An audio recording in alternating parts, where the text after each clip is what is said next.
All right, welcome back, everyone, to Trothar Chronicles. We are down a fox, but we are going to have some fun. Isn't that right, everybody? What do you mean? They're right there. Don't you see them on the screen? Yeah, See it's them? the cardboard cutouts. Exactly. That means they're still here. What's cardboard? God, cardboard doesn't... Actually, cardboard isn't invented yet at this point. We can invent it. God, I don't know what's going on. All I know is I'm getting laid. just a modern day AU of Trothar that somebody is the god of FedEx and boxes. Jesus Christ. Oh my Well, god, yeah, that's my goal, Hermes. baby. That's my goal. The Hermes equivalent, yeah. God, I love it. Nelly. But Rustling may come in, may not. Right now that's up in the air, so we are going to assume no, but if Danny comes in, that'll be a great little surprise. For now, players, how are we doing today, huh? The silence is telling. I mean, a lot I'm happened eating Red last Robin. time. What's your guys' excuses? Now I want Red Robin. Damn, I want Red Robin now too. What's a Red Robin? I don't want It's a to. burger It's like joint. it's like a burger place. I don't want to drive to a completely separate state just to have Red Robin. Damn, that sounds like a you issue. I've had this exact conversation with one of the doctors at work because she's also from Toronto. it was also the only one. It was also about Red Robin. Alrighty. But, first off, because, again, this will be released in the new year, thank you to everybody who gave a big birthday thank yous to Doodle. That was very kind of everybody. I'm That was 25. very, very nice. Yeah, you are 25. And as well, thank you to everyone who sent congratulations on the fact that Churgo and I are going to be moving in soon, because hopefully immigration isn't going to F us over, and it's going to let you come up. Yippee! Thank That is Cosmic always the Sauce. hope. Well, I'm going to hope for hope this year. Exactly. But we have a fun little session today. We're going to get some more job stuff done. We're going to see some people off. And who knows, maybe something shocking will happen. Never know in this campaign. Just want to give a shout out because we got some more fan art or another fan video. To Multi-Fandom Studios, thank you for continuing your little Trothar stuff. I always love to take a look at the little videos. I believe there's another character that got introduced as well as just, I think like there was in one of them, it was the small one with Lost One's Soul's character in like Meeting the Sovereign. I thought those were two really cute videos. We'll probably post little snippets of them in the ad break for the one coming up on what is our current week. It's going to be like the 27th, 28th of December. So yeah, no, fun times there.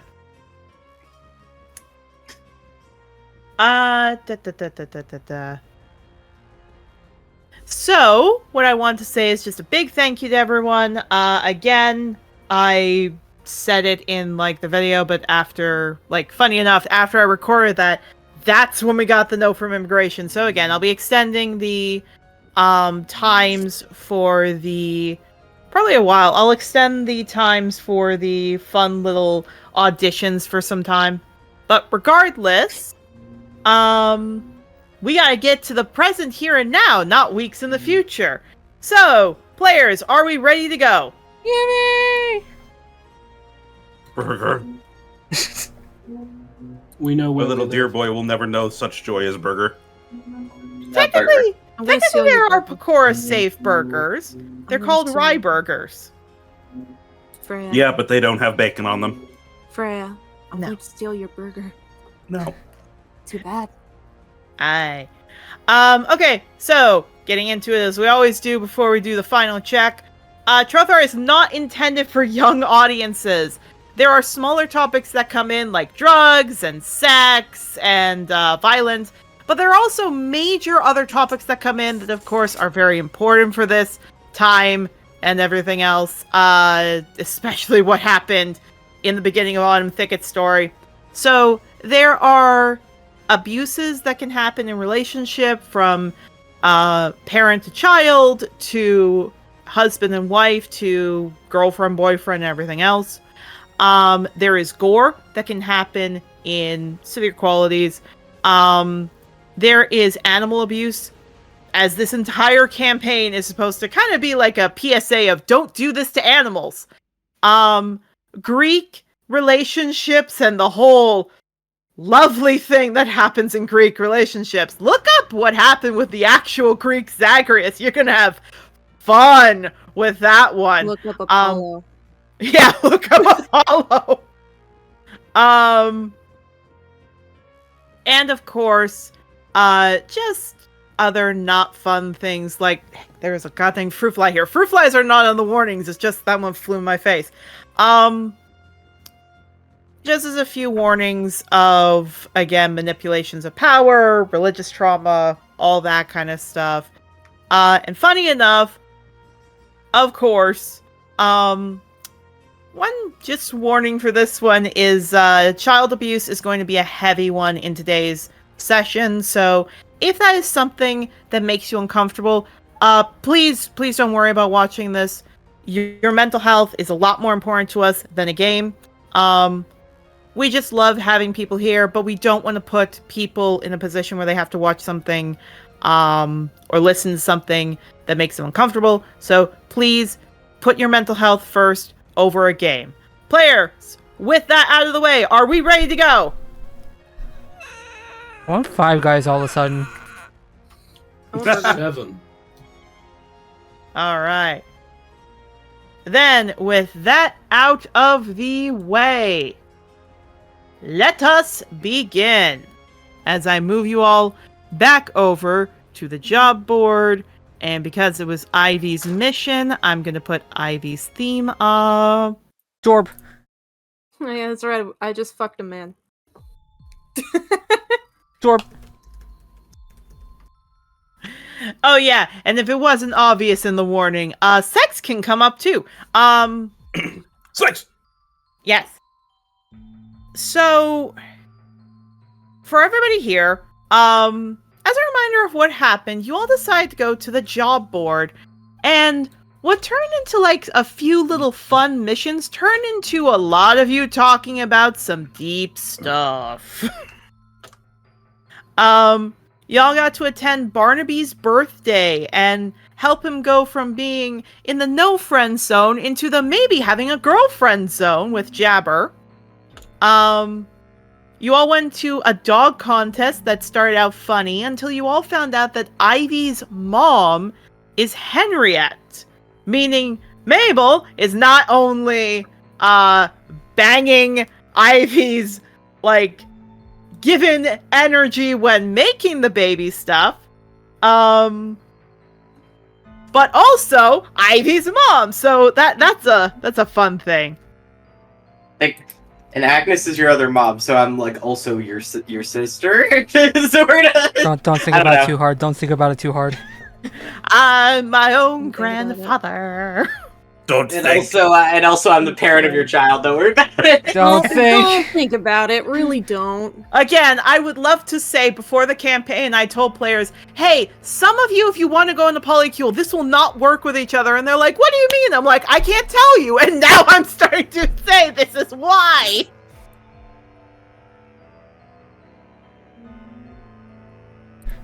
Okay, but once that kind of happened, Ivy opened up about her past. Yarrow opened up about his past as well. Y'all shared a bit of a meal, and then y'all went to a house. You managed to have a guy's virginity because it found out the fella's.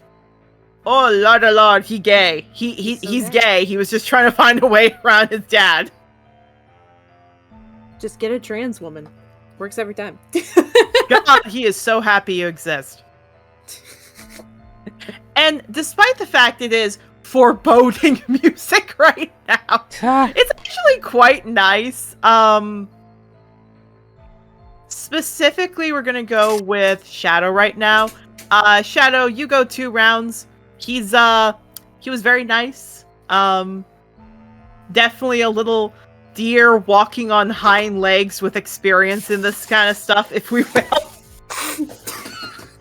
I broke a man. I broke a man. That's all you need to say. Yep, just he's happy. He's very happy. And to his father's knowledge, he had sex with a girl, so the dad isn't I am a gonna girl. care. Well, I am a girl. It just doesn't matter what's between my legs. That's what I mean. You're a girl. He was just hoping for something else you're gonna hear. You know, Shadowleap's giving him cuddles because he deserves the aftercare in this sense. Oh yeah, no, he's happy. He's cuddling. So you were really good in bed. Thank you. I've done it once or twice. I don't know how to have a conversation like this.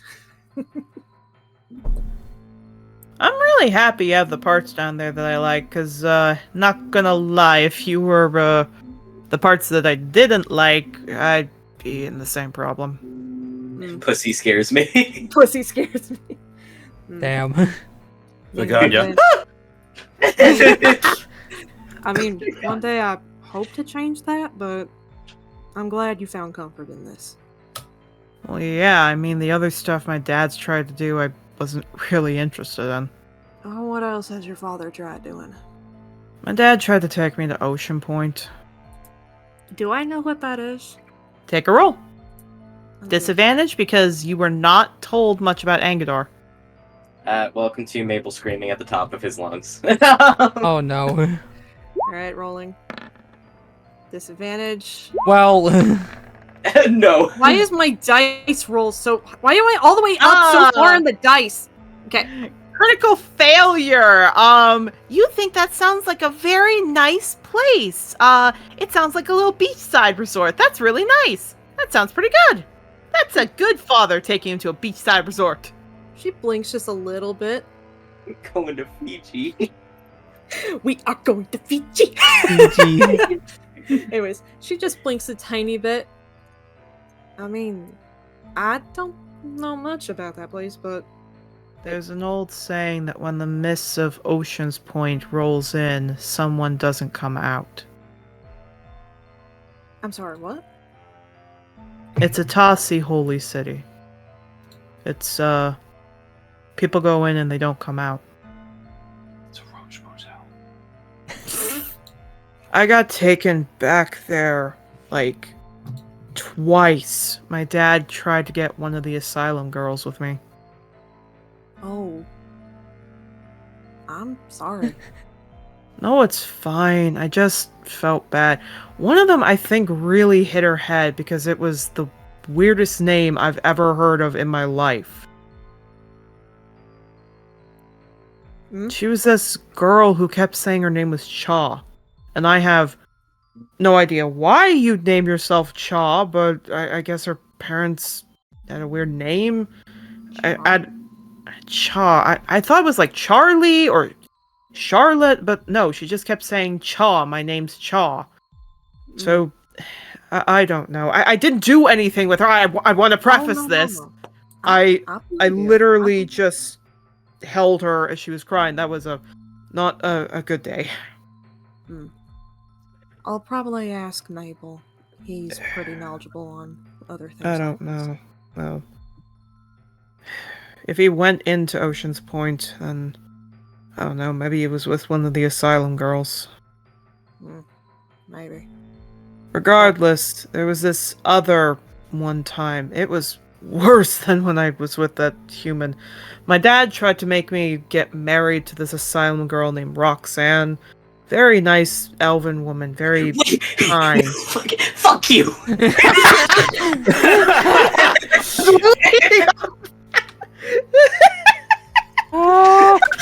Sorry, that was a very visceral reaction. I apologize. That was Damn. visceral, dude. Fine. Holy shit. You good? You good? That was, fuck you! Mabel possessed me for 5 seconds. I've literally kept this quiet for months. I am so... You can't fucking tell me that she was there. Fuck that. I promise everyone, my boyfriend loves me. I do love you. I'm sorry for saying fuck you. That was like the most instinctual thing I've ever done. It's okay. It's okay. I Hun- did my job as a Hun- DM. Honey, I've kept that secret for a year. Hun, You know how Hun, much I love all of them. Hun, I'm sorry to say this, but I think you're method acting right now. So Probably. Okay. The spirit of Mabel possessed me for 5 seconds.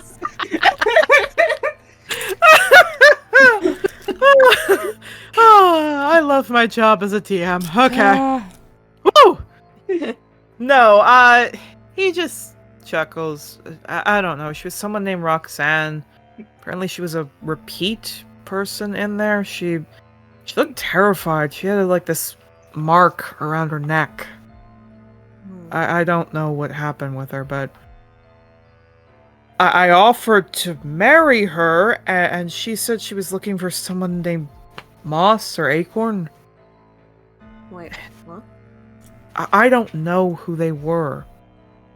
What I do know is just she seems sad. So I went to visit her maybe a few times, but last time I went there, they said she was gone. I don't know where she went. Again, I'll bring it up to my companions. I'm pretty sure they might know something that I don't. I wouldn't suggest it. Hmm. Everyone who I went to there, that human, the elf, they're gone. Like I said, when you go into Ocean's Point, you don't leave Ocean's Point. Poor souls probably got shipped off to somewhere quiet to keep them in line. Hmm. To be honest, I heard of this new technique they're bringing in there. It's controversial, but I guess maybe there's some use for it. That being. He starts to get his pants on. Apparently they said you can jab a metal pole in an eye. Oh fuck! So sorry, I did not mean to blow out the microphone because I guarantee I just did. Two spirits invoke in this time. Ah! I was silent, but I was just like, nope, out. Yeah. Shadow starts to hear that, immediately flicks her ears back. That sounds barbaric. It does, but apparently it was used for people with seizures, very horrible seizures, and it settled them down. Apparently they think it could help with depression, suicide, all that. But it hasn't come to Angador yet. Apparently in the next few months they're thinking of bringing it in for tests on the asylum folk. Yeah. Charming. And Ocean's Point isn't the best, but they do a lot of tests on, well, more people who have been signed off for it. Criminals mostly. Scientific experiments. It's thanks to them that we get a lot in our life. Anyway. You should probably explain to him that these are not the conversations you have after sex. This is not normal. While this has been very enlightening, sweetie, she goes over and starts, like, putting her shirt back on. Oh, he perks up at that. This isn't really the conversations to be having after, well, an intimate throw. Oh, well, I thought I could be more intimate the next time we see each other. Oh, you want there to be a next time? Don't get me wrong, Man wants to get destroyed.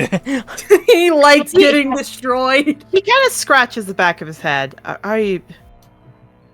You're a woman. I understand that. And while I will admit I don't know what I'm into. Elves aren't even supposed to worry about this till we're 100, but I like you. Maybe I might not be into girls, but I'm into you.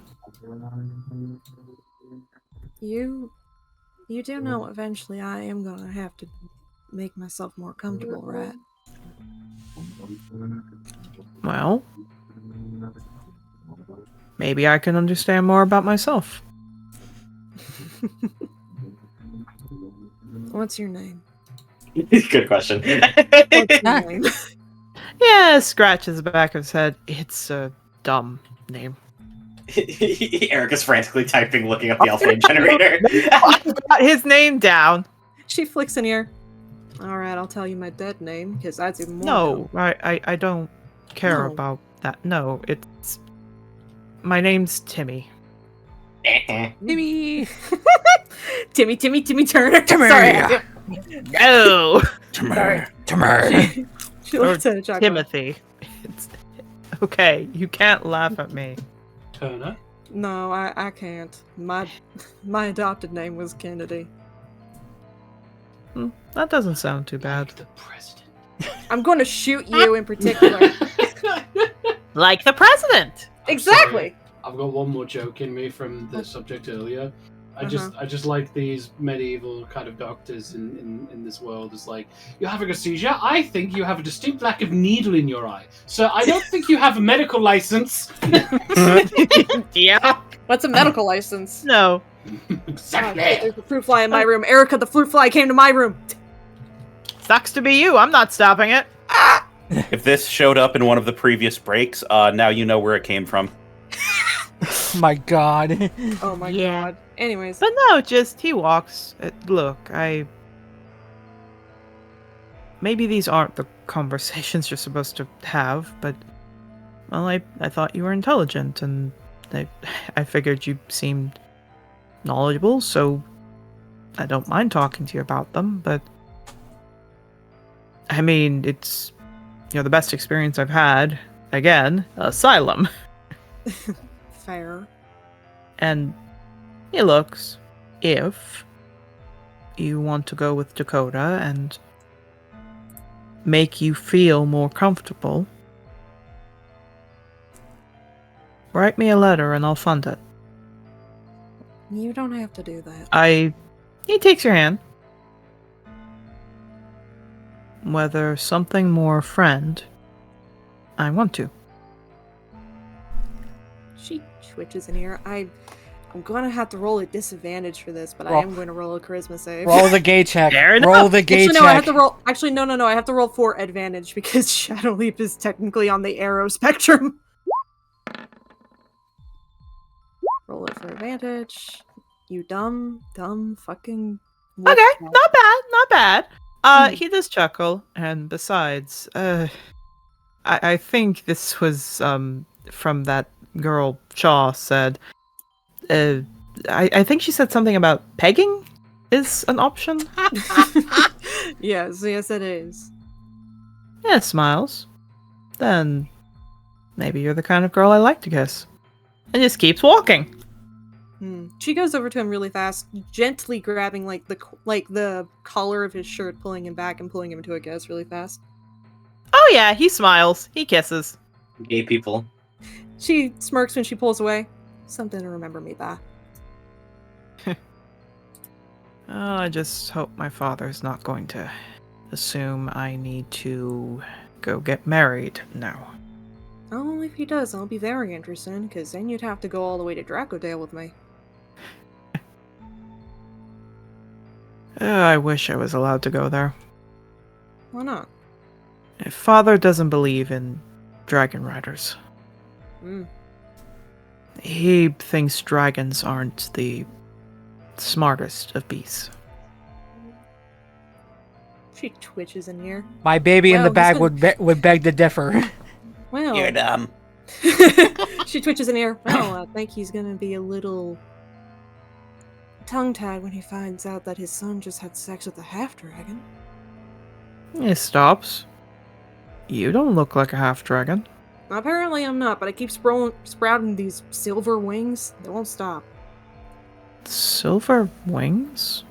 Mm-hmm. He kinda thinks. Oh, that's a good roll, buddy. You're crazy. Walks out of the room. No, he stops. Oh, you're a Draco touched. I'm a what?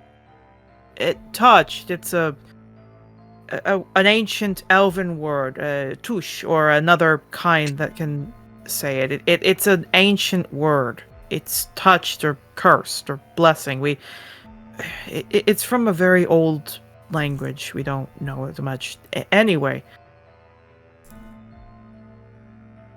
what it means is you're not a half dragon. That sounds like you're a dragon that's basically had himself suppressed to keep secret about something. Metallics will do that if they need to hide their eggs from some big calamity. Huh. There have been people who've woken up one day on their 18th birthday and suddenly they've got dragon muzzles or wings popping out. Interesting.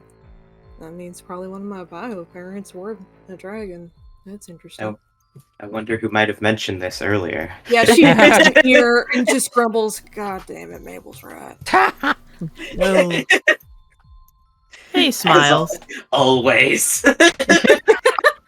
No, he just smiles. Well, then I guess I lost my virginity to a dragon. Good for you, goddamn. And at least it's better than the other guy in town. Who's the other guy in town? As you guys are getting downstairs with the commotion that's about to happen, he just chuckles, oh, his wife's a red dragon. Oh, poor fellow. Last I heard, he broke his hip. Oh, I think I'm gonna go help him, actually. Oh, probably. At which point, cutting back over to everyone else in the group. Shadow might have a boyfriend! Who knows? So why do you have this many cuck chairs for visitors? It's kind of frightening how many cook chairs there are. What does that word mean? Mabel. No, he just looks to all of you. I'll say this, he's been quiet for a while. He does actually have a lot of new age as staff around. Wait, I don't think that joke works. I think Maple's called someone a cuck earlier. What I would say is, mostly it looks like it's Bakura with notches in their ears.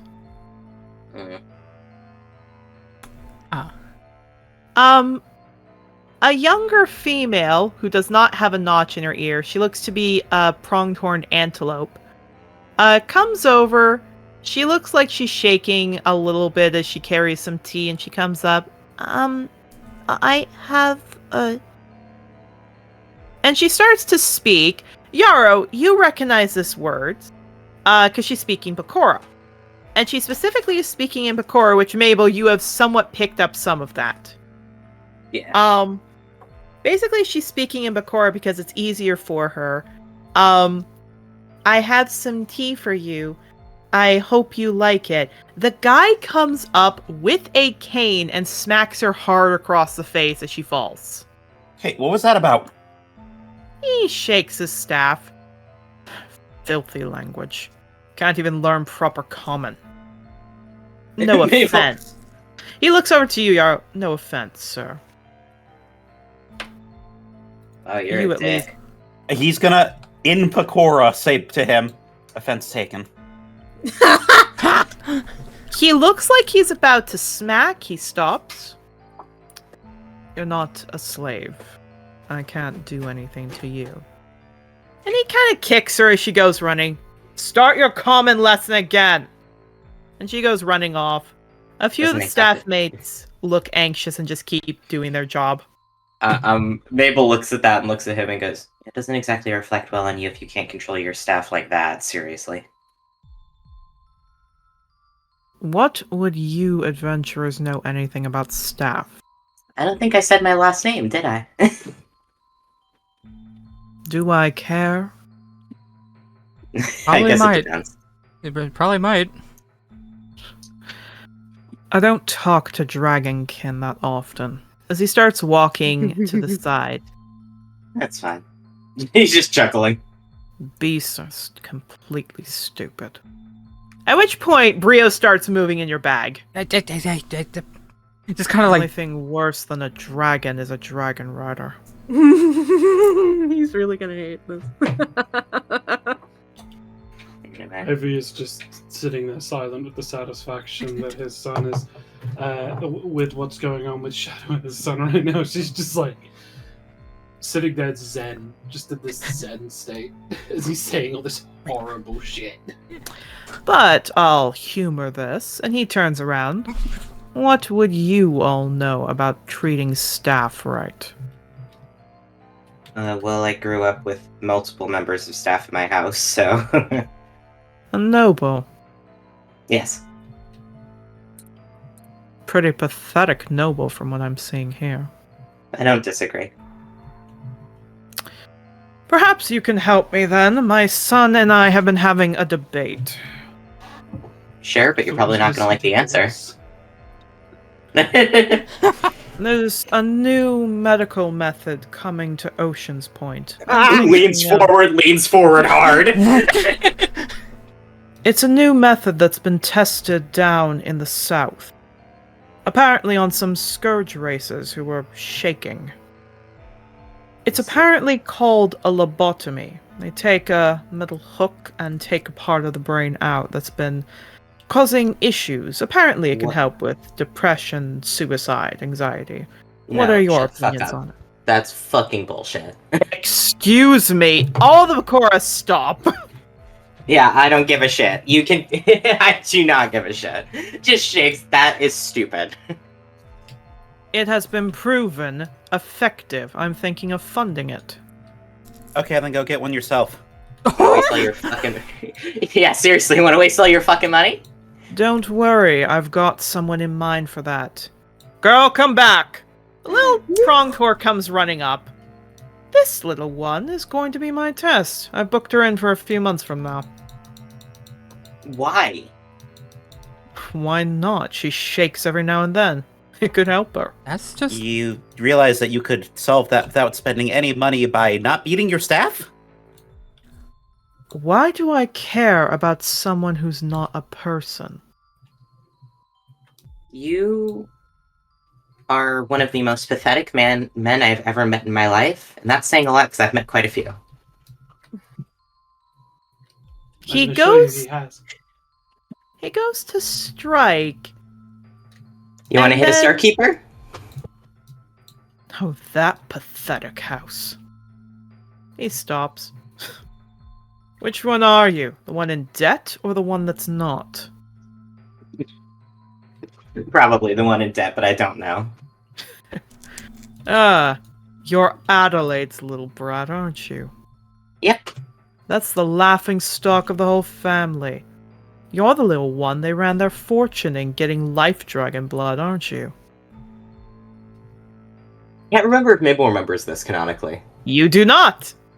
It just looks a little confused, but blinks and goes, yeah, sounds about right.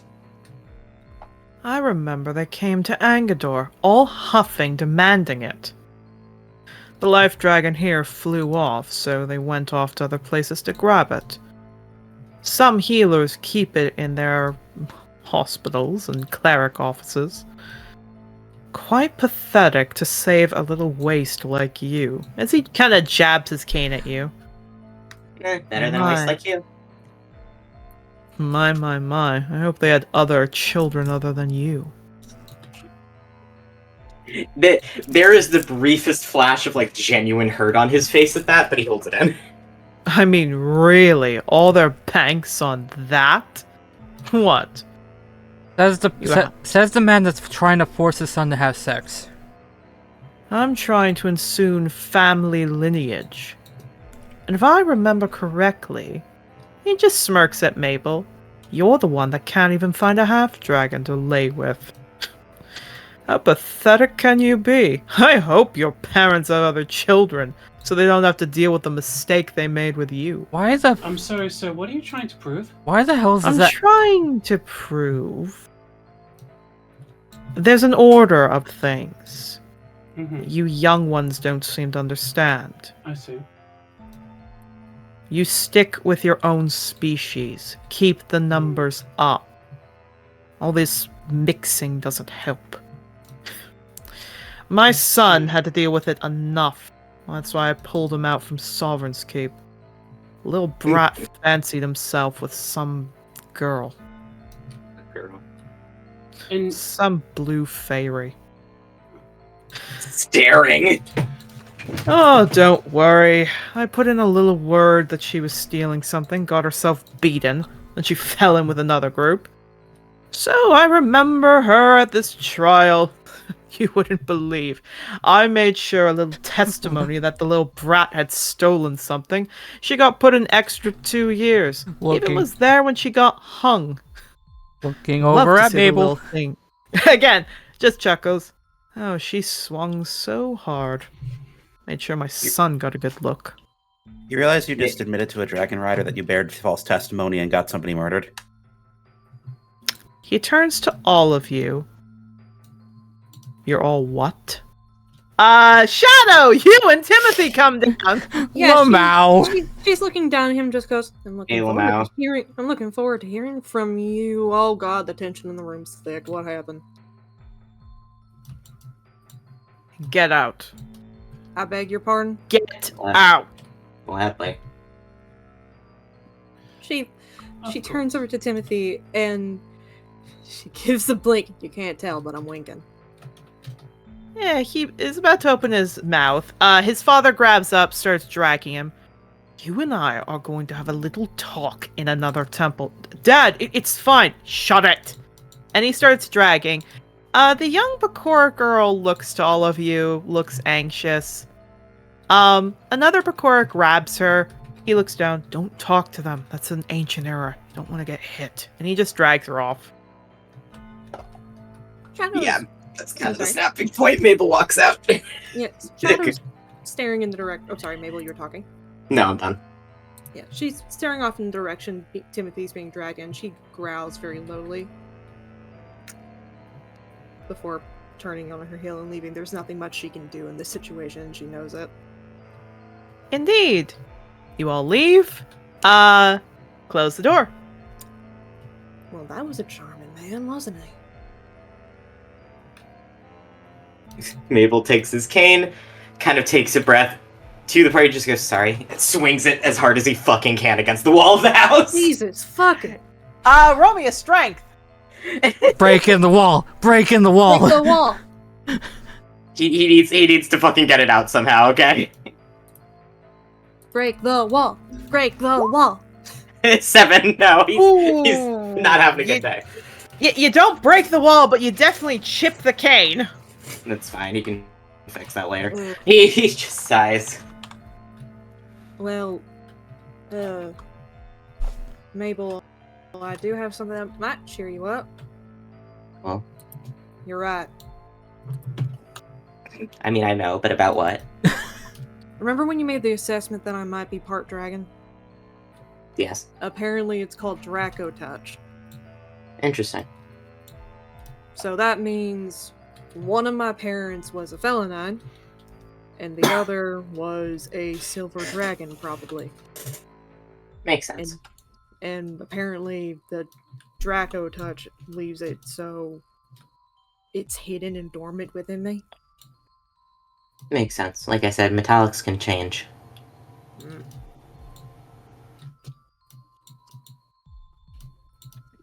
Just cheer me up a little bit. Just sighs. That it does. God, I just... want to get this search for these two over with.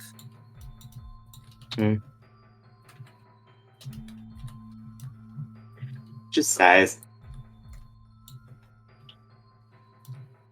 I need to distract myself. My head's going in a weird direction. Come on. Well, as the way I see it, we have two options of what to do with it. Mm-hmm. One, we go to the Dragon Rider Guild here and we report him for what he just said about bearing false testimony to get somebody killed. Or two, since he's abusing a bunch of Bakura, we leave a mark on his door for Amethyst. That could work. Frankly, I think we should do both because I know exactly who he's talking about with the false testimony thing. So. Oh, and apparently Timothy said a few names. His son. Apparently this isn't the first time he's tried to make his son lose his virginity. Yeah, that makes sense with makes- nobles. Yeah. What was the name of the place again? Ocean's Point. He took him to Ocean's Point. Took him fucking where? He took him to Ocean's Point. Oh my god. He met two people in particular. One he was potentially going to marry, and the other one he was consoling the entire time. Mm. What was the name of the first person again, sis? Consoling was Chaw, Mary was Roxanne. So the person he was consoling was a person by the name of Cha. What? A person named Cha, and the person he was going to marry was a woman named Roxanne. Did Fucking kidding me. Ivy, they say continue. what race they were? No, I mean, hold on, sis. Human. God. Human. Human. God, wait. Hold on, God. Human.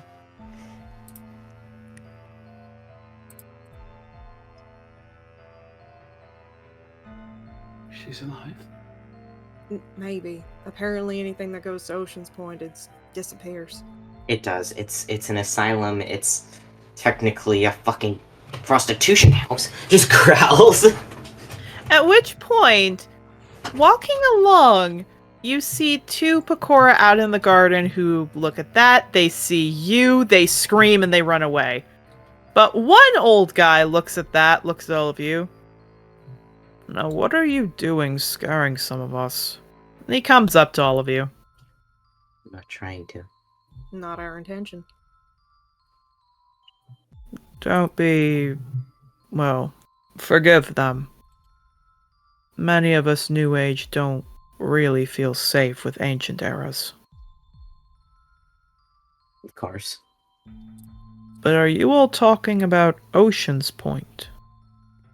Aye. I remember that trip.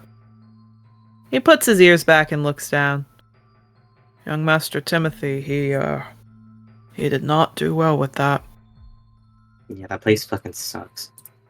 I know. He kind of puffs up. Or he, takes a pipe and he starts to smoke. I was born there. Mm. Well, you poor thing. I was not really born in Ocean's Point. My mother had me there. And because I was a baby, I was taken from her. Same thing with my son. I lived in the town next to it.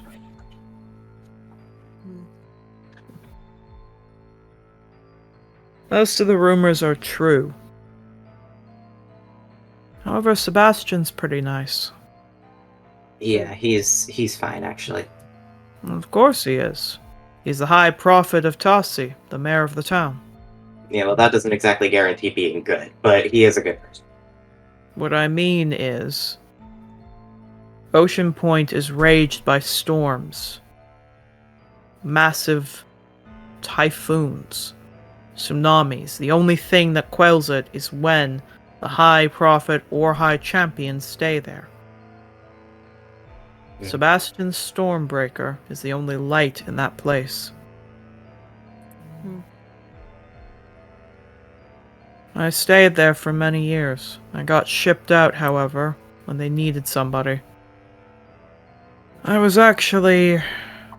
went back with them to visit family. It's not a nice place. I'm so sorry. That's fine. He looks over to all of you. Do any of you need to know something about the people Master Timothy was with?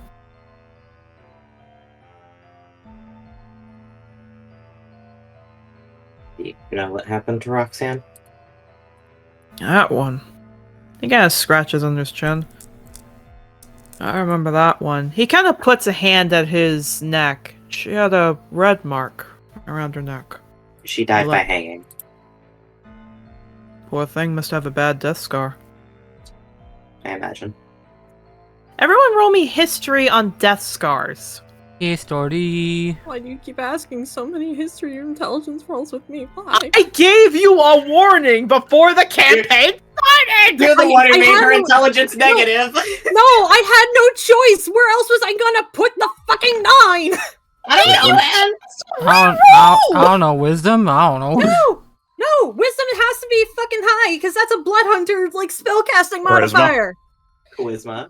No, Yeah, I charisma. like her having a high charisma. Well, that's you! So that's your fault. Yeah, it's your It own is fault. my fault at this point. It is my own fault. Okay. Wait a second. Do I need to Nice. roll? Because I know this. No, you're good. Nathan? I got him. Got him. Got him. Daddy. I don't need to roll for death cards. I got him, baby. Indeed. 18. Actually, all of you should be rolling at advantage. Oh. Okay. Yeah, all of you should be Wait. rolling at advantage. Wait, why should I be rolling? I don't remember All dying. of you should be rolling at advantage. I don't remember dying. All of you should be rolling at advantage. 19. 19. Nathan, you should be rolling at advantage. Roll 18. Oh, sorry, Vulcan, rolling at advantage. That means we might be going. Yeah. Probably. Okay. What I will say then is, yeah, you all know that very well. A death scar happens when someone is resurrected in any way, shape, or form. There is no way to not have a death scar after revival, and it is one of the key debates as to why that should not happen and why revival is often discouraged. Wonder how you all know that. Yeah, you all know it.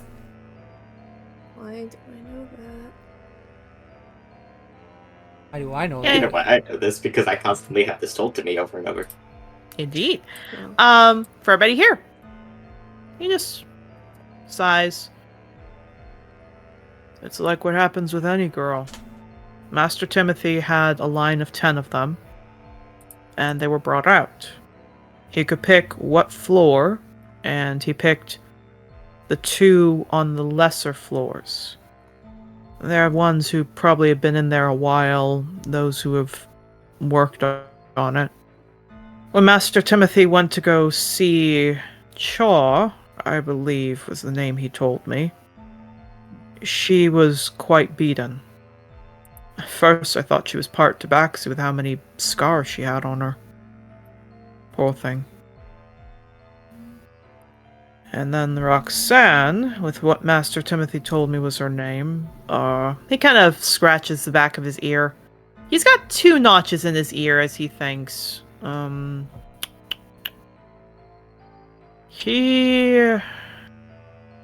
believe if I remember correctly, he told me that one had been in there. I believe it was that one had been in there for a year, then was sent back after her death. She'd been in there a long time, last I heard. Noted. But like he's seething as he says this. I need to note this. However, when the master of the house tried to send him back, both of them were gone. Don't quote me on this, but I didn't see new graves.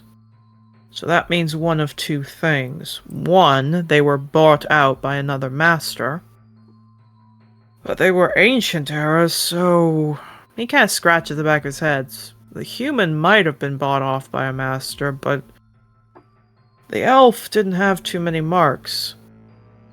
Probably a young man bought her, or an older one. Wanting a wife. He shrugs. I couldn't tell you what happened, I'm sorry. No, it's fine. I appreciate it anyway. Are you all heading to Ocean's Point at some point? I mean, I plan to, but shrugs. Can I give you advice? I've been there before, but sure. Say goodbye to your loved ones before you go, and leave a will. You won't make it out. I'm not allowed to be taken by the people in there. My fiance's made sure by that. That's not who will take you. I see. Are we talking about Tossie then? Shakes his head. Interesting. The mist has a life of its own. It changes you when you're there. Wait, are we implying it might be from another plane? No. Long ago, Ocean's Point stood as a southern beacon. Then Tossie took it. Whatever he brought there, whatever he did, nothing good came from the mist. You don't see the sunshine. And he kind of looks up. I hate being here, but at least I see the sun. There's 2 towns. There's the town where other people live, and then there's the town of the asylum. No one can get in or out of it. And people who do, well, they're never the same after it. One girl actually came from there, in the town here. He kind of gestures way out in the back by the fields. But I wouldn't suggest going to her. They call her Screaming Mary for a reason. Poor thing can be heard at night screaming her head off. I guess I just don't get that because I went there a bunch of times, and I mean, I'm not gonna say I'm normal, but he just shrugs. About to Looks say, at you. How long did you stay there? Hours at a time? I'm not sure. I don't remember if I'm honest. And did you have someone of a high profit with you? On occasion. Then that's why. You stay there an hour or 2, it's fine. You stay there... He rubs his head. I couldn't even tell you what it is, but you stay there. And it doesn't feel like you've been there as long as they say. You close your eyes and someone will tell you you've been there for a week. But it feels like just a day. Or someone will tell you that it was spring when they came there and it's winter. Whatever Tossie brought there, it's... He holds his arms. I'm just happy to be out. Can I roll a history on that? You would be the only one who could roll a history. Alright. Would I have But it's advantage? a flat. Alright, fair enough, fair enough. I couldn't roll because I've been there a bunch. Nope. 11. Yeah, you have no effing idea. You have no effing idea what that is. I mean, it sounds familiar. It sounds plainer, to me in particular. So Shadow would probably be like, maybe plainer? Mabel? I'll let you roll on the feeling, but not what it is, because there's no way you'd know what this thing is. This is fair. So am I rolling a history or what? History, just to try and remember the feeling. I just amble. 22, baby. 22. The fog never felt normal. Every time you went in, it just felt so weird. And indeed, the longer you were there, the more time felt weird. Like, you knew you were just there for an hour. But it almost felt like you were in there for 2. Then when you stayed longer, almost overnight, it felt like you were there for 3 days, but then it's like, no, I've just been there. It had to have been a night. And you had a better understanding of it, but the people in the asylum had no idea. You remember Amelia, the more you visited her, especially Sapphire too, neither of them looked like they understood how long they'd been in there for. Yeah, Maple sighs. That lines up with things I know. She shyly twitches near. This sounds plainer. No, it's not. I... That place has so many celestial imbued things in it. A plainer thing couldn't survive. It's not... He, rolls his head. Every house has a Tossie symbol. Every building a Ulysses. Every port a Daria. Everything has carved symbols of it. No planer, no fae could survive there. I'm not implying fae. Patron? Possibly. He starts laughing. I'm sorry. I'm sorry. Tossie hates patrons. Yeah, but apparently in the Shadowfell, 1 month is only like a day in the Shadowfell. That's planar magic. Every plane has that. If you go to the Feywild, there's a shift there too. Same with the elemental planes, everything else. No. No, you don't understand. He kind of looks out. nothing changes. Do you know how I knew when I was there what day it was?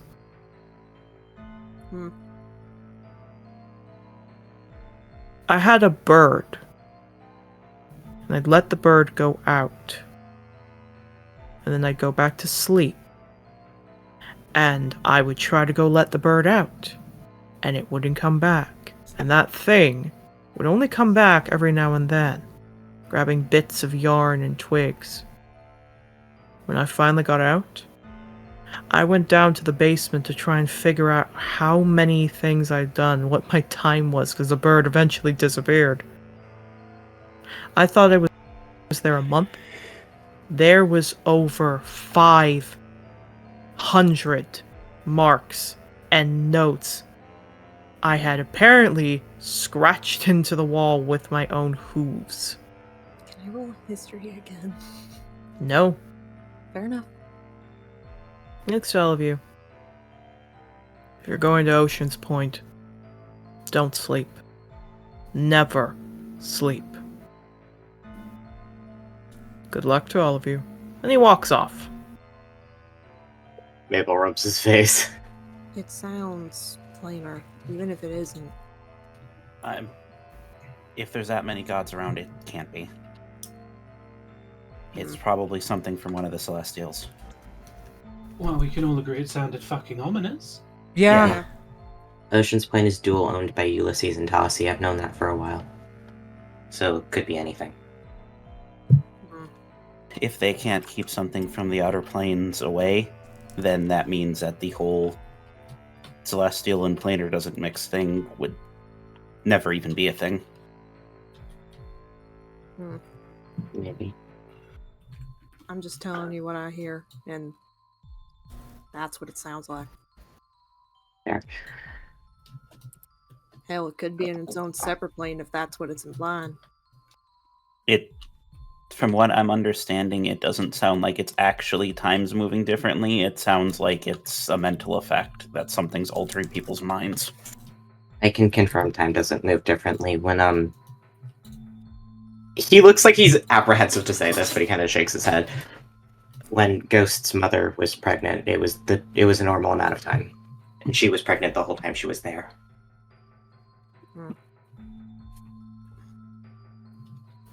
Could you roll me a history on Amelia? Oh no, I don't Oh, wanna. Until that. 16. Can I roll advantage? Because that's my goal plan. Oh my god, Ray. You do! Go for it. Selfish Oh so much. god. It's still 16. It's still 16. Funny enough, now that you think about it, every time she looked up to you, she kind of was dazed. And then when you talked to her and she held on to you, that's when she started to seem to get okay. You never got to see her when she was pregnant. The Sovereign kept her away from you with that. Other than that one time. Other than that one time. But you know that when she was giving birth, she looked very out of it, very confused. And this is the part that you can tell me how you feel about it. When she was giving birth, she was outside of Ocean's Point for the first time ever. She did not seem to recognize that she was actually pregnant. Like her mind blipped from when she wasn't pregnant to when giving birth. Yeah, Mabel's not liking that. Just shakes his head. I mean, she gave birth outside of Ocean's Point, which, ominous. But to be fair, I mean... No, I actually don't want to say that part. He shakes his head. There were circumstances surrounding Ghost's birth that, the Sovereign had vested interest in trying to make sure that Ghost was born healthy. So he knew something was up with that entire area then. No, he thought Ghost was his kid. Oops.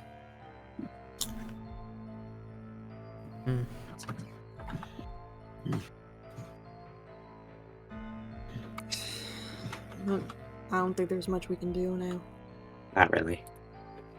She kind of turns her head back in the direction of the house. kind of want to get Timothy out of this. He doesn't deserve this. It's nobility. You can't do anything. Well, we had things that we can do. Yeah, we Yeah. could. We could do what we said we were going to do, which is inform the local dragon riders that he framed someone, and also have Amethyst get involved. Glances at Ivy. Are you fine?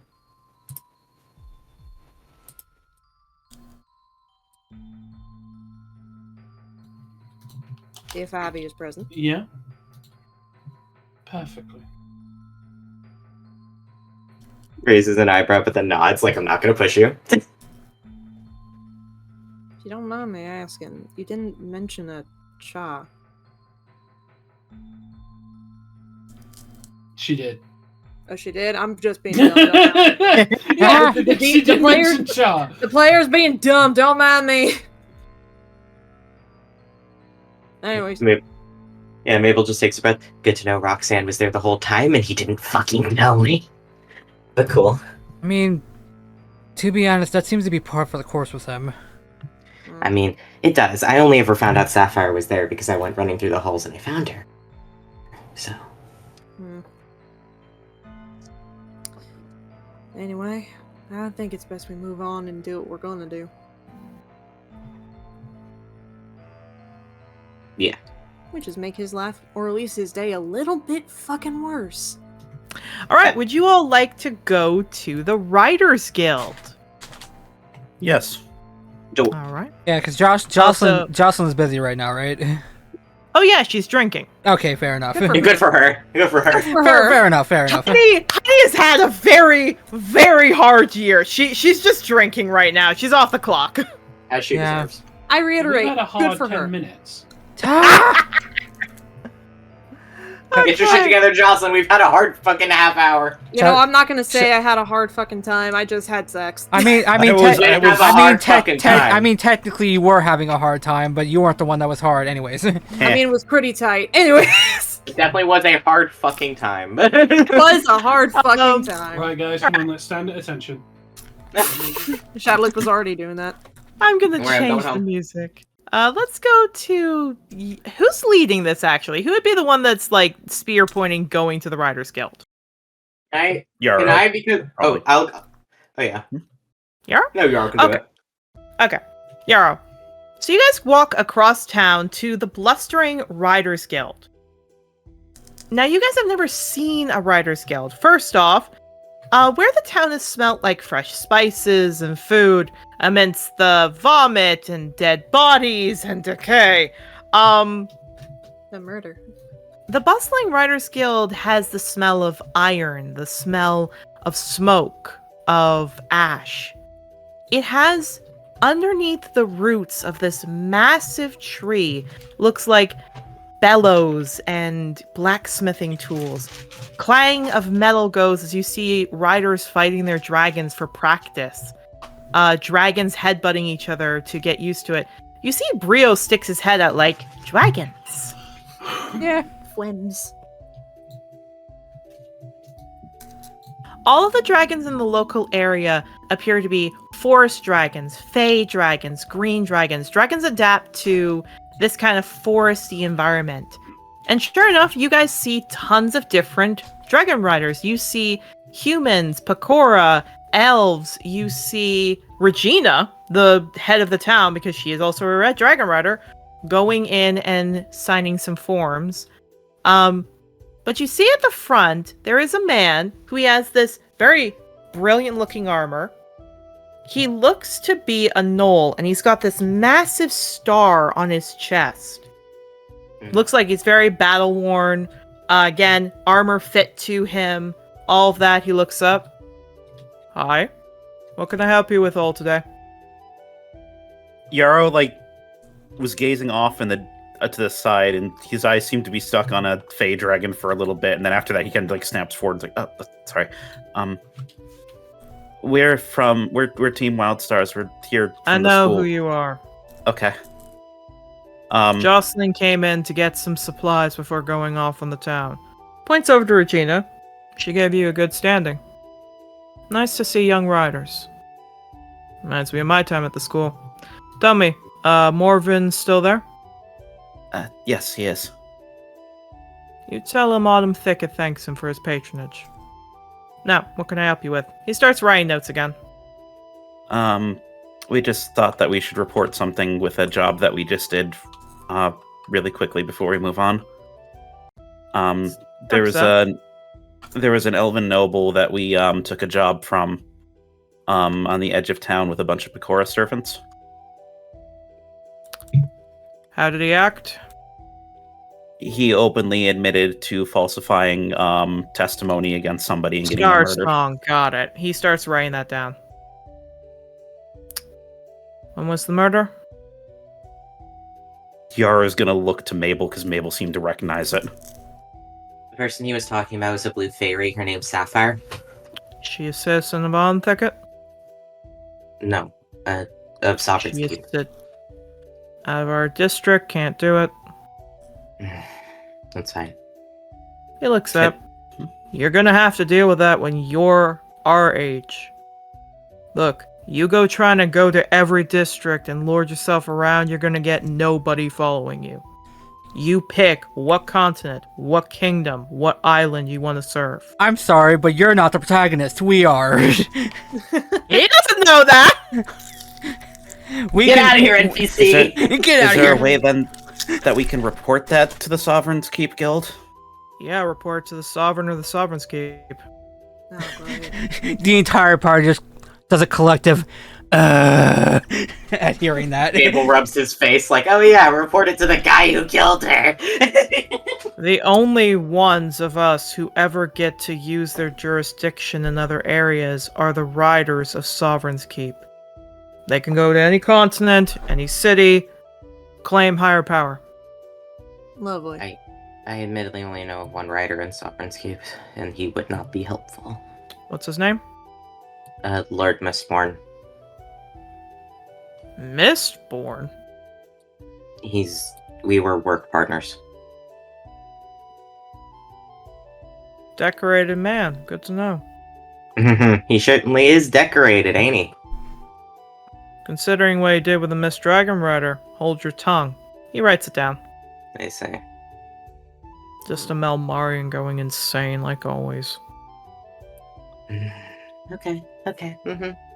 Anyway, Wait, how Mabel's long up. ago was this trial?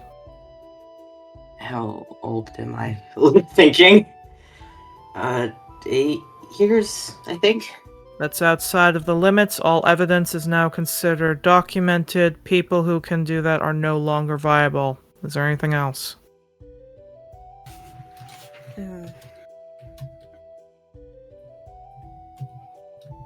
No, I guess not. and there's no laws to protect his slaves from the way that he's treating them.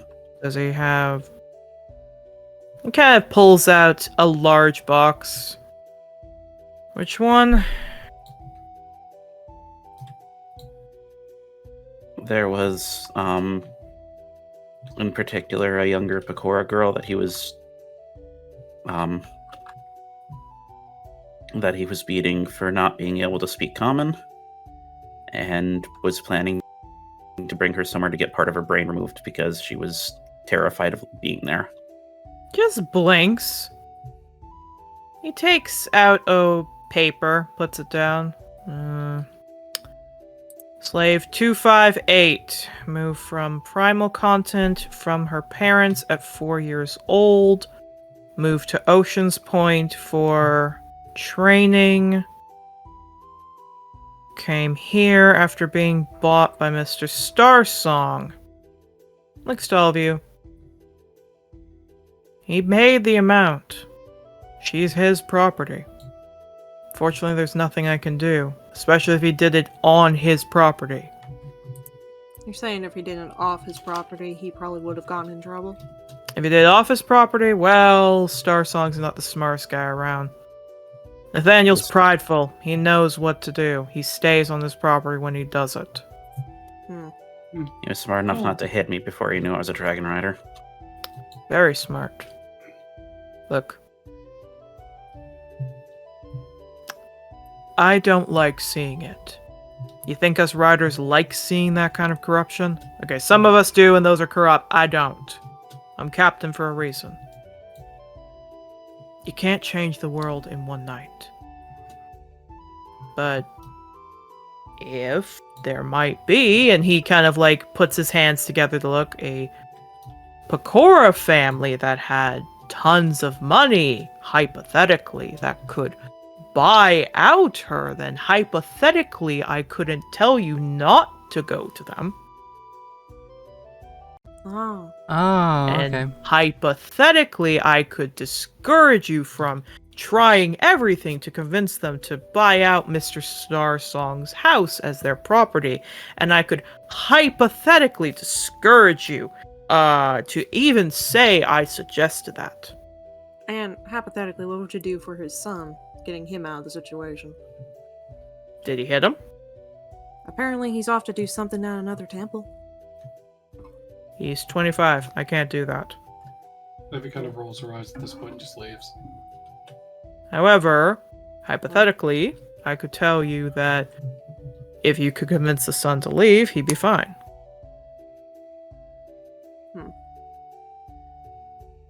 But again, I can't help anything. He puts the paper away. Good luck.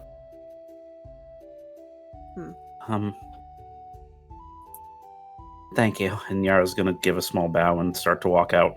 Wait a minute. Huh? Are all of you doing jobs around town? Yes, sir. Yeah. Yes. Which one do you have interest in next?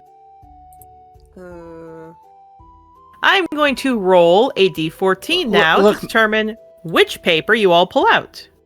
Octavio goes in the bag next to Brio where all the papers probably are.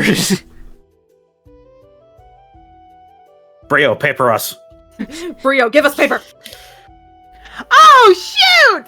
Oh, no. Finally! I was hoping for this one! Is this the bowl? Is this the bowl? This actually ties in really well. The first paper you pull out is help needed. The local farmer broke his body having sex. I need someone to help shear my Pecora clan. Oh, Okay. Oh, no, this is appropriate then. Yeah, very appropriate. Yeah, he looks at this. Oh, Agnes, save me. Well, you guys are going in from the fire and into the pot. Okay. I'm telling you this right now.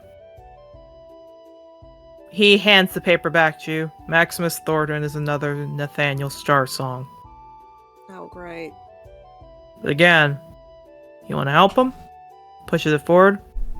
Then you know what I said hypothetically. I can't condone. Well, I can't praise doing. Good luck. And hypothetically, if they were to strike a Pecora from the school, I could put him in jail for 2 days.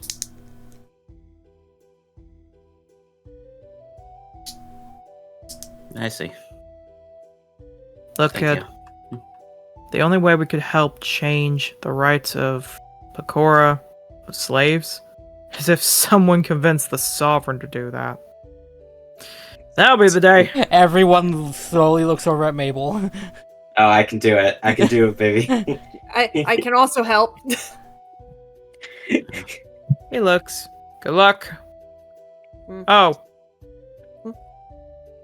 Assume he looks his notes. You answered Mr. Starsong's request for having sex with his kid. Shadowloop nods and flicks her tail.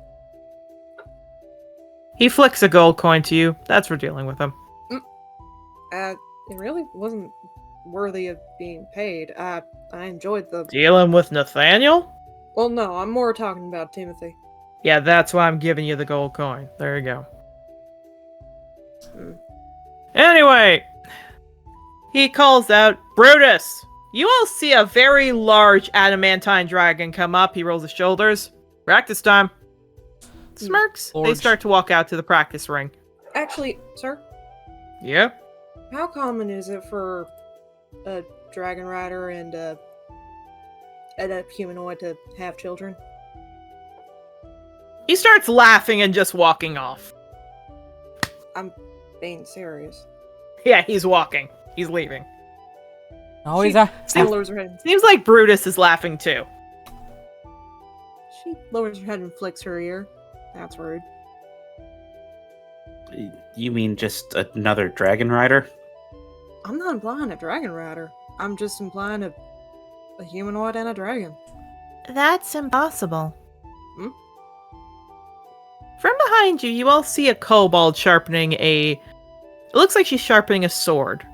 At least a sword to her side. She's got 2 different badges or stripes on her shoulders. I mean, it's practically unheard of that a humanoid and a dragon... Dragons don't even mix with their other kinds. It's rare to ever find a... I don't want to use the crude term, but a dragon... effer, if we will. That's not really common. Go listen to that song now on YouTube. Dragon No. fucker! Mabel's staring at them, all laughing at Shadowleaf questioning that, and then looks at the fucking paper that says "Dude broke his hips having sex with a dragon." Okay. Like, oh, it's that rare. It really is. Honestly, people kind of make fun of the guy who's actually... Like, we don't make fun of him because his wife could kill us. But it's rare. It's very rare. What's even rarer is dragons and humanoids bonded from ridership doing that. One of the professors, actually, I believe, is in love with his dragon. Yeah. But to Yeah. put it simply, it's a 1 in a 2 million chance of ever happening. Then, how do you explain... Never mind. Who is in love with his dragon? Oh, you guys know it's... dog professor, I think. Yeah, Bayou. Ah. Yeah. Hmm. Fair. Anyway, Captain's laughing because... Sorry, there's a joke amongst dragon riders in that. He's just finding it funny. Hmm. We nickname people who have sex with their dragon riders getting themselves off. Because you become basically one with your dragon once you become bonded. Hmm. It's a tongue-in-cheek. Don't mind the captain. He doesn't mean anything by it. I don't doubt that. It's just... I'm just questioning biology here. Mainly myself. Well, focus on the job. Focus on yourself when you're drunk. That's when you get real deep with yourself. I rarely get drunk. Well, better get used to it as a rider. That's Hmm. depressing. You try seeing all your family, kids who decide not to be riders, spouses who decide not to be riders, and everyone you know die way sooner than you. And she just walks off. Jero actually looks to the side of the bed at that comment.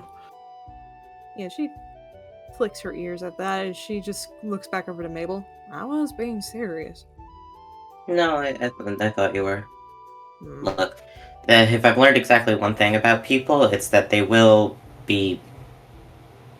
No, that sounds pessimistic. I was gonna say people are cruel in general. Hmm. Hey, You know what? Mabel. No, you go. Hey, Mabel. Mhm. Was Mistborn the person that was with you that robbed my boyfriend? Yes.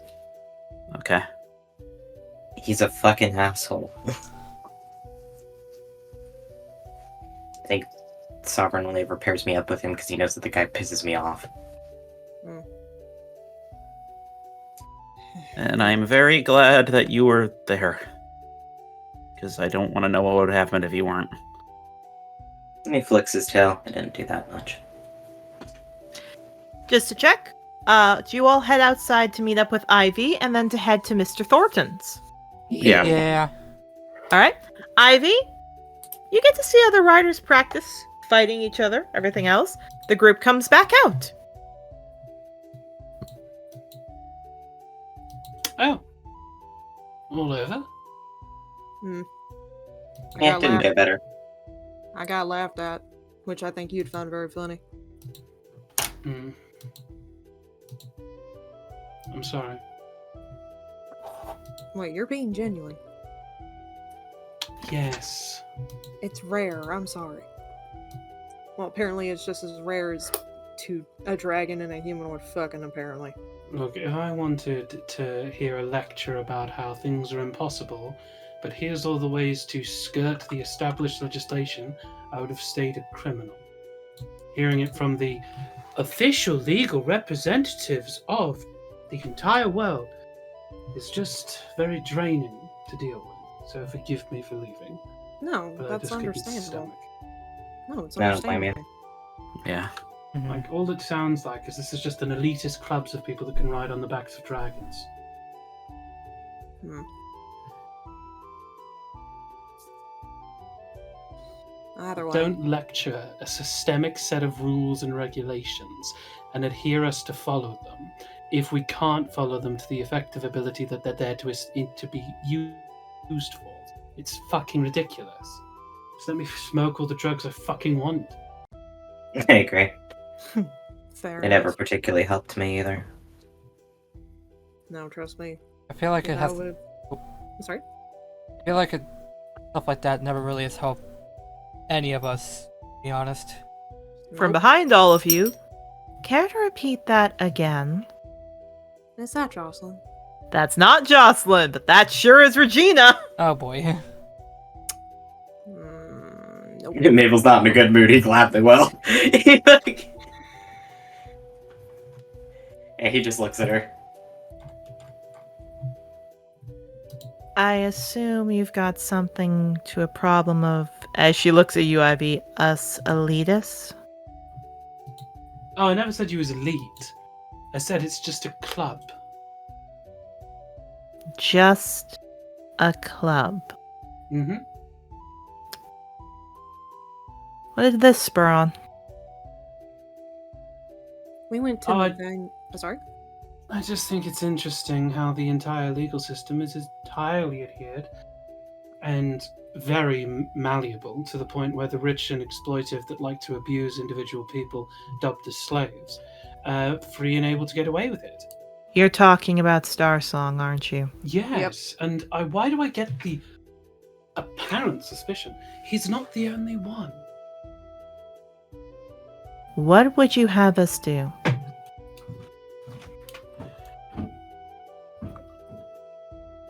Refuse to enforce slavery. Okay. The fucking list. And that goes against the Nobility Act, dubbed by the Sovereign 10,000 years ago, Right.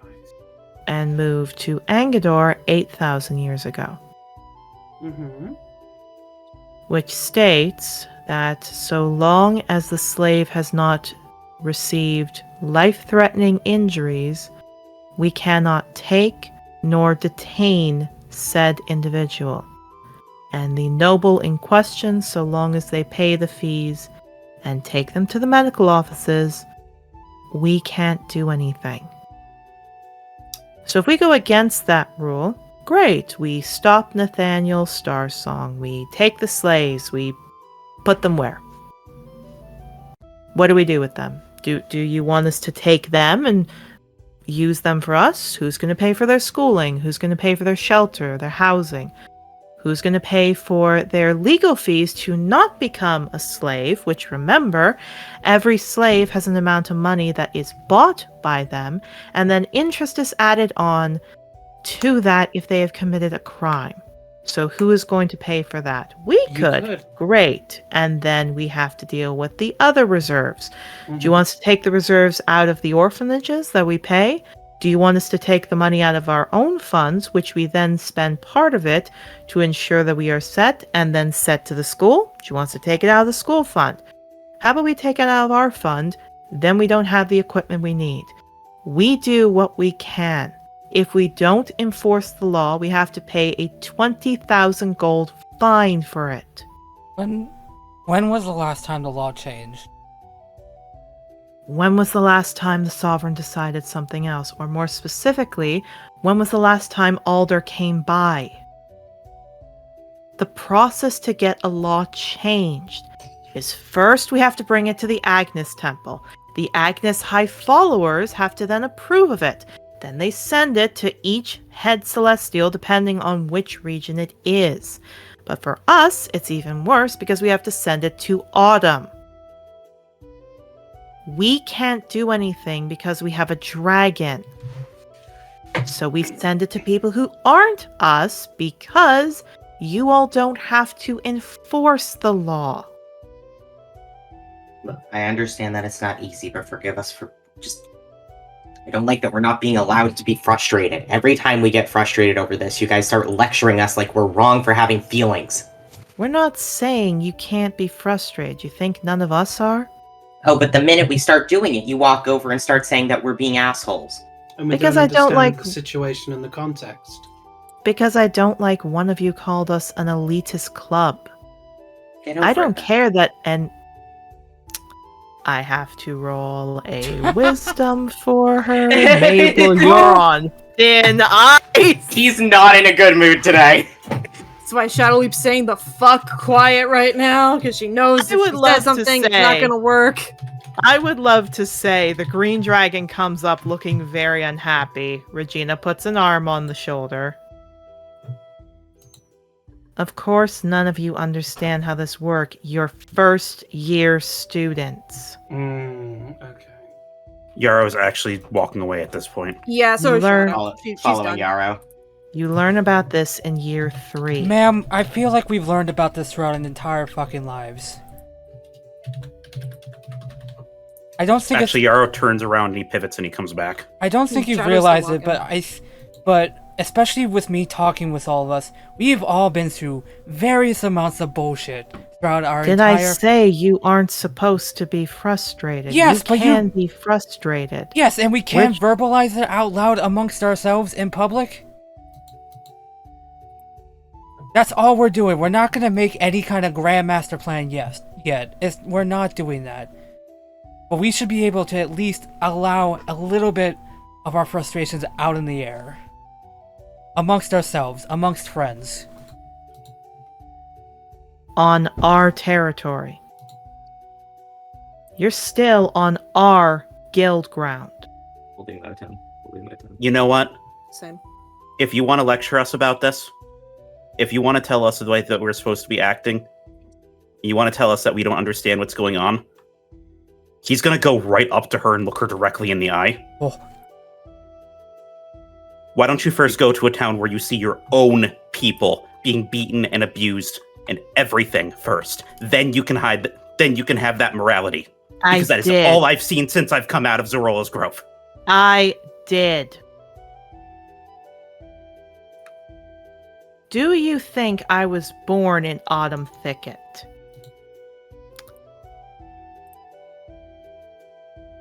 Do you think I'm one of these lovely little noble families that lived here? I didn't come here on some little carriage. I came here with a lovely little number around my neck and a lovely little podium saying, "Who wants 10 gold?" You said she was a human? She's a human. What's around You're your right. neck? You're right. I don't get what all of you are going through. You don't get us. You can be frustrated all you want. Let's see how many friends that makes you around here. Oh, fuck off. Yeah, Yarrow's leaving now. Yeah, No. This isn't yeah, worth it yeah. anymore. Pivoting Okay. on that. Okay. They may all walk away, and they may have the right to, but don't you overhear a conversation where people are adamantly considering the fact they've just watched a very public display of slavery abuse that you have very adamantly defended is legal in this system. And then when we try to defend our dissatisfaction with how this system is designed and how this system sits within the world, then brutally lecture us that we are wrong and we don't understand. We understand quite well. You got 10 gold, fantastic. I got a bag of drugs when I was sold. And do you know where the Dragon Riders were then? Do you know where the law enforcement was then? Nowhere. But I'm not throwing that in everybody's face when they have a problem with me.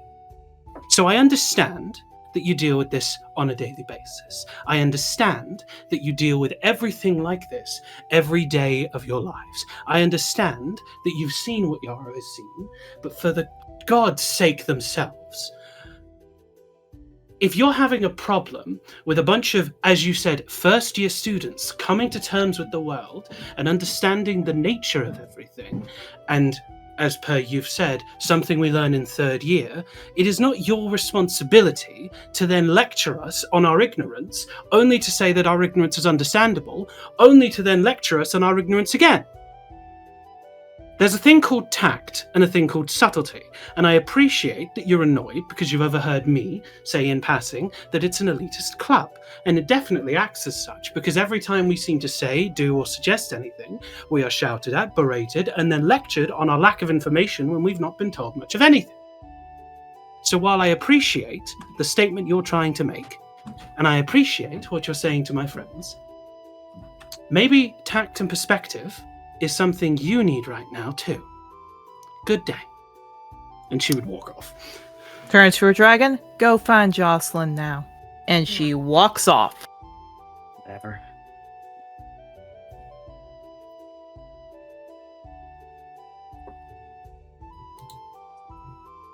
Players, you may interact. Shadow's just walking. She doesn't want to say a goddamn word. She's annoyed. Yarrow looks probably the most pissed off that anyone in the party has ever seen him. He looks... It doesn't look like it's like just an annoyance or anything like that. He looks like he is genuinely seething. And he's just not making eye contact with anyone.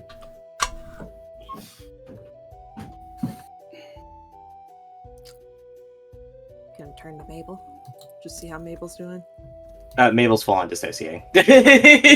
She's gonna like lift up her tail to like show like it's present so he can hold it. He looks at her like, what? And then kind of like gently grabs it. He just seems confused. I remember fluffy things help you ground yourself. Yeah, I just thought you hated me. It's fine. I don't hate you. I get annoyed, but I don't hate you. Yeah. Octavio the entire time, he's kind of looking at the ground before he like takes out his loot. He doesn't like strum anything. He's just kind of like tuning it just to do something other than just walking and be with his thoughts. She lets out a very deep grumble. It almost sounds like bear-like because she's just that annoyed.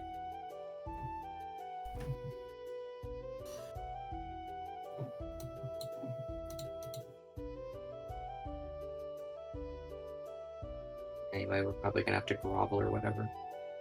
Probably. We're probably gonna get kicked out and be forced to go back to the school at this rate. Probably. If we're kicked out of the school because we have to defend a passing opinion that we had when saying in passing to someone that was eavesdropping, and we have had very little opportunity to actually defend or talk out our point, then what is the point of the freedom that these Dragon Riders have? No, I agree with you. Thanks, Ivy. Considering it was an A, B, C, D conversation, it should not have concerned her. It wasn't even really a conversation. It was just me voicing a point.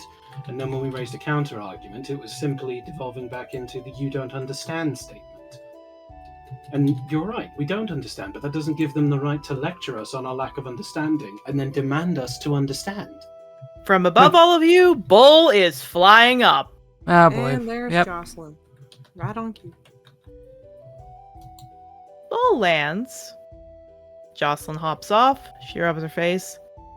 I get 2 hours from all of you, and what have I heard that you all have made every rider in this city upset? And you have personally made my former student cry. Could I understand what happened here? I'm sorry, how did we upset every single Dragon Rider when it was literally didn't even include all of them? What did you call us? I said, me alone, that it felt like an elitist club. And we did not say it to anyone directly. Exactly. Were you on the Rider grounds? Okay, how about you tell us how important that is before you lecture us on the severity of the point? I'm gonna let you take a second and try that again. Okay. Miss Jocelyn, if you could please educate us on the importance of why what we said, where we said it, was such a negative impact, we would have a better understanding of the severity of the actions that we clearly do not know, being first-year students. Try that again. I don't know how much nicer I can phrase it, apart from... Calm down. I'm not angry. I'm just trying to understand. Yeah, and you think any of you going up and getting in faces and saying an elitist club on a rider's ground is a good idea? Okay, first of all, I did not get in anyone's face. She got I'm in not our talking faces. about you. Can I finish my point, please? You cut me off. I'm not saying Regina got in your face. I'm not saying any of you did. But this fire needs to settle down. Alright? So can all of you, for 5 minutes, take a breath? And what started all of this? Because none of you acted like this at the beginning. So what happened?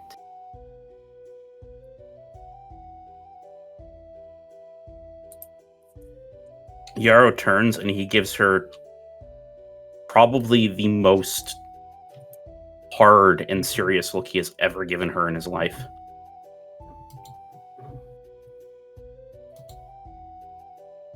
We went to a house, heard a noble saying that they were going to rip out a part of one of my kind's brains, went to go talk to the Dragon Riders about other things that he had done, only to find out that the system is made in a way that he cannot be punished for anything that he's done. So he just opens his arms wide.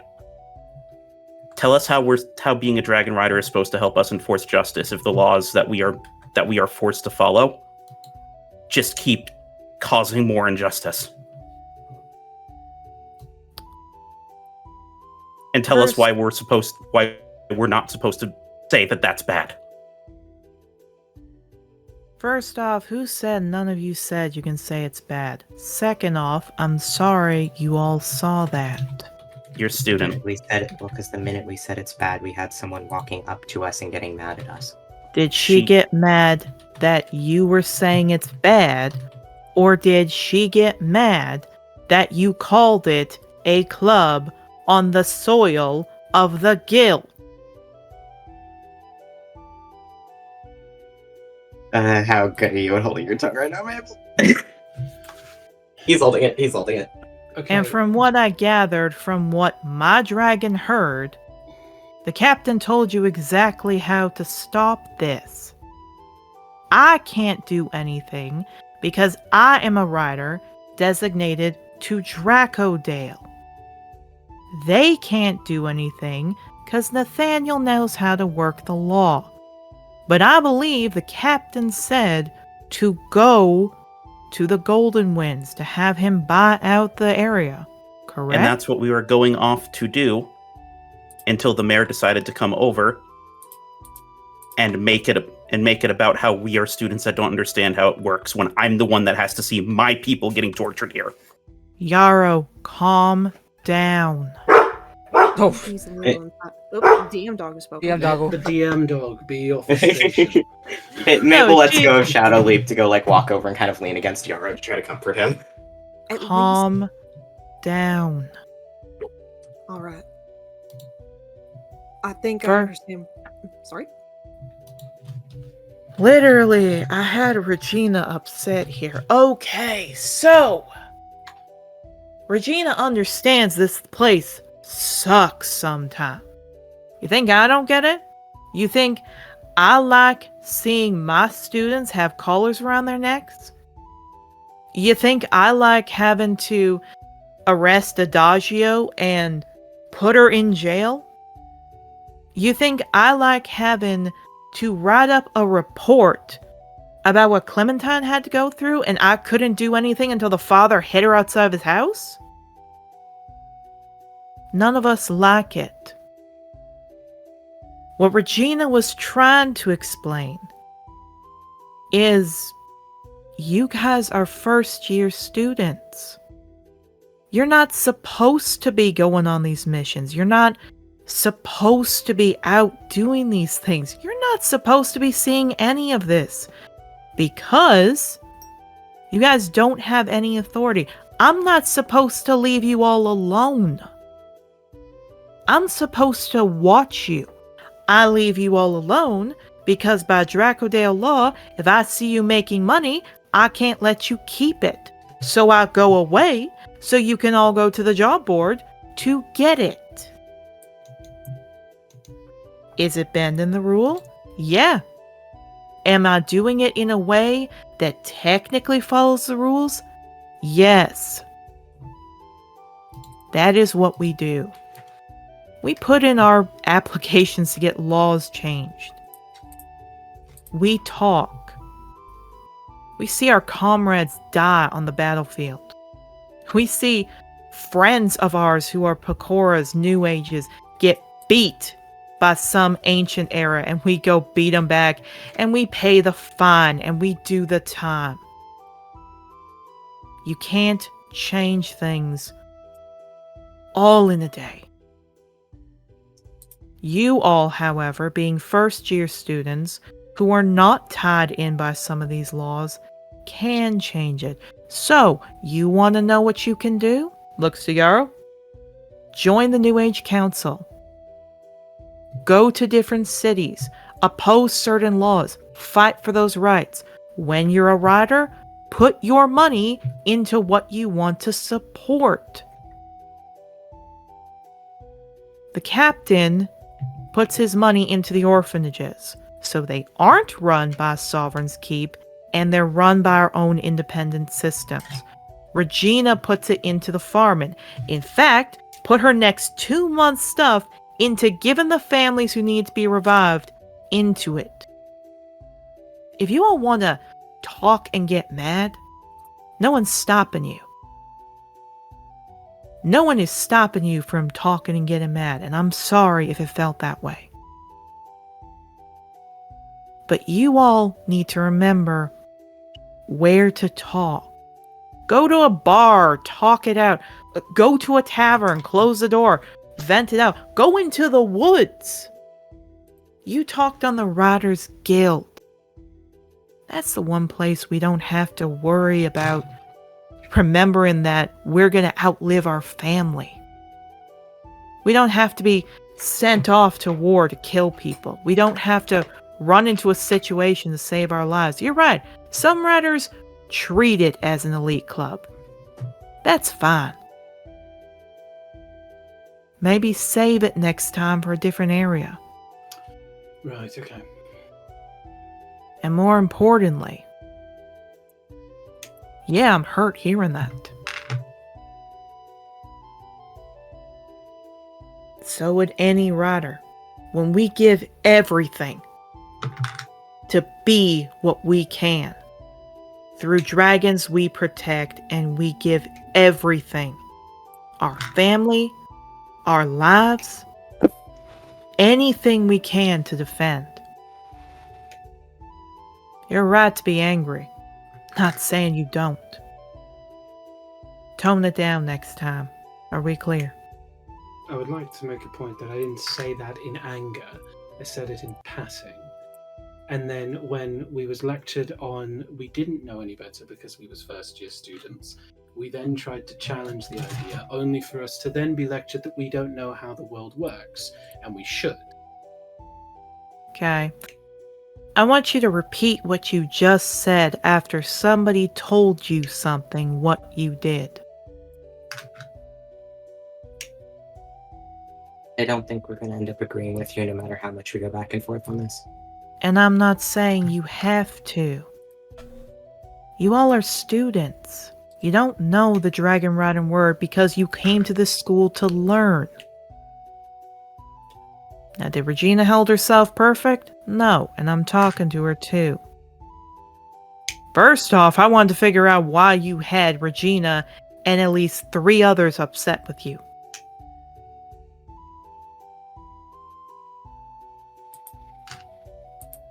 The best thing I can say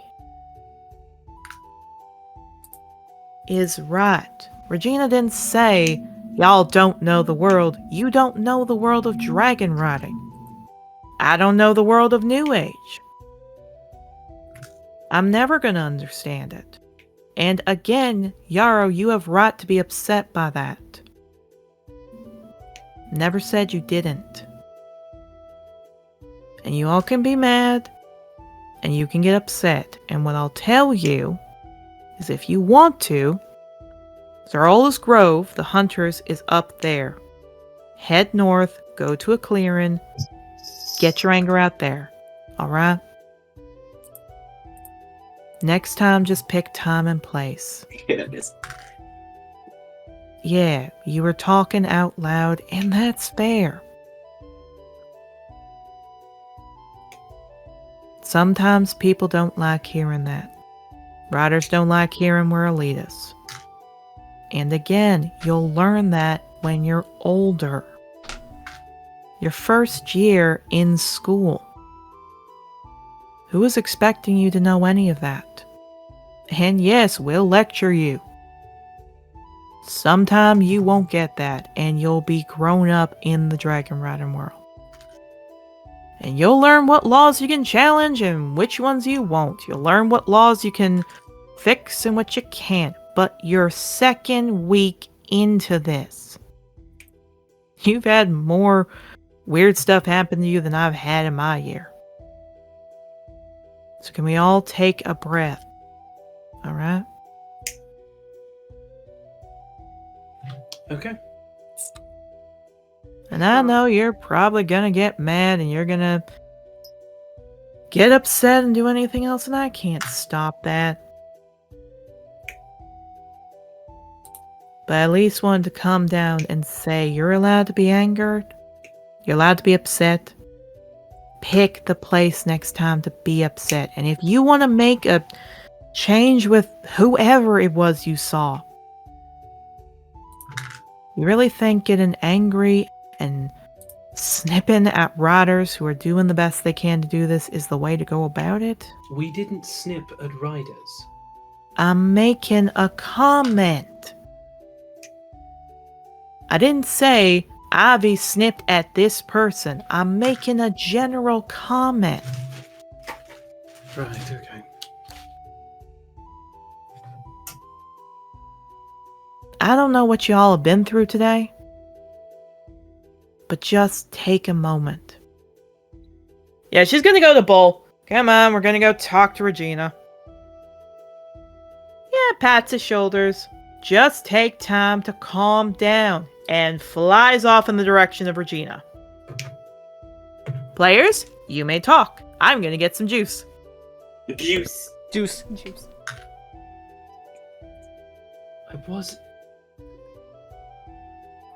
It feels like we were just talking to a brick wall.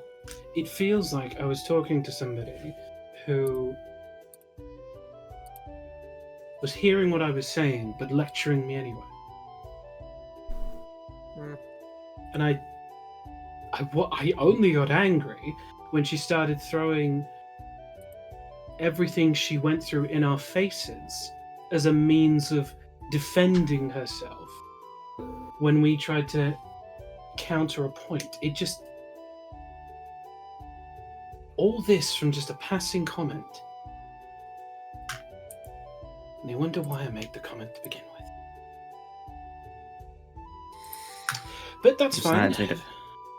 Besides, we did learn the way that this works through that conversation.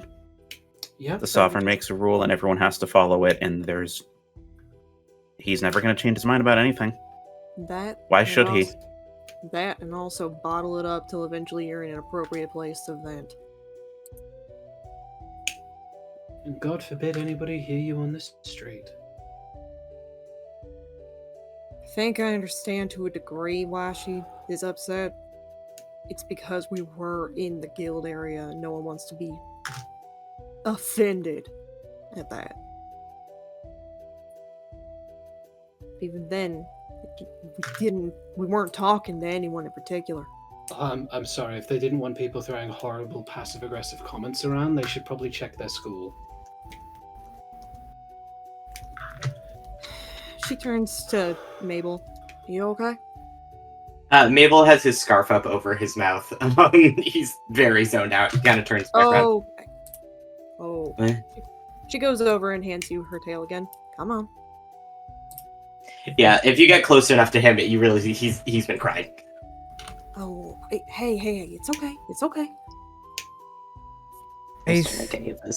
I think we all need a bit of a breather. Yeah, Thank you. I think going to go see Mom is a good idea. We'll go over there. Just take a nice quiet place. Take a nice little breather. Maybe Ivy and I go get some food and bring it back.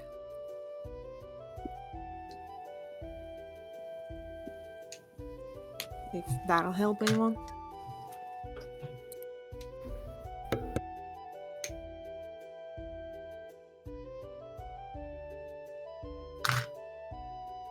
I don't know. I'm just gonna go to the Grove. If anyone wants to come along, and then Yeah, Mabel nods. Yeah, Octavio nods as well. Right. I want to go get everyone refreshments. Anyone have anything particular? Okay. Turns to Yarrow and Octavio. I'll save the drinking for after we cool down and after we get more of the jobs done. Once we've cooled down. You don't even want a water? Pretty sure I can find places to get water at the Grove. Can you hear the baby? No, Baby. I can't hear the baby. Damn it. Purr louder. Welcome to Doodlebug ASMR. What's your time?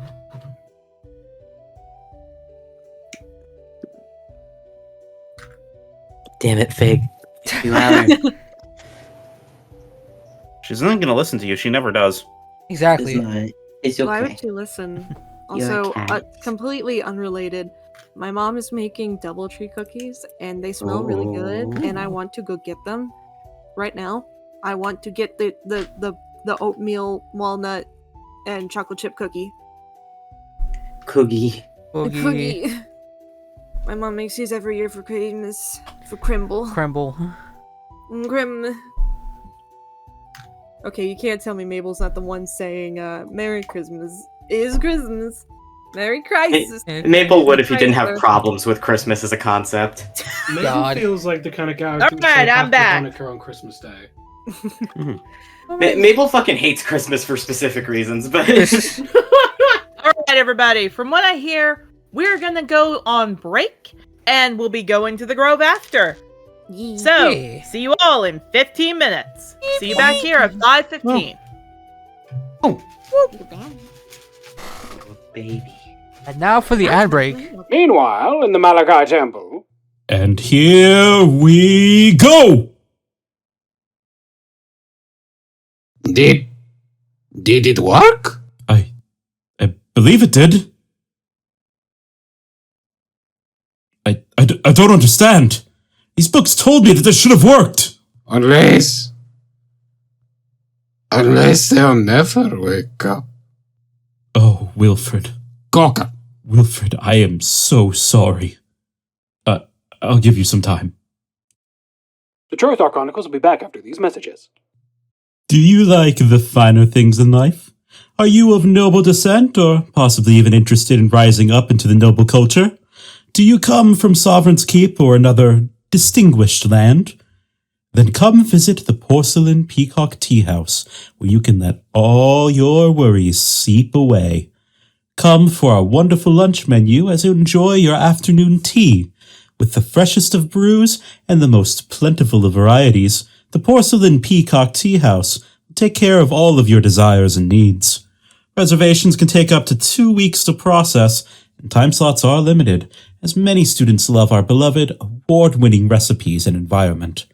As well, for students who wish to join up for noble classes, the Porcelain Peacock Tea House has just what you're looking for. After-school lessons in etiquette and ballroom basics.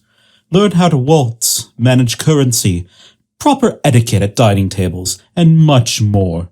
Whether you wish to have a quiet moment on your own or attend with a grand audience, the Porcelain Peacock Tea House will be here for all your needs. Come brew up a good time at the Porcelain Peacock Tea House. Are you someone who suffers on the daily basis from a discrimination against your class or battle expertise? Are you considered dangerous, unruly, or unethical in your practices? Then look no further for support from your brothers and sisters of the Dark, as we invite you to attend WBHA, otherwise known as the Warlock and Bloodhunter Anonymous. Come seek solace with different people just like you, who have found their heart and soul with those who walk a path surrounded in shade, and those who seek power through otherworldly gains. Come talk with others who have far more years of experience, and find others who enjoy the path they have chosen. Seek counsel and therapy for talking to your patron, or perhaps learning on how to be a better servant. And of course, for those who wish guidance and release from your bags, or even switching patrons, we offer advice and legal aid from our plainer lawyers, who wish only to help all safely navigate their way through the dark embrace of the Holy Pact of Umbra. Please register with Professor Blackwell or Professor Glimmermore so they can assist you in finding the right services and tools through WHBA. While often we may feel alone, we all walked together through the Holy Umbra. Calling all students who have acting in their blood. Tryouts are coming soon for this season's full production of Grey Moon, the tragedy of a young gnoll who sets out on an adventure, only to find that his actions have led to the death of those that came before and after him. Surprisingly funded by our headmaster Candlelight, we are adding an additional play this season. We are looking for some wonderful gnolls to take the role of Grey Moon, as well as some terrific tabaxi and felinine to take the side roles in our tale. Costume and stage hands are also welcome, though auditions will only take place through September 14th to 20th. Major roles such as a narrator will be prioritized to students in their later years, while minor roles such as a chorus will be for younger students. Let Calpit motivate you into signing up and performing this wonderful Angador tragedy. And for those of you who don't get in, don't worry, there's always next time. Our performance will be taking place all throughout the month of November, and tickets go on sale for 4 silver for students and 5 copper for visiting adults, professors, and dragon riders. And for those of you who are interested in what our upcoming performances are, get ready for the month of October to have 2 wonderful plays going on at the same time. A funny thing happened on the way back home. A poor shepherd ends up becoming the plaything of the Celestials as he just tries to get his flock back home. And the Midnight Star, the tragic tale of what fear can do to a person. Come take a look at this historic tale inspired by the Starkeeper murders. Let the roar of creativity call out to all and take up the noble art of acting. Good day, everyone! Exciting news from up in the Merchants Field. This coming week is the opening of the Unity Zoo and Nature Center. Come meet our wonderful animals, whether they roar, bark, tweet, or yowl. Come meet some of the zoo's favorites, as well as a whole bunch of animals that came all the way from Canrick. From elephants and zebras to lions, tigers, and bears, oh my! Come meet Harriet, the matriarch of our elephant herd. Solomon, the king of our lion pride. Marlene, the head of our chimera pride. Rose, our beloved foster sea otter. Trike, our head bull of Triceratops. Sydney, our wonderful sloth galloper, and his partner Silas. And even Margaret, the matriarch of our mammoth herd. But that's not all. Come to the Nature Center where you can meet the nature ambassadors Edward the Eagle, Fennec the Fox, Philip the Peacock, Rosetta the Raven, Molly the Mastiff, and Doug the Draft Horse, and many more. And for those of you wishing to have a little bit more hands-on experience when it comes to our marvelous Pearl Petting Ground, where we have badgers, cats, goats, rabbits, alpacas, and more, discounts for children as well as riders and professors all year. And for opening weekend, we're giving away 300 tickets and stuffed wolves for the first reservations of our students. Familiars and companion animals are welcome. So what are you waiting for? Have a wild good time at the Unity Zoo and Nature Center. Unity Zoo and Nature Center is not responsible for any damages that may happen to your familiar or animal companion. All companion animals and familiars must be had on a leash or in a bag, and all damage is done at your responsibility. The Unity Zoo and Nature Center is also not liable for any damage that may come from a student or their child jumping into a pen and causing themselves injury or death. Register with Professor Sods, and we hope to see you there soon! Do you like learning about the past and seeing what led to our wondrous present? Perhaps you're interested in seeing the atrocities that riders have helped prevent, or the good the Celestials have done throughout the years? Perhaps you are interested in the histories of the 4 countries, and possibly the Holy Archipelago. Then today is your lucky day, as the Dracodale History Museum officially opens for business. Come see all that has happened across Engador and Trothar as a whole, and learn from those before you. Get to see relics never before seen across Trothar, as well as statues, tapestries, paintings, and more. This season's special exhibit features the amazing and tragic war known as the Telu-Estelian War, or otherwise known as the Malarian War. Come see ancient depictions of that great war, and even some pieces from the original wooden Kirin. See items from the shields, as well as the skeletal remains from some of the grunt soldiers. Feast your eyes on what was known as the 6-star generals and their iconic items. When you're done, take a look at our oracles and prophecy section to see tales that came after and what is said to come in the future. For the first 2 months, all students can come in for only 1 gold piece for the entire day, and any children can come in for 1 silver a day. For all who are interested, come by the Dracodale History Museum. For the first 500 students who buy tickets, they will get a free guided tour with our very own Milk in the Jar, as well as our own history expert, Banyu Buddy. We hope the echoes of history bring you into these wonderful halls of learning, and we hope to see you soon. Attention all students! If you're interested in making a little bit more money and have hands-on experience with farm work, the Cornucopia Farm is calling you. Due to a 15% increase from students from last year, we've had to meet high demand for student nutrition as well as animal care.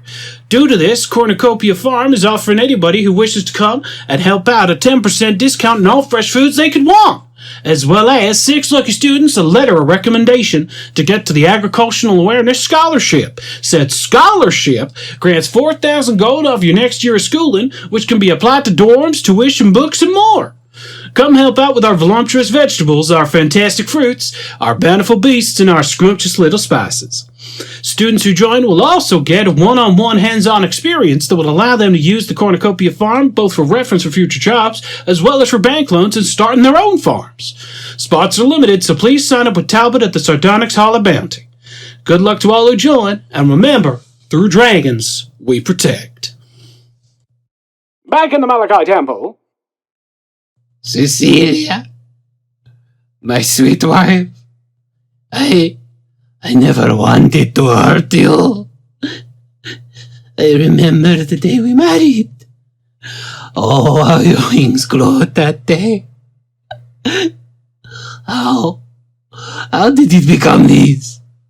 What did I do to break our vows and cheat on it? Albeit very handsome bird. I just want us to go back to the way we were before we fell apart. Before the cheating. And before I strangled that 2 big fish guzzlers of corn! Oh, my sweet husband. You're under arrest? Cecilia? Wait, what? You're under arrest, Cocker, for attempted murder. Falcon? Why were you... Oh, my love. It is all right, my dear.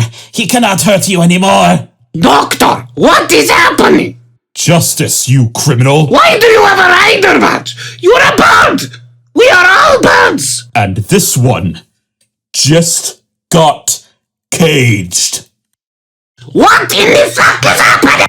Join us next week for more Tales of the Hawks. Welcome back, everybody. I am currently chewing a lozenge, if it sounds a little bit weird there. There has been snow, so I'm just helping out with that. So yeah, everybody's going to take a little moment to go to Self-Reflection Grove, because that went from 0 to 60 there. So, players. I believe Shadow said that they were going to go get food, correct? Yes, she said she was going to get everyone refreshments. Okay. What I need to know to make it very clear is there are a few ways you could get refreshments. Are you going past the Riders Guild to get it, or are you going away from the Riders Guild to get it? Because there's 2 areas you can go. Where's the tavern that we're getting stuff from the job board from? Away. Yeah, I'm gonna go away. Okay. Because we already said we're gonna get free food from there, so. Yep. Okay. So, Shadow, did you go with anybody? If anybody wants to come with me. Just checking. I think everyone said the Grove, so you're on your own. Yeah. Okay, so you get time to talk to the Knoll. Oh, fun! I get to talk to the I get to talk to Shadowleaf's type, which is chubby, fluffy guys.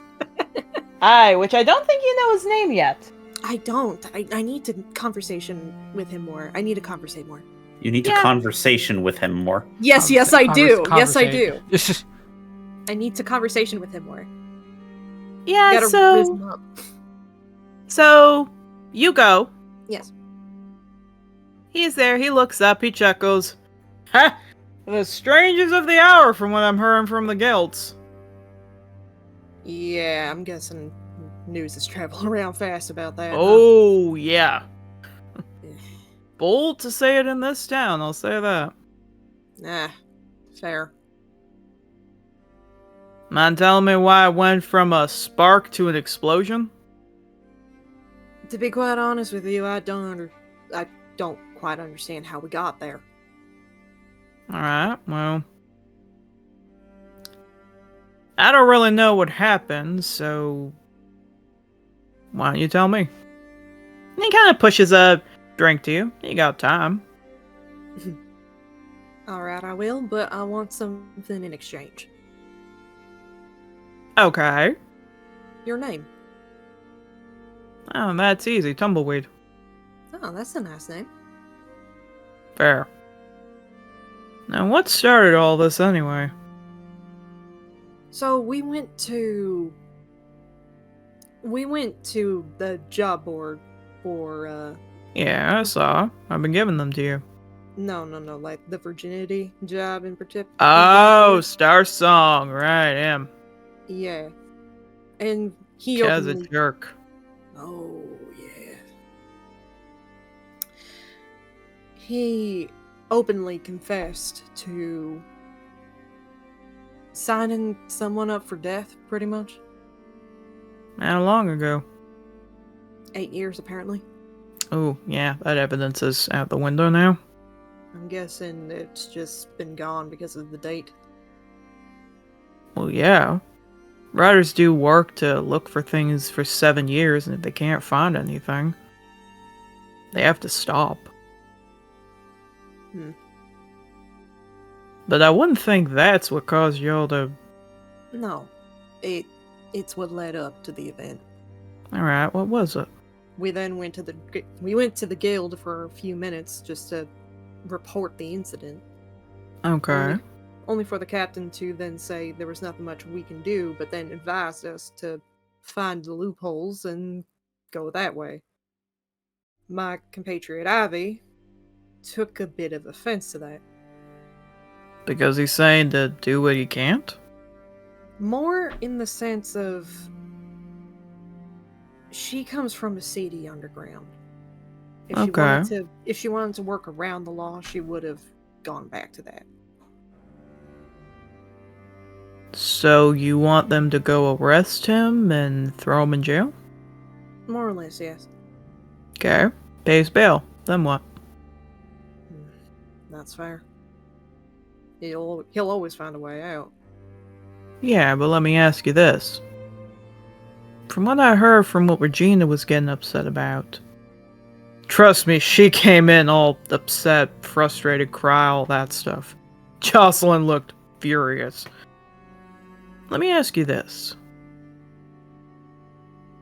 If somebody told you that a New Age race did something illegal in their house and you saw it, would you want the riders running in there and arresting them without seeing it themselves, without any evidence, and doing that? Suppose not. No. See, Starsong's smart. He's old. He's been there ages. But the point is, you wouldn't want them doing that. They're not going to do it to everybody. Unfortunately, they have to follow those laws. But you all don't have to. You know this one little thing riders can't do that sounds dumb? Can't take any gifts. Birthdays, holidays, can't take a gift. Now why do you think that? It's to be selfless, I'm guessing. No. Say I got you. In fact, look at what I just did now. I passed you a drink, right? Right. What if I just went back there and stabbed someone? Oh, it'd be a bribe. Exactly. You think riders like having to not get to take anything on their birthdays or come in? I've had riders come in and tell me that they have seen somebody beat a child to near death, but the problem is it was on the property, and then they send someone and it takes 2 weeks to get that pushed through. And in those 2 whole weeks, they're monitoring, they get to see that kid beat up, and they can't do anything. Because if they cross that property line without a warrant, what do you think happens to all the evidence? It goes away. Yeah. Do you know the strain of having to see that every day? She flicks an ear. I have an inclination. But you're alright. It sucks seeing it. You know what I have a little counter every year for? I have a break counter. Wanna know what that is? What's that? 3rd-year students come in there. First time they're allowed to leave the school. Fun fact, I was surprised when you all said you were 1st year. It's against the rules that you all are supposed to leave Dracodale. We're under probation. That's the point. Finding ways around it. I remember every year, 3rd-year students come in. Something happens in town. And they come to me, and they start paying out the fistfuls in silver coins. Because they want to do something. And just like you, they yell at their instructor, say it's not fair. Ryder says they can't do anything right now. And they start crying. Some are dumb enough to yell and scream at the riders, and those usually get expelled the next day. Remember, you're not talking to just people, you're talking to people who technically have your future in their hands. Don't worry though. Regina's a sort. She'll be upset by the name call, but she'll be fine. Here. Figured. And let's practice something. He pushes like a large barrel of water. There you go. No, thank you. That's smart. What should you say? Let me pay for it. That's right. Plus, to be honest, there's another counter I've got here. Started by my great-great-great-great-great-great-grandfather. That be? When a rider dies. When you're a rider, you don't get to just say what mission you do and do not want. I've seen riders go into burning buildings, and then I ask them where their friends are. Put a notch in the wood, He points up till you see a dragon that has notches all up to it. We lost 2 this year. Riders can't be revived, too. They can't. Can't. It's in the code. We serve. That token, that gem, could be used for somebody else. Riders can't take it. It would also be seen as a gift. It would. And here's the thing. If they do that, and that's a child's token that could have been used, what kind of person would they be? Don't get me wrong. The whole thing's messed up. New Age have to wear collars. Look at you. I didn't always wear one. Yeah. But if you want to go up and get mad at somebody saying it's not fair, then you better back it up by saying what you do. So let's hear it out. What would you do? I could listen to the captain's orders. Follow that. I meant with collars. I want collars to fix. What's your plan? I mean, my personal one, returning home. That's the only way they'll come off. So that helps you. But that doesn't help everyone else. Nah. By the way, he takes a notch, or he takes like what looks to be a chip, tosses in. Call that for your group. Sounds like you had a break. Regina put one in herself. Thank you. And she'll reach over and take a notch and just do it. He puts a hand. Nah, notches are for... Points up, dead. Oh, Look. right. Sorry. I think everyone's a little charged, because, yeah, you got to see someone beat. We saw hundreds of us die. Everyone's a little charged right now. You're a dragon rider? Do I have to be a dragon rider to not like the fact that my whole city was throwing up and dying? Fair. Look, I'm not saying it's perfect. I'm not. But you know, there's a little saying that comes in Autumn Thicket. The buck that charges the hardest will never see the hunter. Sometimes if you want something fixed, and he puts his hand out, you gotta see the other side. That'll be a gold, by the way. Yeah, she reaches in her pocket and gives him one. Oh. 2 more gold. Alright, sure, why? Because from what Jocelyn came in, storming up and down and talking about how she's got to make up some excuse to Morven, y'all are heading to the Grove, right? Yes, sir. He holds out a live chicken. You want this. She stares at it for a few seconds, like, eyes wide, with, like, shock, and then looks up at him. Why? Because you better run very fast before your friends enter the Grove, because if you don't have something to give, Zarl's gonna claw you down. I mean, we're traveling with her son. Then you're fine. He puts the chicken away. Yeah, we're traveling with her son. Look. I think there was a lot of miscommunication. Oh, for sure. And that's okay. It's okay to have that.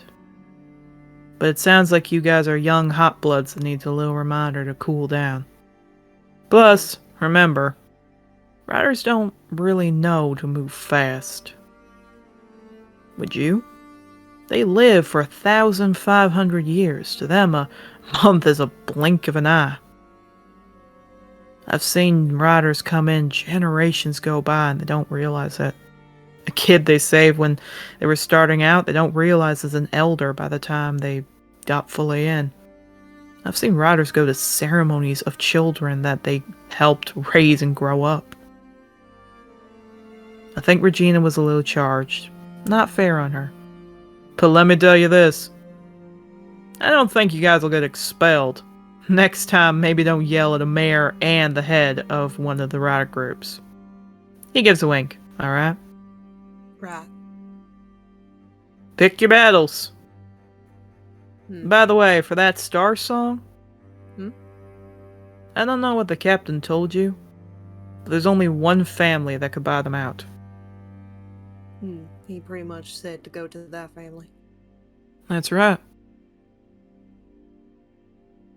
Star Song is a stupid lug. But none of us have the money to buy him out. As well, here's a fun little rule. Riders can't own slaves. You learned that in your 3rd year. Why do you think they can't own a slave? He starts wiping a dish. It would be double standard, I'm guessing. Oh yeah. Free the people, stand for it. Hey, look at the slave I've got in the back cutting my wood. That's interesting. Why do you mention that? Starkeeper's not a dragon rider. Starkeeper? Oh, Starkeeper, sorry, I just got my brain. I got names. Star Song. Because they both again Star. Fuck. No. But why do you mention that? What do you mean? Star Song isn't a dragon rider. From the sounds of it, he vehemently hates them. What I mean is they arrest him, right? Right. So where do the slaves go? Yeah.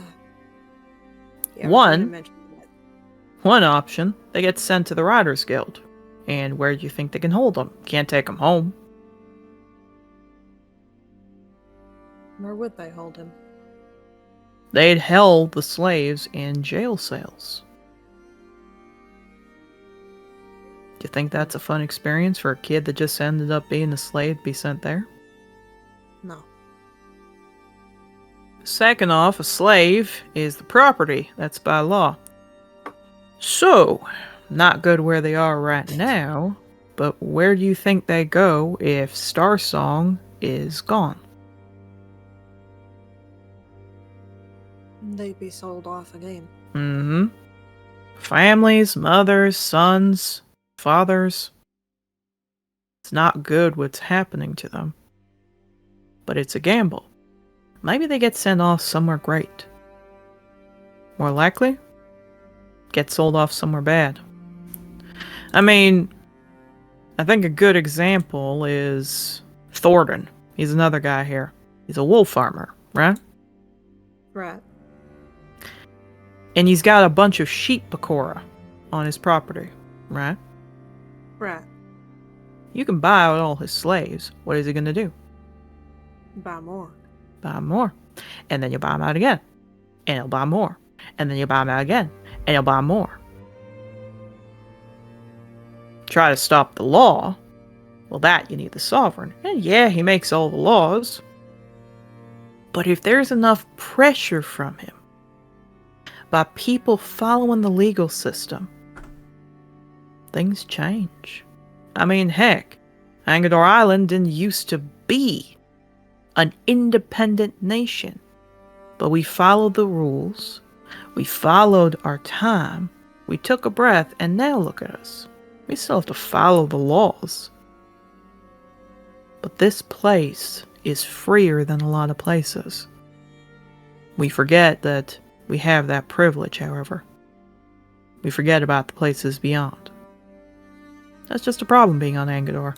I mean, heck, you can't be on Angador unless you're related to a rider, connected to a rider, trying to be a rider, used to be a rider, failed to be a rider. So I guess your friend's right. He is a bit elitist. But are the riders trying to be elitist? Probably not. And you think people serving and doing their best to give up what they can every day is going to like hearing that? No. Nah. But you're right. It's elitist. Next time, though, save it for my tavern. I will let you sing the praises to the heavens. No, I think that's the overall lesson that need to come into play. That's why we're heading to the Grove. And I think that was smart. All of you deciding to go there. Take a breath. Take time to cool. Breathe. Trust me. He gives a wink. It's more or less what the riders do. Why do you think their whole tree is right beside Zarola's? She tilts her head a little. Because you can scream and call out the Sovereign as much as you want on the Grove and he can't get mad at you. You can curse out Ulysses. You can burn totems. You can rip off collars. And he can't do squat. Because in the Grove is a sanctuary. So, where we're heading is a sanctuary and anything goes. That's right. And don't mind Regina. I think she just cried because, one, she had to see her whole town get this, and two, she just had that. Remember, it's been the same day that y'all came here and helped out. It's been a long day for all of us. No, that's understandable. Wanna know something that might make you all happy? Points over to a family in the back corner. They look like they're pretty tired. They look sick as they're cuddled up just eating some chicken. See that family? We helped them, didn't we? That's right. They were coming in. We weren't sure what to do. You all brought the stuff. They didn't need revival because of all of you. And that, he kind of chuckles, is how riders get through. They sacrifice themselves, they sacrifice their lives, they sacrifice their dignity, they sacrifice everything. And don't get me wrong, some are corrupt. I'm not saying all of them are good. The system needs whole rework. The system needs everything shoved out and worked. Let me tell you, if there was a way to burn the system and then build it back up, I'd be happy. But you can't do that for every town. You have to start small. And you'll have the most power when you're a rider. Right now, you're in that stage where you got more rights than me, but you don't got as much rights as them. She flicks an ear. Revolutions aren't the wildfire to start their spark. And is revolution the right thing to do? Fighting, people dying, citizens getting up in arms, blockades made, starving in the streets? Or is using the law to your own advantage to figure out what you need to do and work with it and sparking inspiration the better option? Now that, as he lifts a cup and, kind of gestures in your direction, is the whole debate as riders. And he kind of swigs it back. Anyway, off you go. Go give those friends a whole fun. At which point he looks back and you see the totem of a deer is glowing as he whistles. May Our Lady come and rest. Pardon? And we are gonna cut over to the other group! Oh boy! Yarrow, Octavio, Shadow, Ivy. I'm not here. Sorry, you're not here. Yarrow, Octavio, Ivy, Mabel, you all make it to the Grove. Yarrow? It definitely took you a while to get here, you know. Not the happiest. Angy little soggy. It's a mixture of Angy Soggy Boy and a few other things, ain't it? Oh, he's gonna get into that when he gets in there. Yeah. So, Octavio, Yarrow, Ivy, Mabel, you make it in there. Yarrow, you get in there. Interesting time. But when you get in there, just as you feel angry, from behind you, you hear footsteps. His ear flicks and he turns around. It's a deer. A very large deer.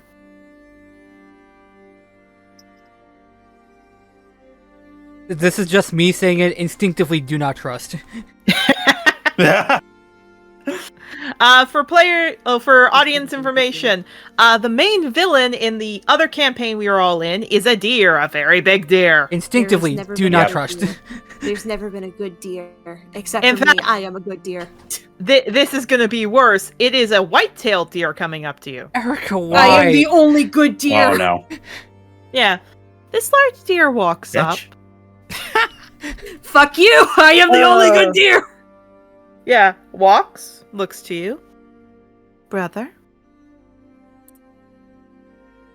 He just stops for a moment. And Mother told me what you looked like. You're Yarrow, right? He turns fully around to face her now and just kind of blinks. Yes. I was told you don't come back to your grove during your season. I don't. But when I hear the cries of hundreds of my citizens dying, and then one of my friends crying, I come back as fast as I can. She lays down. What are you all doing here? Are these your friends? They are, and he kind of looks around to everyone. And kind of looks back. I'm sorry if she was your friend. She just... I don't know what happened. I was dancing with my father. She looks at all of you. I recognize you, nods in Mabel's direction. Mabel still has the scarf over his mouth. That is new. Dad didn't tell me about that. Mm. The scarf. He just glances away. He's trying not to cry right now. He doesn't want to talk to people. There seems to be a lot of anger. What's going on? I think frustration would be the better word to describe our feelings. So what happened? In short... I don't want the short. What happened? We took a job from a nobleman with a bunch of Pecora slaves. Star Song, understood. I don't like him in my city very much. No. Doesn't sound like anyone does. No. But he admitted to a crime while we were there, before he knew who we were, and we went to go report it, and when we did, they said that because of the laws, the time had passed and we couldn't do anything about it. And when we talked about the slaves being abused, we were told that there was something that we could do to help, even though it's not necessarily what we're supposed to be able to do. So we took that and we started leaving, and we were a little upset about it, but it was at least something. And then one of us made a comment about the Dragon Riders, and then Regina decided to take it upon herself to get offended by it, which was understandable, but then come over and lecture us about... You kind of like... He looks like he's starting to get aggravated again, and he just takes a moment to breathe for a moment. Decided to lecture us about how we don't understand how things work, and we don't understand how the world is, and we don't and that because she was a slave too, or got sold as a child directly to somebody who just had to witness all of that we don't understand, and that we just need to accept what's going on in front of us for right now. And she said it in those exact words?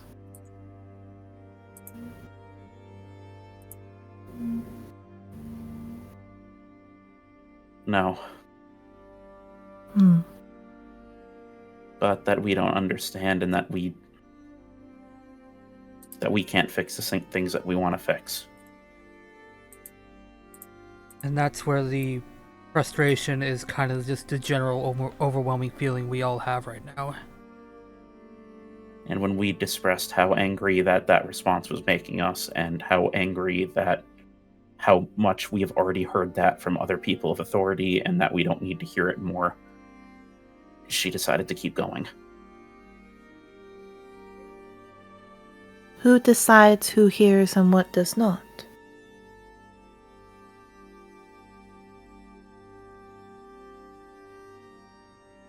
A speaker, I guess.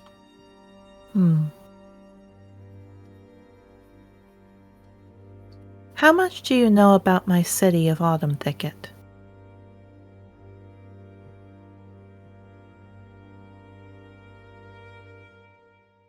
I know of its founding, that this was a place that mother and father laid with each other, and the place that you now return to between your seasons, between your time with father. That is not how this town was founded. If I were to tell you how it was founded, would you be upset that I did that? No. But you didn't know how it was founded.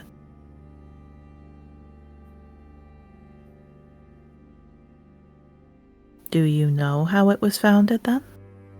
I do not. The buck who charges does not see the hunter.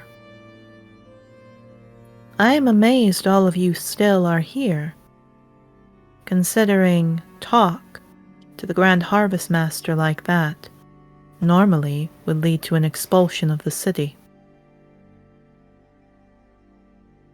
Well, no offense to her, but we wouldn't have talked to her like that if she didn't butt into our own conversation that had nothing to do with her. But she's a rider. Yes, but I don't walk up to random people on the street because I hear them insulting nobles. And that's very fair. I'm sorry that happened. Sometimes people get particular about something, especially when things were followed by other stuff. I feel ashamed I wasn't here when my whole city went through that. I feel ashamed I wasn't here to help Regina. Now I will ask again. Do you all know how the city was founded? No. No. This grove did not appear until after I picked the land. Mother and father chose this island to protect because they wanted to be away from Tossie, which is hilarious because the entire area is covered by water.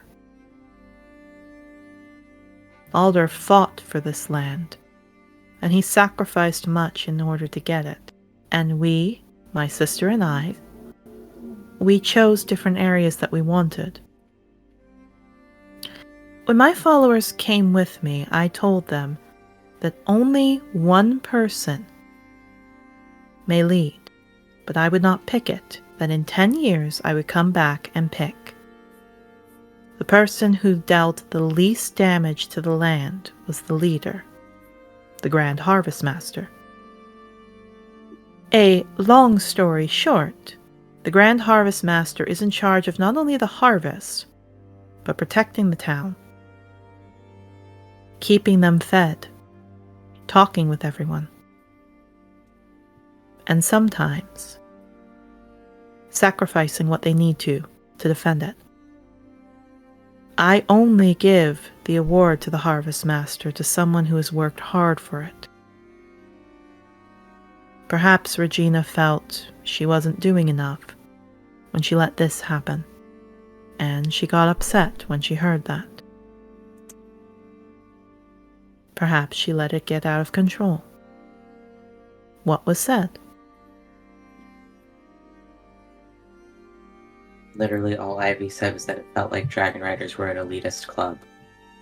Which I get that that's not a great thing to say, but again, if someone's randomly walking around on the street and goes, "The Starkeepers suck," I'm not going to run up to them and start an argument with them.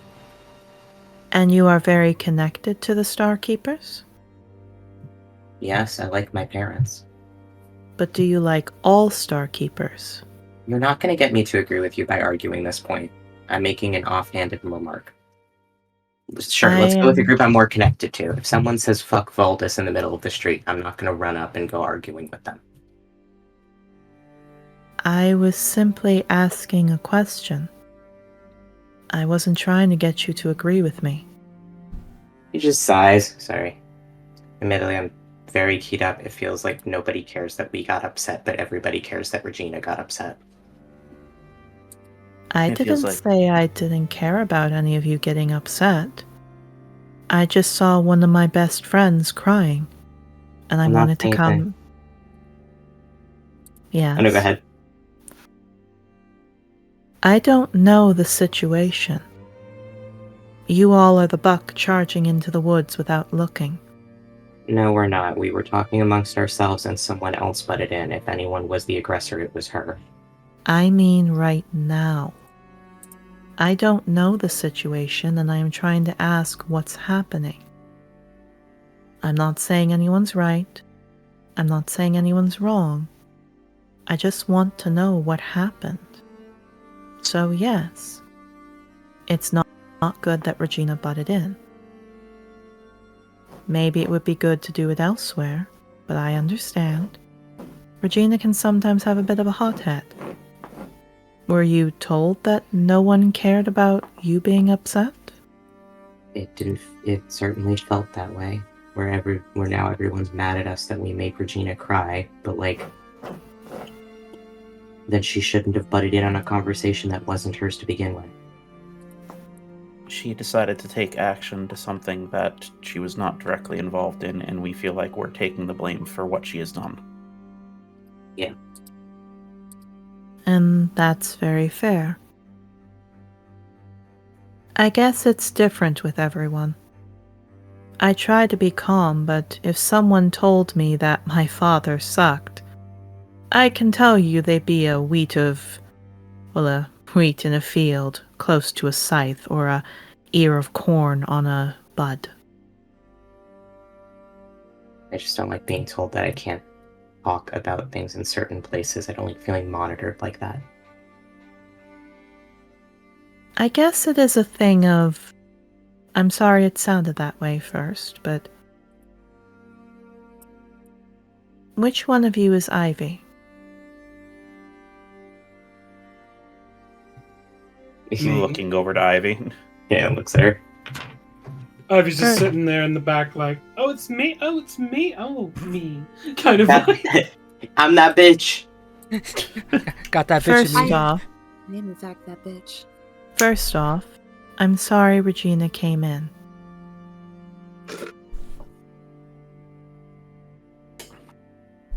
I will talk with her. But Regina doesn't usually say those things all of you have said, that no one is listening to you or taking your side, or that you have to be monitored. When someone comes into my temple, my grove, and they start to talk bad about my sister, they have openly come into my place, and I have the right to determine how I feel about it. I have had many people tell me I'm the stupid one amongst our sisters and I don't care. But when someone insults my sisters, that's when I care. From what I can gather, and she looks in the direction of the town, 2 riders lost their lives. Perhaps that's where the hostility began. From what I've gathered, I think this was a charged situation with everyone. That doesn't mean that everybody needs to feel that they're the one to blame. A situation can have blame on all sides, and different sizes of blame. Can it not? I never said it couldn't. But initially, I would like to make this point. Shit, sorry, I dropped something. The statement I made was a passing comment. A passing comment, granted, in an environment that wasn't the best, but we've had some time with these lessons, and in time, in the first couple of instances, we've had people lecture us, insult us to our face for being riders, and also in the school that they run, have had people make comments about us and comments about people like our friends for either being slaves, our race, or our genders. Yet the moment that I made a comment in passing about, albeit an elitist-like nature, to the Riders system itself, not to anybody specific, but from my experiences with dealing with Riders, it suddenly then becomes like I'm persecuting them and insulting them, to which she then adamantly tried to defend the system by then lecturing me on the ins and outs of the laws and legislations and why it's supposed to be there and in place. So before we can properly try and think about or assess or even look into alternative options to suggest, it then became a situation of, but it doesn't matter because it then depends upon the sovereign. And then when we try and argue again, it then turned into, you don't understand what people see every day, which then in turn becomes a very difficult argument to counter, because then it's less about the fundamental logic of trying to prove the point, and then suddenly what everybody has personally gone through in terms of their traumas, which I'm not going to speak for anybody for.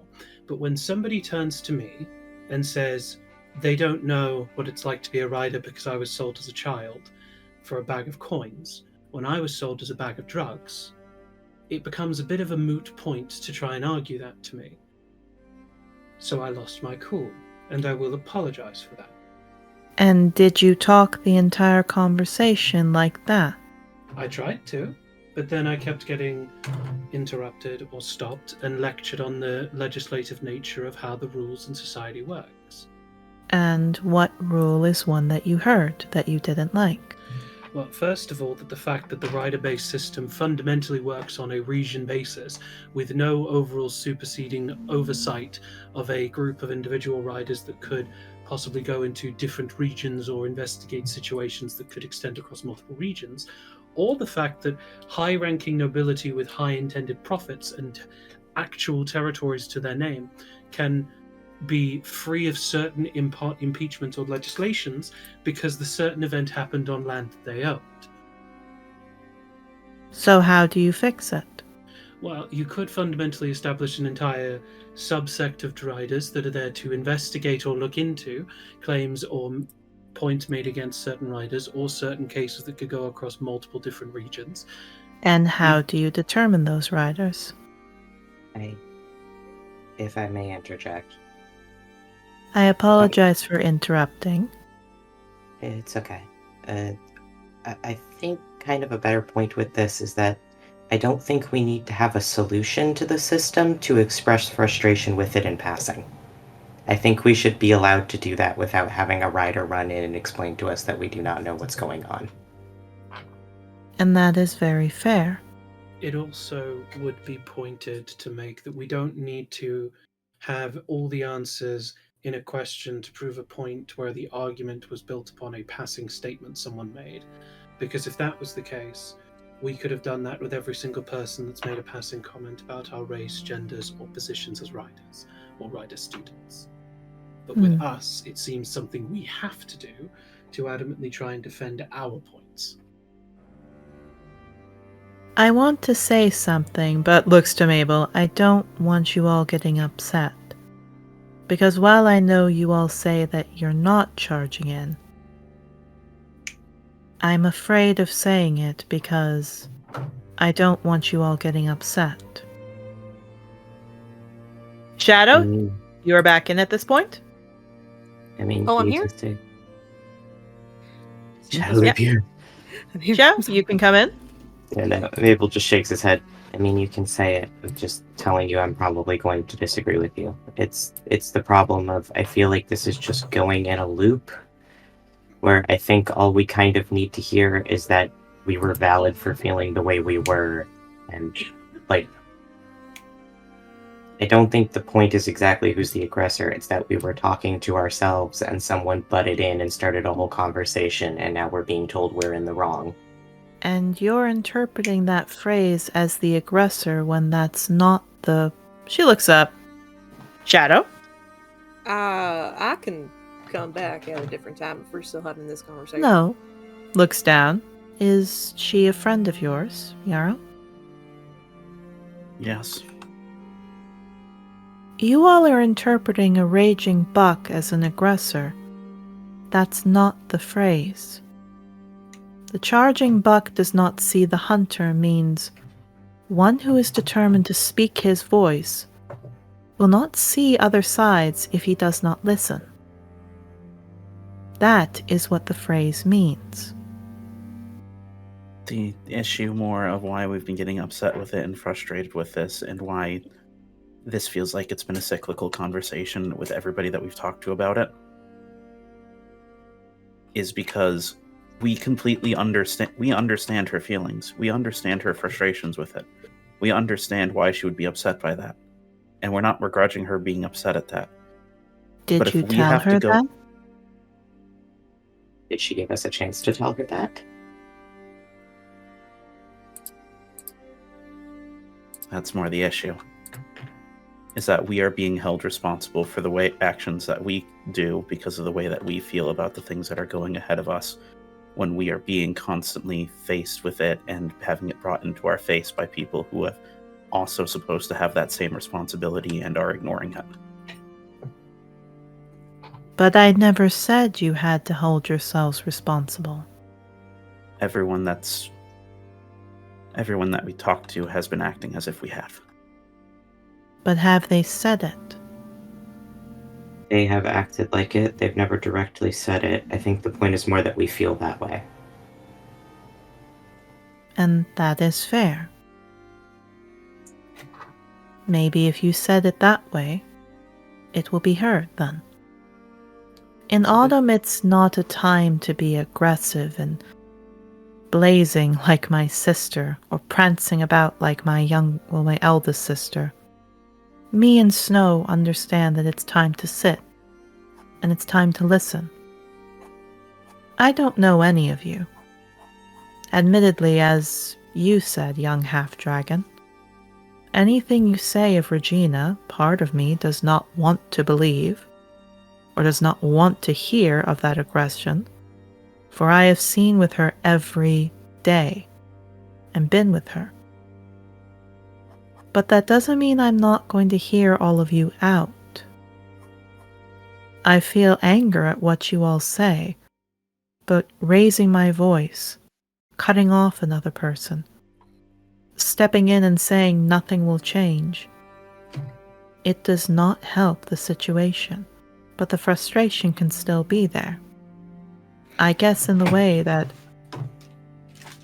it does make sense, though we Celestials don't really know what you all go through. Your mortal lives pass us by in a blink of an eye. But I guess, in a way, it's how we feel of Ulysses. We cannot change celestial law because he is in charge. If we want a celestial law changed, we have to go to our parents, both of them have to agree, and then we all have to go to Ulysses, and rarely will he agree. But we try. We try. We take our time, and we follow the law. Because we don't want to be like Lorelei, and we don't want to be like Valdis. Mabel growls, and then holds his tongue. Probably not the best gods to mention in front of him in particular. I'm sorry if I upset you. All of us have different opinions of them. I don't like that Lorelei has been going and tainting my father's groves.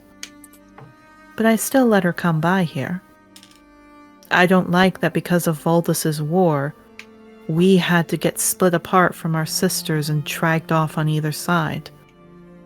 And I don't like with Lorelei how her finding necromancy has led to so much restrictions in the Celestial Pantheon. But she must have done it for a reason. But it didn't lead to anything for us but more rules and more regulations and more aggression. But she's still a good person, even if I don't agree with her actions. I can still see her point of view, even if I don't want to be it. Does that make any sense? It does. More than you think. The way that you speak of Ulysses, and it's very similar to everything that we have gone through interacting with the Sovereign. Which comes to the problem that the reason that I got so aggravated about all of this is the fact of the matter is that if the two of them can just impose their will on anything, and no one can stand up to it, and nobody can change it,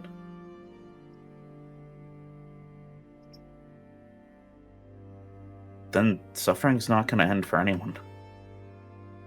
So they're going to make the decisions that they want to make, and they're going to continue to make it. People that they don't want, that they don't care about, suffer.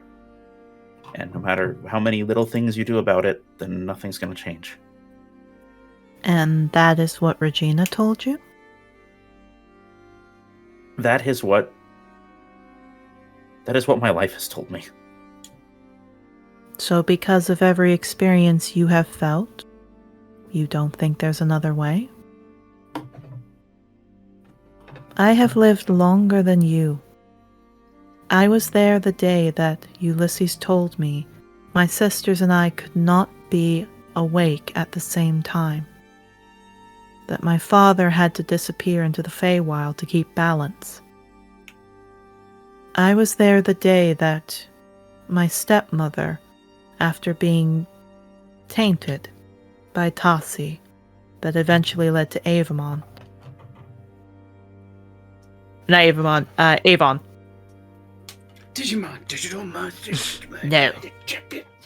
Oh my god, it's Dad again. Having Avon. And telling her that he could not stop anything. And yes, my mother could have rolled over and said that there's nothing. And she did. And then my half-brother Avon came in. And what he did is he used the law to his side. He claimed that since it was on land and Alder attacked Tassi, that Tassi, in a way, had to pay fees, ramifications, whatever you want to call it, for Zarola. And Ulysses agreed.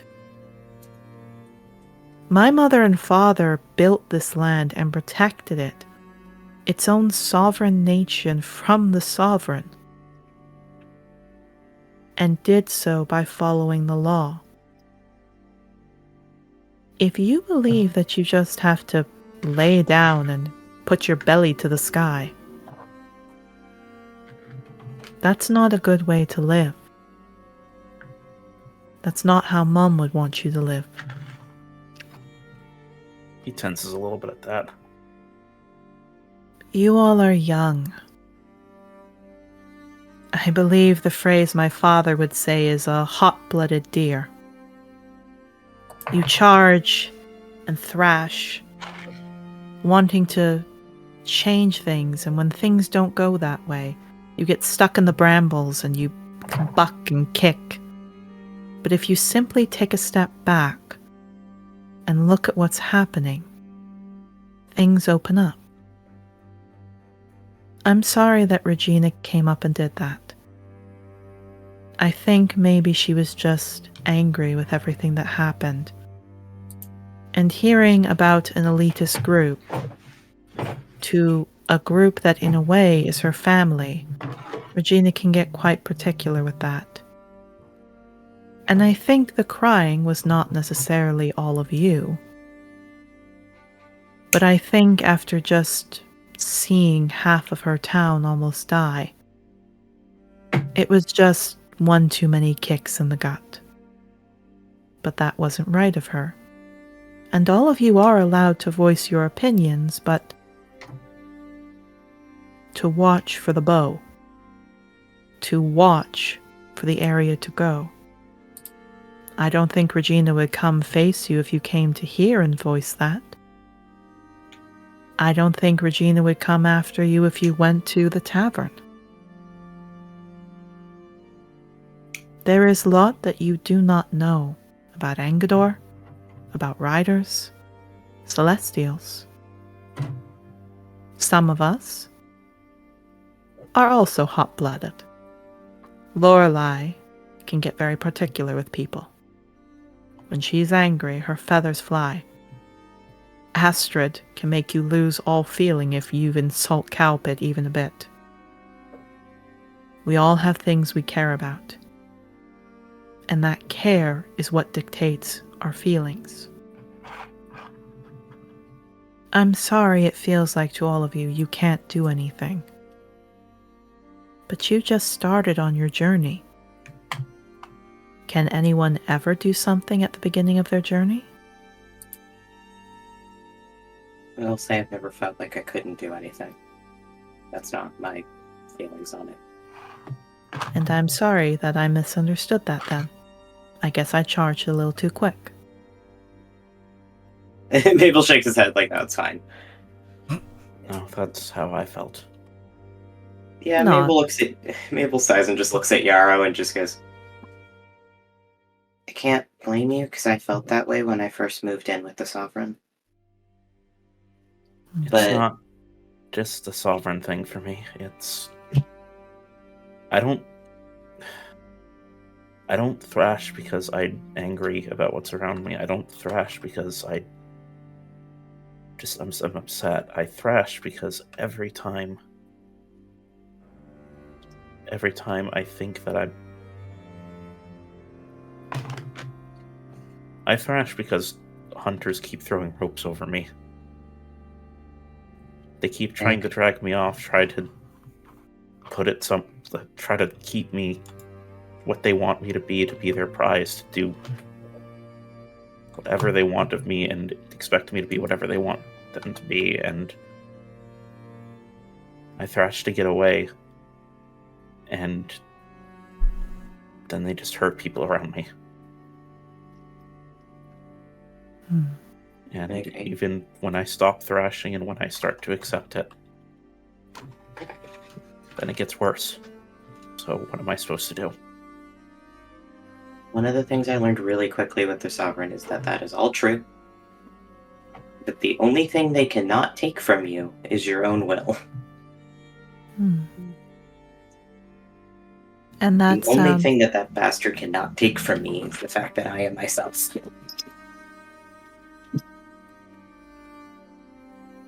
And despite the fact, I will say this, Yarrow, despite the fact that many times in this conversation I have gotten angry, I keep my voice calm so I can hear you. You ask what the point is. The point is that some harvests you will get nothing. No matter how much work you do, no matter how much effort you put in, no matter anything that happens, you will get nothing. And you will ask and cry and beg about what happened. And you will have a horrible year. And then someone will come up and maybe get a little mad at you. And then you let it out. Because you can't control anything else. But you can let your anger out. You say, what is there to do? I say, why are you limiting the options you can have for a future? We do not sing our songs, but we also don't cut them short. Do you want your song to just be this?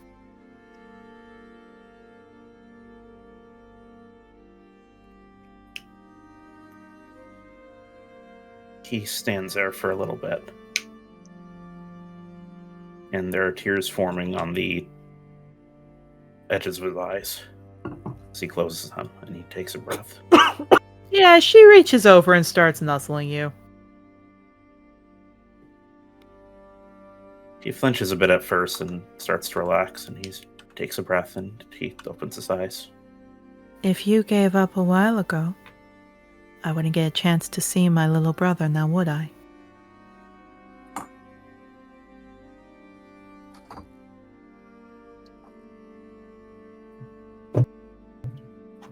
Again, both sides are valid in how they feel from what I can tell. Sounds like you all have gone through things that Regina didn't know. And Regina has gone through things you all don't know. And no matter who started it, I think it was just a bit of a firestone cracked hitting another firestone to explode. Both of you have had your own things to deal with. And I think both of you, both groups, lost their cool a bit. Can we all agree on that? Very well. Yeah. Now, is anyone saying both of groups need to apologize for losing their cool? No. I'm just sorry both sides lost their cool. Because what it tells me is not that both sides can't control their anger. It tells me that both sides must be hurting very much to have gotten that part. Is that something I can assess from your group?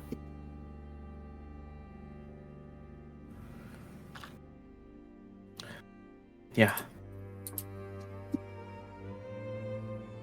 At At least for me. Let me ask you all a question.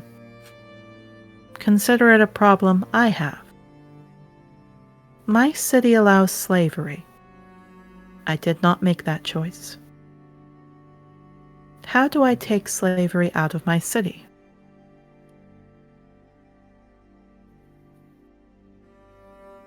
You can't necessarily without going against laws. Again, I don't feel like it's our job to have a solution to this. I never said you had to have a solution. But you are asking for one basic thing.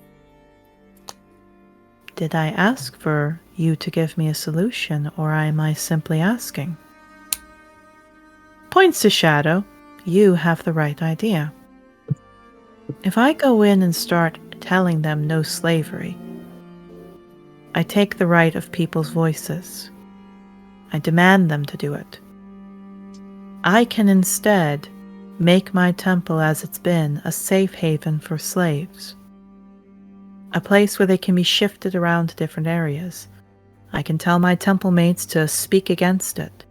But in the end, the mortals have to vote and decide what they want. I can send my temple mates to give better aid to people who have no slaves. But I can't go in demanding it. It is something me and my sisters have tried to figure out. Something my father has had to figure out. It is something not even the Celestials know. And we're the ones supposed to rule the land. You can ask and talk out a solution without ever demanding it. Does that make any sense?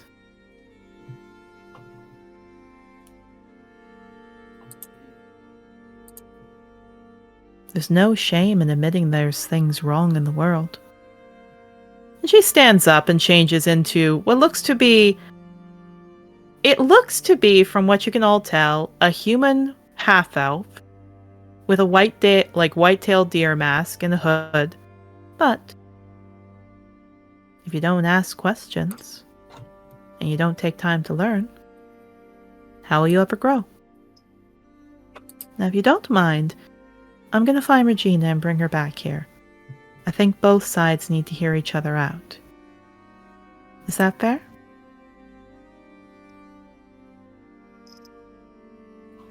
Yeah. I'll take the long way, so you all get to talk it out. Oh, and Miss Shadow, Yes. I think you're very wise. And she walks off. Alright then. Players, you may interact. Well, Autumn goes find Regina.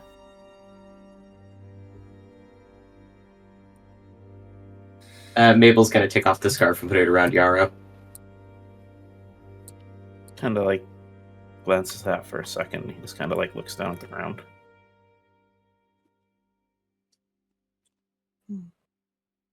You know, the reason I wanted to become a dragon rider wasn't just... It was because I wanted to stop people suffering. It was... I also didn't want to be trapped in a situation anymore where I had to listen to... where I had to be complicit in things that I didn't agree with. I think you and I have a similar viewpoint on that then. Yeah. When... I know I shouldn't be expecting to be able to fix all that soon. I know. I think even among all of you guys, I'm still a kid. Not necessarily.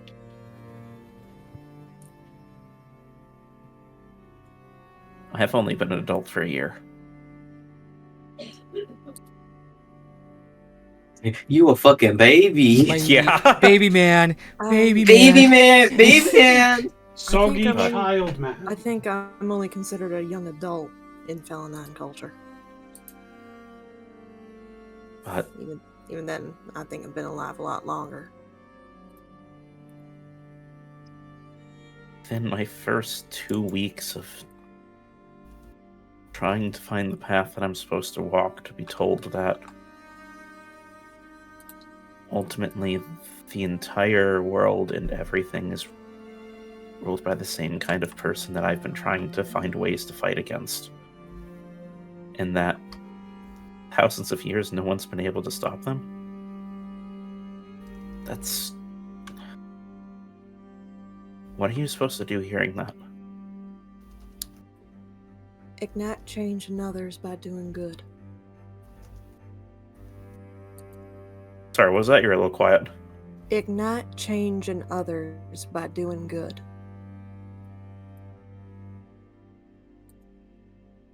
Lead by example. She goes over and she gently holds her hands, Yarrow. That's the best you can do.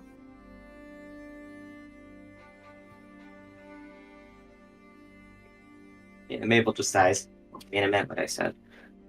Obviously not to the degree other people have, but I've lived my entire life under scrutiny, I guess. Just sighs. They can take basically everything from you. They can't take you. They can't take your desires, and they can't take your will unless you let them take it. And it's difficult.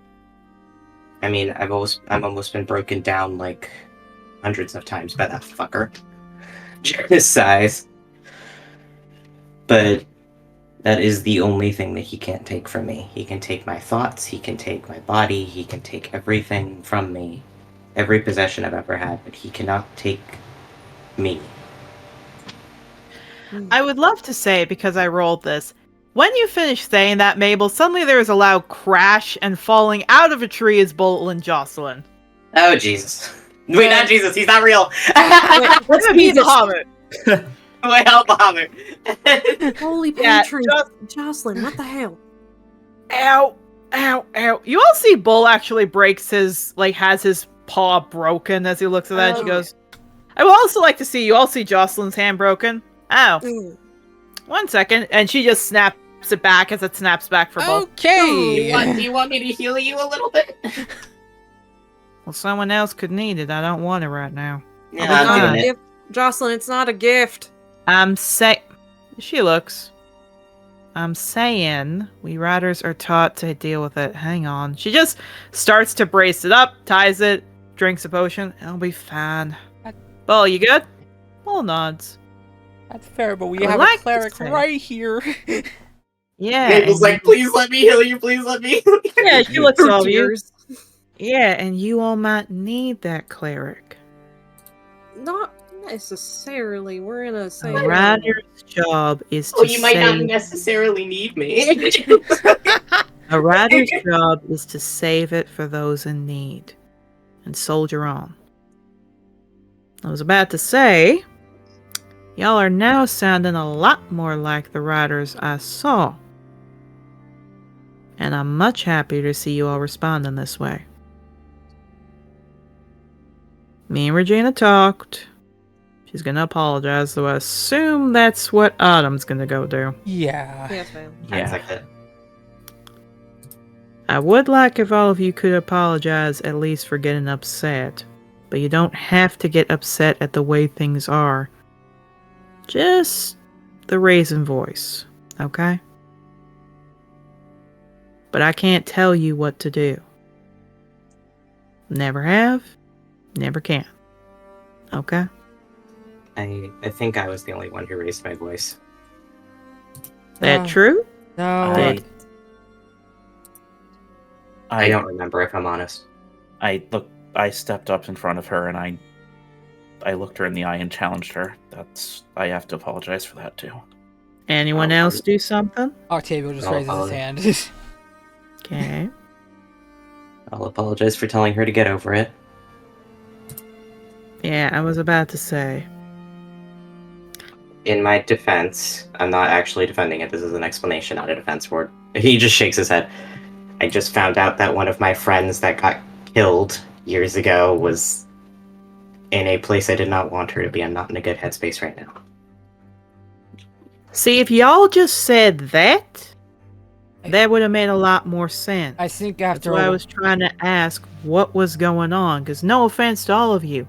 You all are some of the dumbest, irresponsible, bullheaded I've seen, but you've also been some of the most brightest and absolutely most capable writers I've ever had under my care. So I wanted to know what in the nine hells you all were doing. I think it's just a combination of heavy emotions on both parties that led to this.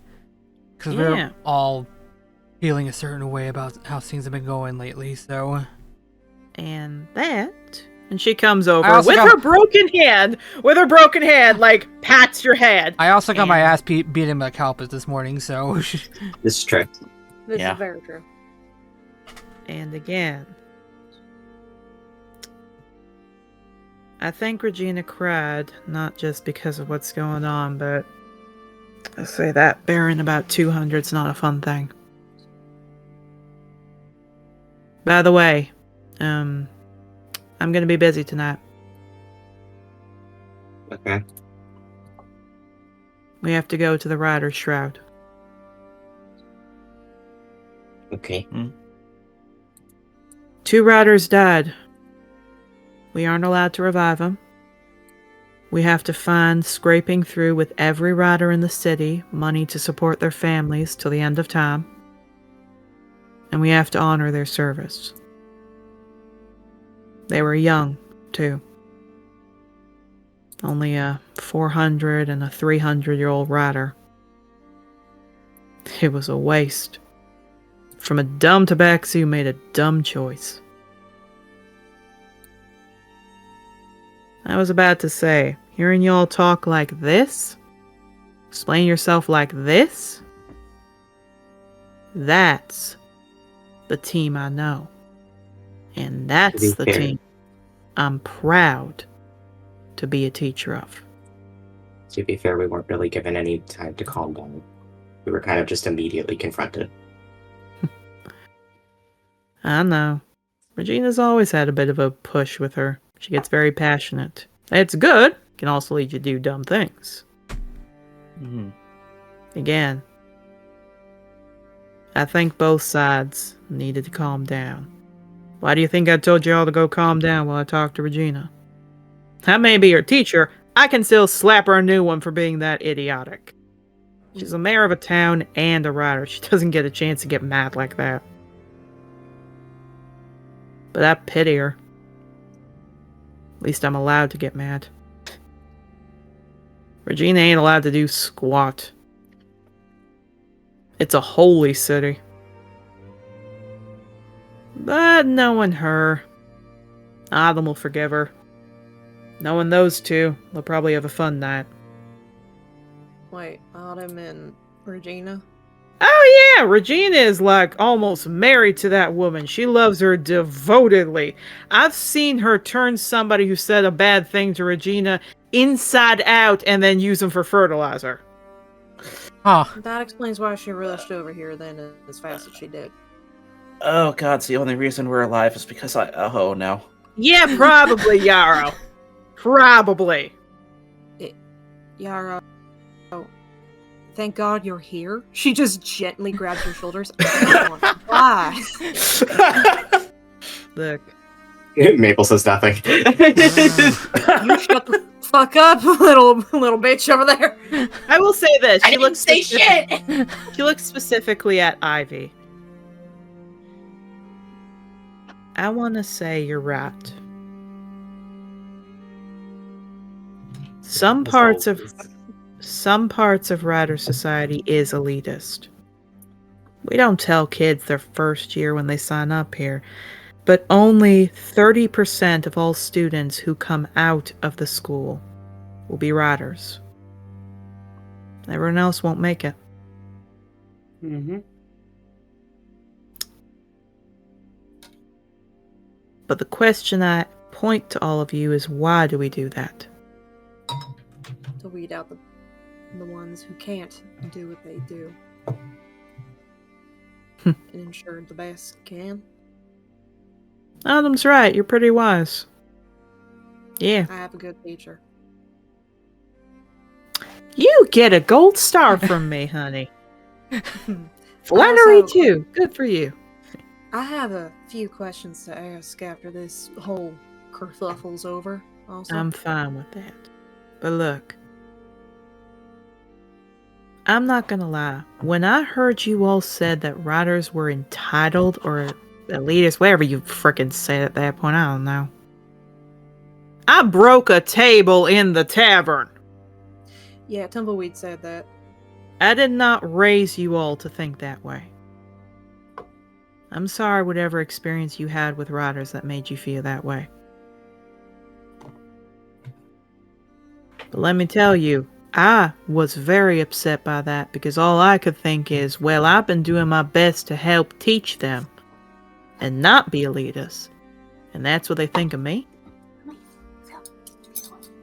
was not fun hearing that. I'd like to point out it was me. Don't rope them into what I thought. Okay. Did I say you all were at fault? That's just what I literally just said. Is that what they think of me? Yes, and what I was trying to finish with was when I talked to Regina more and I found out it was Ivy, I was like, oh great, that makes sense. But then I took a breath, paid to get the table fixed, took a moment to breathe with Bull, and then I came over to figure out what in the nine hells led you all to be that way. And now I know.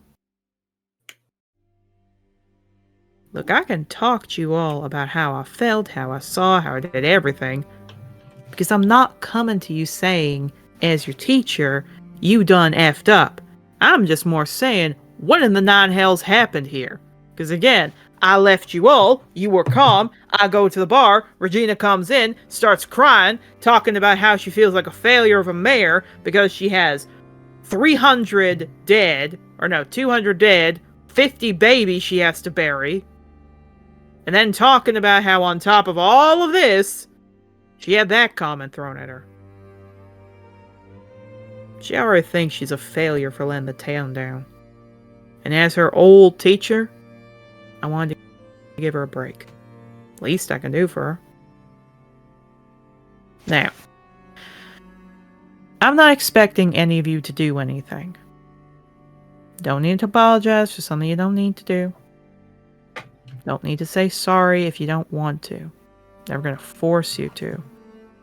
Can I just ask that if y'all have those thoughts again, to go to a quiet place to say it together? Is that okay?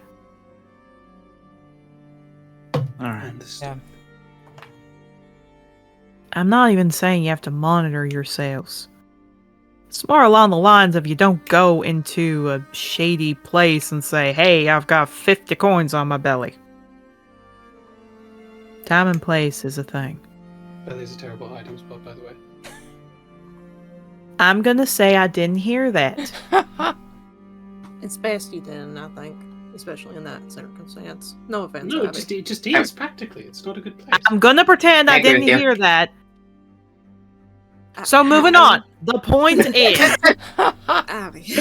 Ivy's just so confused. Like she was if trying to I help. hear that you have done past criminal activity in the past, I specifically can expel you from the school. No, so I'm going to just... pretend I didn't hear that you know where to have coins stolen. That's the problem, because It's up the It's up the ass. that's the problem with... Rubs her face. Like, I'm going to That's in pretend. fiction. It's in fictional books. I've read books with it in it.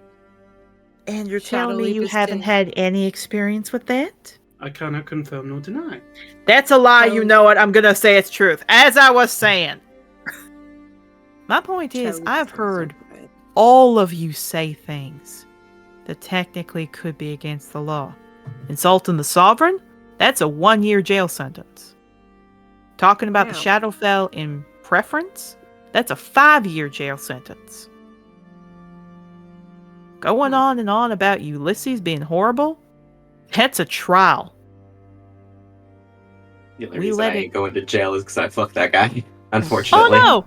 She looks, I'm supposed to write down all of this for all of you. But you're young Hotbloods. Always happens with first years. They're all kicking and biting and wanting to be the next big rider to change the world, to do everything. And then by 3rd year, they realize to change the world, you have to lead by example. You want slaves to not be a thing. You fight for their rights in the peaceful political way you can. You don't own them. And you save what money you can to free them in a way that gets the other person in jail so they can't buy any more slaves. It's a long, tedious process, but sometimes the best thing you can do is wait for the guy to die and then the sun to take over. Because sometimes, and gives a wink to you, Shadow, the sun has sex with someone that makes him start to rethink about New Age races, huh? Lamau. She flicks an ear. I don't know what you're talking about. I did not engage in prostitution. You do realize that every time you complete a mission, the riders are monitoring you across town to see what you do, right? So they were watching Shadow have... They saw you go in, they saw you do it. And she actually holds up a scroll. What do you think I have here? Oh, is that about prostitution in particular? No. She opens it up.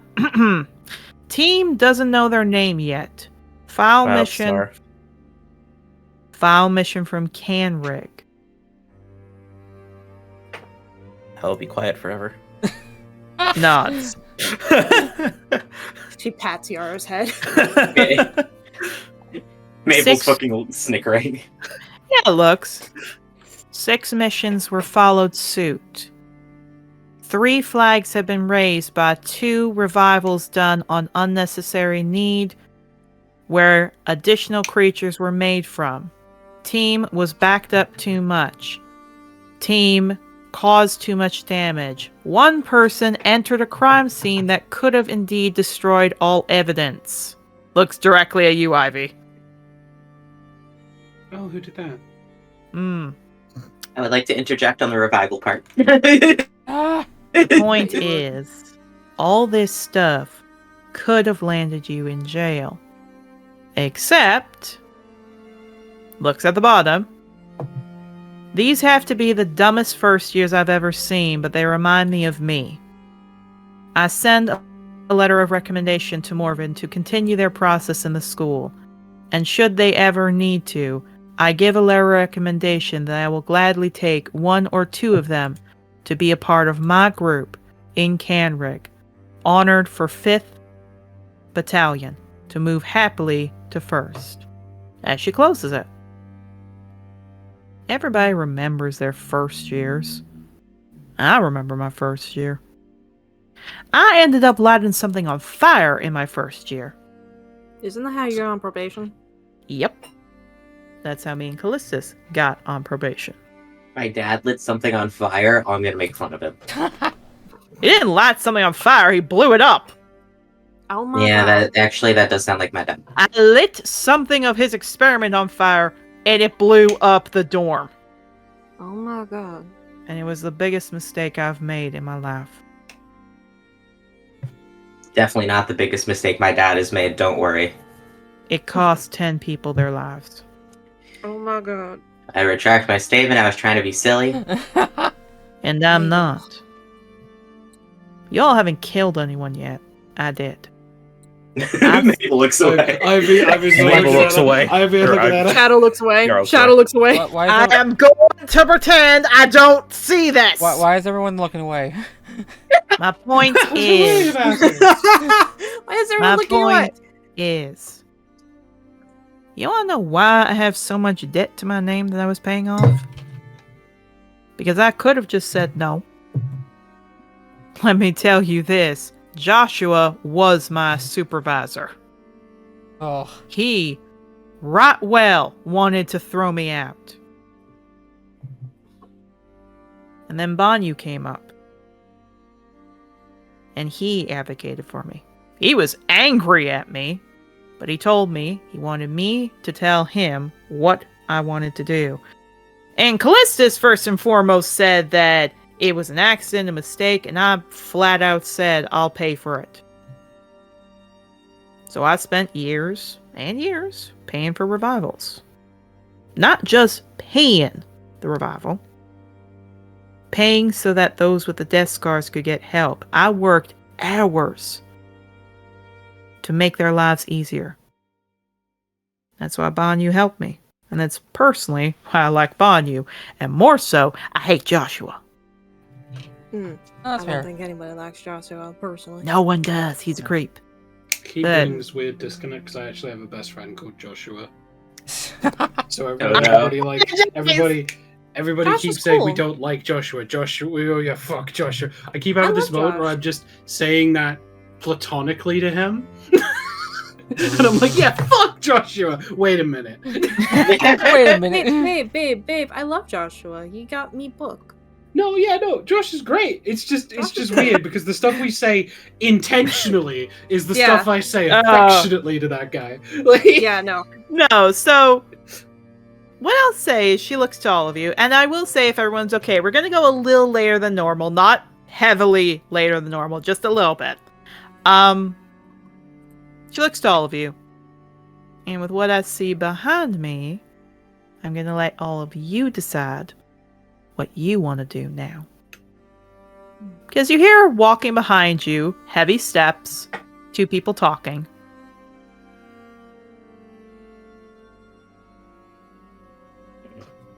You all turn around. Yeah. Yeah. Yeah, turning around. First off, it's Autumn, just happily talking with Regina. Regina's like wiping her face. Autumn's talking with her. And then Regina looks up to all of you, takes a breath, walks up. Hi. I would like to formally apologize. That was my fault.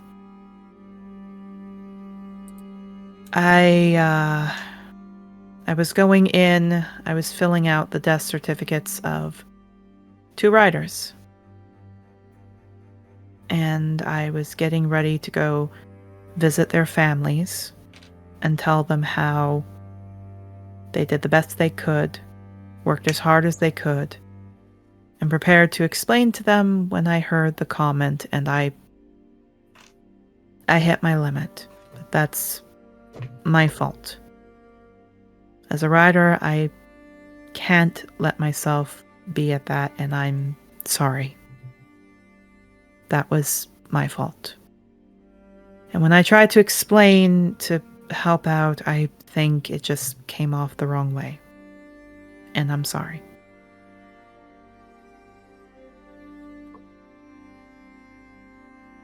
I'm Yarrow. sorry. Yarrow steps up to her and he looks, I'm assuming, down to her. Yeah, you are taller than her. Big And he tall looks, man. he looks down. I'm sorry I got in your face like that. I know you have your own things that you're dealing with. I know that you're in pain too. And I never wanted to ignore that. But I've spent my entire life around people who have been suffering and being told that there's nothing I can do about it. And I'm not excusing my actions, but I'm just explaining. Admittedly... Oh, sorry? And being lectured of I don't know how the world works when I got my collar put on me less than a year ago and the person that was with me got robbed for it. It brought me to a breaking point. Regina looks back at Autumn. Wait, that's what they thought I was? I told you don't really talk that well when you're angry. Yeah, she looks at you. I didn't say none of you knew the world. I just said you don't know how the writing world works. I will say it came across as the former. Yeah. Then that's my fault. I'm sorry. I will say, Autumn comes up and kisses her cheek under the mask, which she settles at. And that's why I told you to take a break and come back here. You will no longer be turned into a pumpkin for me to carve up. Thank you, Autumn. She just hugs her. Yeah, Maple glances at Ivy like, did you want to talk first? Ivy kind of like sees that Mabel for a split second. You just see this like, oh, I guess I'll go next kind of vibe. Mabel giggles a little bit at that. Ugh, fine me. Yeah, basically, emotions. It's like, hey, apologies. Fuck's sake. Like, well, because Ivy comes from a place where people just get away with saying this shit to her, so she does not like having to apologize right now. But fuck it. I am sorry that when things got heated, I lost my cool and threw a bunch of stuff at you. It was not my intention, and I'm sorry that happened. She nods. If it helps at all, we're trying to nail down Star Song for something. He is slippery. I was trying to make your job. Sorry? I was trying to make your job easier earlier and goad him into hitting me. That wouldn't... Autumn looks over. That would not have landed him in jail. That would have landed him a fine. And even then, I'm happy he didn't hit you. Because if he did hit you, that would not have counted for anything. And he probably could have said that you were goading him on because you were a rider, and if you intentionally tried to get him to hit you, he could call bias on all of the riders in the city. Regina blinks, points, yeah, that. Even we don't for a reason. We don't do that. If we want to set someone up to do it, we hire civilians to go do that. We don't try to get him to punch us. To be honest, what we need is Astrid. She's the one we need to push this. Why Astrid specifically? Because if Agnes actually was in her right mind, we could skyrocket this, but Agnes doesn't do anything. Maple suffers. And I don't blame her. Her horn got cut off. Thing can't work if the mind's not there. I'm sorry, what? Did you not know that about Agnes? We don't know what happened, but the history is that when Valdis went to strike Ulysses, he broke Agnes's horn off, and no one's found the piece ever since. Without that horn, we can't talk to Agnes. And Agnes is the one that's responsible for domestic violence, abusive situations. Without her, we can't do anything. So Astrid's the one that's supposed to step up, and trying to get Astrid to do anything is like, at which point she turns over, at which point Autumn gives her a look. A lovely celestial that I'm giving you a look that says it's in the grove. I don't care. Oh, I hate her. She's a bitch. I'm being very reserved with my comments about celestials. Mabel looks away like he doesn't want to say anything. She's lazy. She's absolutely never does anything we need, and instead flaunts around going about how love is important, but we need somebody to step in on this. And she keeps going, it's not her domain, and we keep saying, well, you're the only one that can actually connect to it. It's been a lot. The ongoing investigation on the Star Song has been a decade. And we still haven't found anything.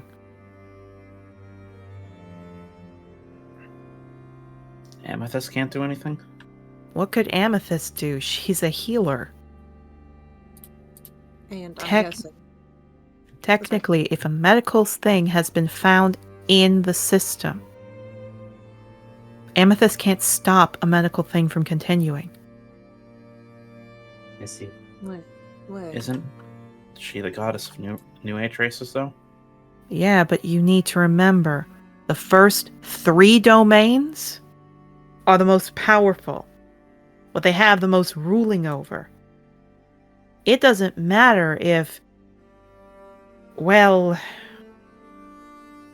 I would also like to say, Ivy, you go, because I realized you were talking and then got cut off. It wasn't Ivy trying to speak up, it was just me making a joke. Ivy would not say this out loud. I want to preface this. Oh no. Oh no. But, well, considering what I was saying earlier, has anyone checked up the butt? Oh my god. If no one knows where the horn went. Oh, my that God. is what you meant. Up whose butt? I'm holding his Valdis totem. I am so sorry. I've been saying the wrong goddess this entire time. I read my It was very confused. Amity. Amity is what I'm talking about. Okay. After. No, she looks. That would make sense, but the problem is that, again, this isn't a new age issue. This is a slave issue. Despite the fact they are new age, it was not that he struck a new age, he struck his slave. So while Amity can get angry at it, there is no protection, considering Cain is the one that likes slavery to continue. Who? Cain. He's, not a nice person. He's one of Valdis's siblings, the younger brother of Tristan. I see. This is why it is difficult sometimes for us to move forward. Amity would have us say that it is a new age who was struck, but Cain has more right. For it was not just done with that. It was done to a slave, and Ulysses will determine who he thinks has more say in the matter. It is not a perfect system, but it is problem and hard to stand against him when he is a celestial of justice. It makes it very hard. I've experienced that firsthand.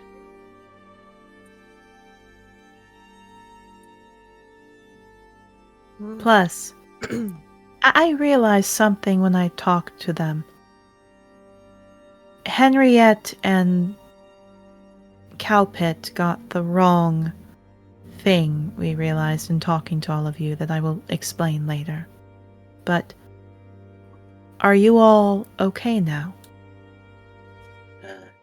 I think I still need to apologize. Nods. He just sighs. I am sorry for telling you to get over it. And for whatever else I said, I'll be honest, I don't remember. He shakes his head a little bit. I had literally half an hour before that found out that one of the people I love the most in the world was sent to an asylum that prostitutes out the people there, and that I could have spoken to her one last time but wasn't able to. Well, looks like we're both having a sucky time, huh? Yes. Sorry about that. I probably should have expected it, honestly.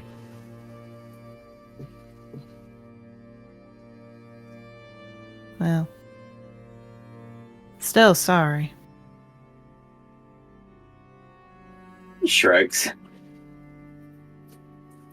If you all are right with it, though, I think I'm gonna go get the shrouds ready.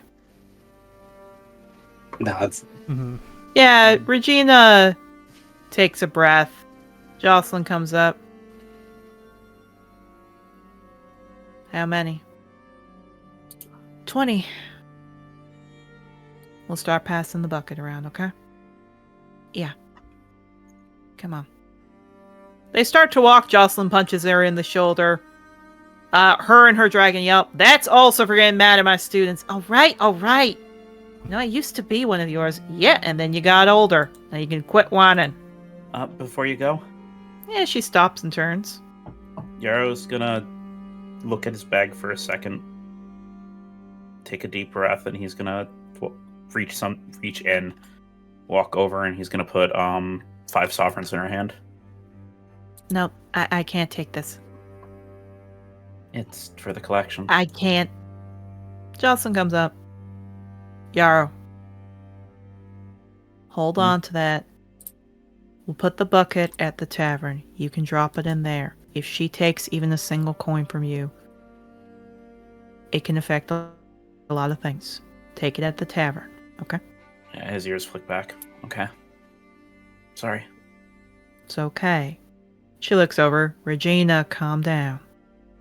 Sorry. We can't take anything. Remember how y'all got in trouble the first time in Canrig? We take something, it will not be good.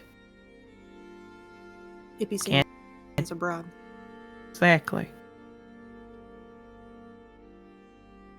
Y'all take it easy. Come on, Regina. Yeah, she starts walking. Make sure the pyres are good. They nod. Bull stops and looks to all of you because he doesn't talk much. I thought you all were loud, yelling, and immature. I hope you become a part of the 30%. I'd be honored to fly with you. And he walks. Oh, wait, Jocelyn. Yep. We'll talk more later after you get everything. No, I promise. Now, what is it?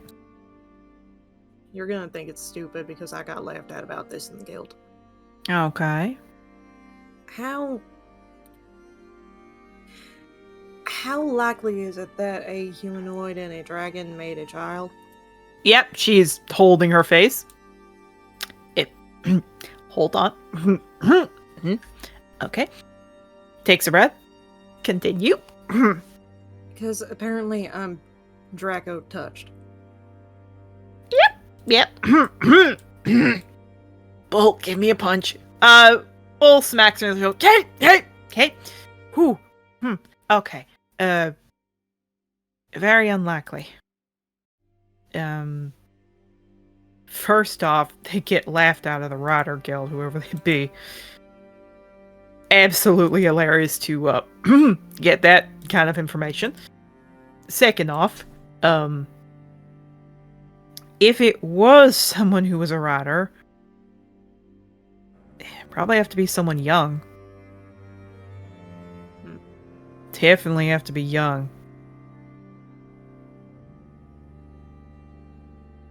So a feline who bred with a metallic. Got it. Yeah, you're probably looking at someone in their 200s, 300s, maybe. I really didn't entertain the idea of a dragon rider, honestly. But that would make sense considering the Shadowfell. Look, we make fun of people like Banyu and Bradhart enough with that. Wait, Bradhart? Yeah, Bradhart does it. We make fun of him every year for it. We make fun of him. He chases us. It's a whole little circus. I didn't know he had a dragon mate. Had a dragon mate. Didn't end well for him. Look. You know what? Frick it. She comes over. Then that hells with it. We make fun of it because especially if it's a guy, 9 times out of 10, they get the reverse suck up. I didn't need that visual in my head. Hey, you want to know why we make fun of it? That's why we make fun of it. It's hilarious when we hear it. Or the reverse what up?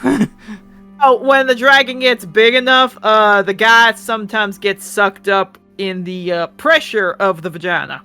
I didn't. Mabel looks like he wants to kill himself right here and now.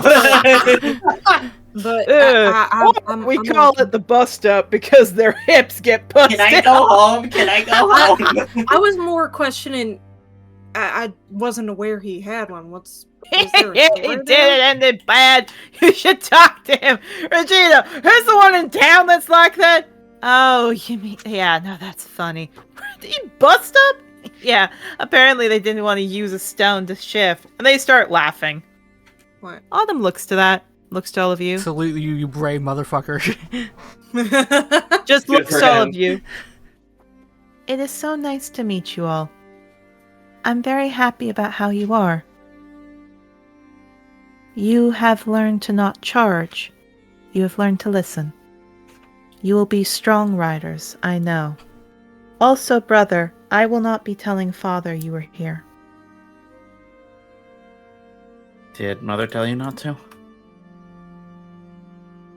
I need to say this in the direct way possible to make it clear. You are weak. You are so cute. Oh, Jesus. If you were to be taken by father right now,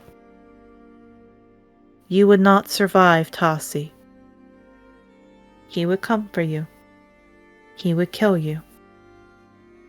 When you are stronger, I will tell him you exist. I understand. But if you want to be claimed by one of us... And she starts to walk. Cavistar is where you should go. Where? Now why would I sing your song any more than I have? And she changes into a white-tailed deer and hops off after Regina.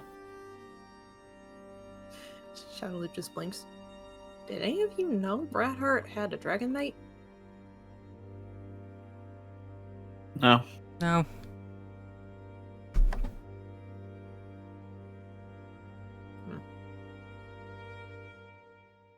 Okay. Well,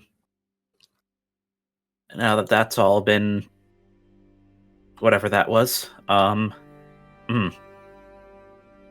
do we want to keep going for today, or do we want to just kind of... There's still many hours in the sky. Hold on, before we leave, I because we are in a sacred place that I can't get hurt by for saying this. Fuck the Celestials! This is still my mother's grove. I would not do that. I don't see a storm cloud or anything like that, so... She's a huntress. You're not going to see her coming. She takes in a very deep breath. Fine, let me change my sentence. Not the dice roll! Not the dice roll! Fuck Ulysses! Fuck Valdis! Hey, come on, man. From behind all of you. I mean, I'm now, going what was that about my brothers? Okay, I think we pushed the line there. Okay, No, goodbye. no, her wing is out stopping you, Mabel. Octavio holds Brio in the bag and then does like the Homer Simpsons into like the fucking bushes. Oh no, she's blocking you too. Oh come on, I wanted to do a funny I didn't say anything. I wasn't doing anything. I tried. What was that? Who is this in particular? This is Zarola. Ah, yeah. That's fair. I have been here the entire time. Don't get mad at them, get mad at me. Who said I was going to get mad at you? To be fair, your son gave me the impression if I said anything more blasphemous, it would be worse. Yes, I was about ready to strike your throat. Yeah. And thus again, don't get mad at them, get mad at me. I'm not going to get mad at you. My son is right beside you. It would make him sad. He is a soggy boy. He's Very already. soggy. Look at him. He's already in tears. He's a good luck charm. If you keep him around you, then the most vengeful, some of the most vengeful gods just won't straight up kill you. It's like for Yarrow, it's Zarola. For Mabel, if you keep Mabel around you, Lorelai won't kill you. Yeah. What I love is she simply uses her claws to pick up Yarrow and put him behind her. That's better. Again, I didn't do anything this time. Over here now. She looks over at you, Mabel. I'm still angry about the fish. That's fair. I'm also upset about the fish. I grieve it all the time. Which is why I have something to atone for that. Okay. You will find a fish in Ocean's Point. You will take it in a bowl. You will help it breed 10,000 spawn, and your debt will be paid. You have to become a goldfish breeder, Mabel. That's just a little excessive. That's just a little excessive, I'm gonna be honest. I'm gonna be so honest. I thought she was gonna stop at "you will find a fish in Ocean's Point," and it's like, yeah, I guess I probably would. It's at the ocean. They do live there. At the ocean. So, just to check, because I want to make this clear. Shadow, are you sure you want to say? No, I'm saying that above game. No. Mabel will fucking nod to her. He will kind of bow his head a little bit. Go, yeah, that sounds appropriate. And then you will send the fish back into the water. Okay. Tassi hates those fish, so I want you to do that. I'm okay. I'm asking this question not because I'm going to. So, like, if I do it again, are you gonna, like, kill me? Are you going to do it again? I don't want to. I didn't want to the first times. Then I won't say anything. Okay. She's just like, are you going to do it again? No, we don't have a conversation. If he's gonna do something, I'll keep an eye on him. Very good. Is there, That like, makes- an animal that I can use that you would not be pissed off if I do? Not that I want to do any of this. Yara's just speaking from behind Zarola, just like shaking his head, like No, Shut no, up. doing stop like the it. Stop neck, it. doing like Stop the it. neck thing, just like Humans. Okay, so I can, like, kill people for all this, and that's fine? Yes. Okay, actually, okay. It's not. That, or you can kill an invasive species in an area. Oh my god. I can go to Florida and go kill those fucking anoles. No, But you can come kill to the England iguana. and kill squirrels. Oh, yeah, you're right. Let's... No. Come to Florida to kill the iguanas. He nods. It's like, okay, good to know. Actually, there is one thing, because I heard about it, and I believe the poor dear got confused. Or was saying a different name. And she looks over to you, Ivy. Cosmo was a part of the thing that caused your family this pain, caused you. But he's not your father. But he led to your father getting you. God bless, jellyfish did not make you. You're free, Vulcan. You're free. Oh no, she specifically looks to you. If you must kill something, though it will anger him, kill a jellyfish. Babe, you can do it. You can do it. You can kill Oh no, jellyfish. she's specifically looking at you, Mabel.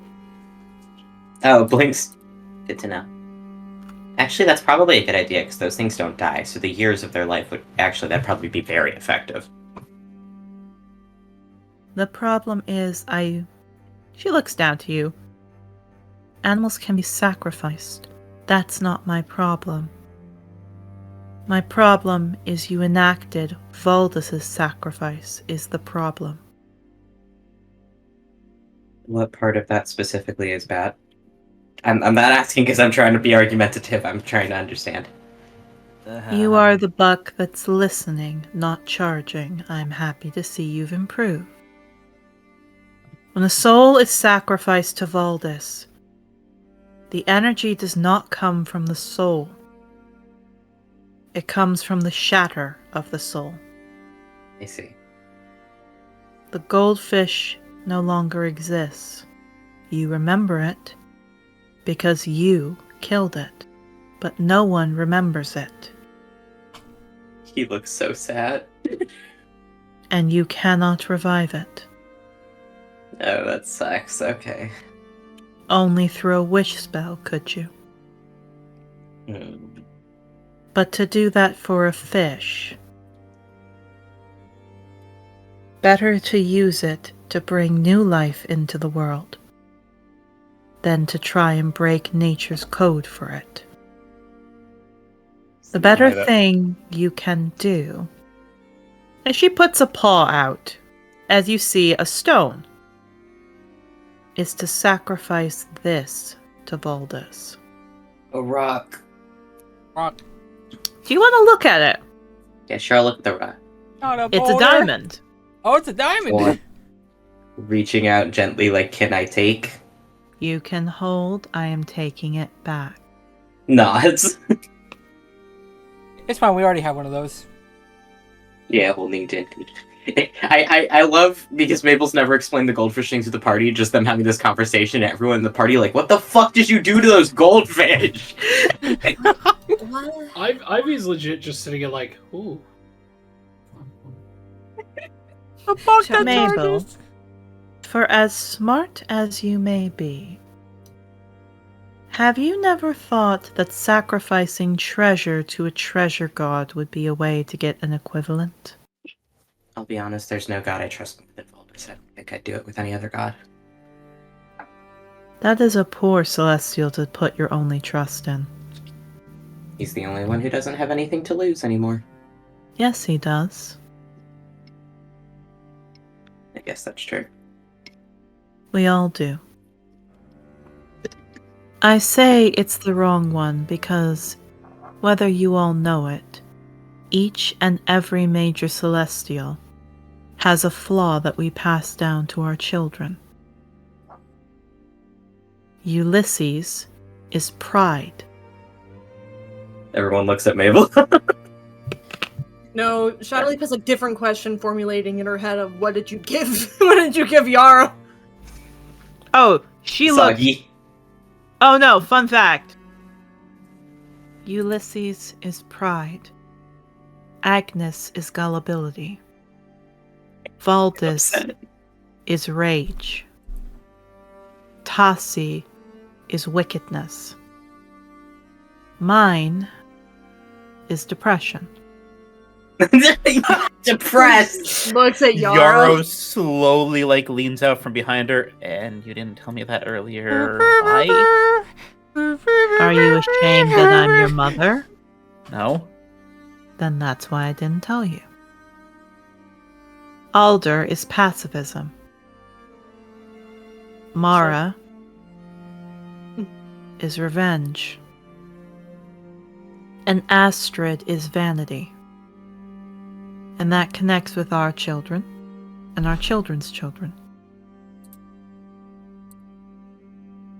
To answer the question about depression with me, it's more empathy. To feel pain for every living thing is a curse and a blessing.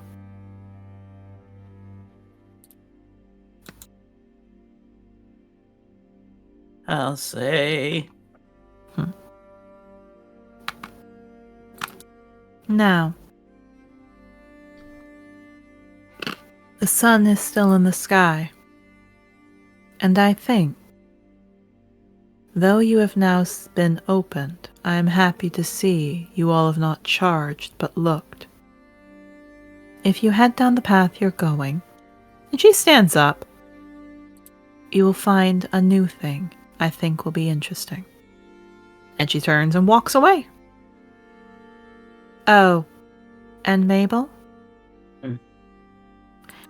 If I ever see you sacrifice an animal for Valdis again. She holds up a claw, and she just taps a tree. Not in the grove, outside of the grove.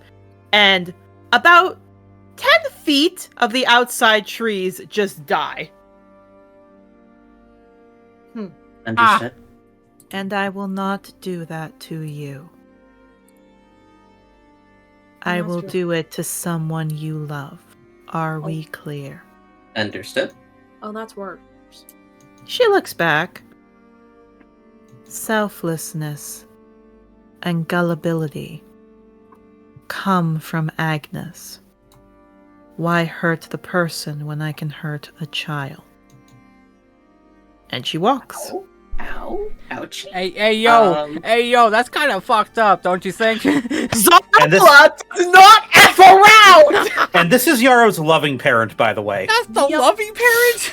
Oh, Yeah. By the way, she stops, walks, goes back to Yarrow.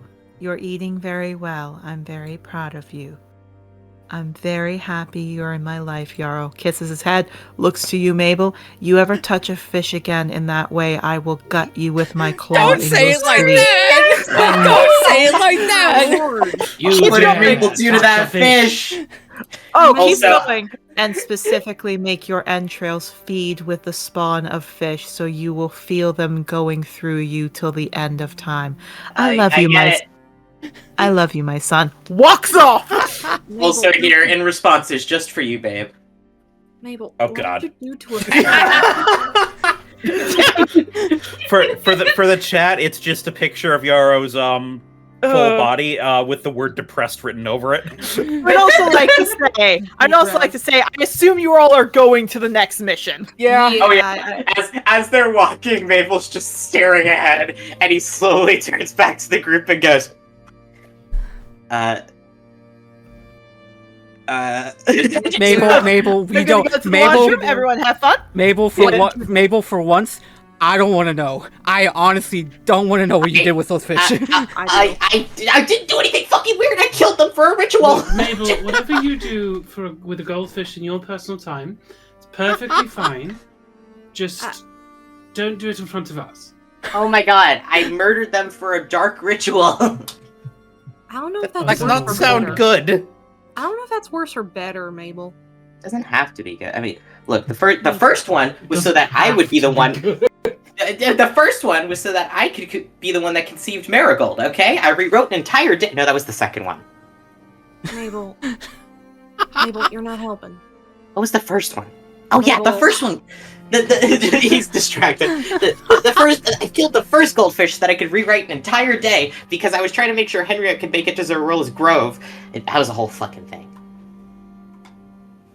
Slowly, What Shadow did I- is like, oh, hi, Danny! Okay, hi. I didn't What hear the you fuck did I comment. emerge from? Mabel's discussing why he murdered goldfish for dark rituals. I'm We don't too know. tired for this shit right now. I was about to say, it's Understandable. been kind of a heavy session, so... Yeah. This is the lighter of what's going on. Anyways, Shadow is slowly hearing this and then looks over to Ivy and just goes, "Dude, do you understand what's going on here?" Oh no, I'm just like fanning the flame. No. I'm mainly asking in the sense of someone else who understands warlocks and ritual-based shit. This ain't warlock based. This was for Valdis. No, but sometimes warlocks are like that.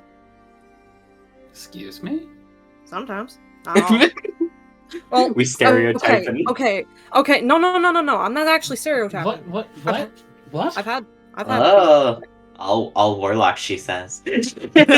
Not all She Welcome to looks the microaggression down at you. episode. She looks down at you and glares back. at you in particular, Mabel. I Also, didn't realize hello, you were so Danny. petty. Holiday shopping is hell. Wait, what'd you say, babe?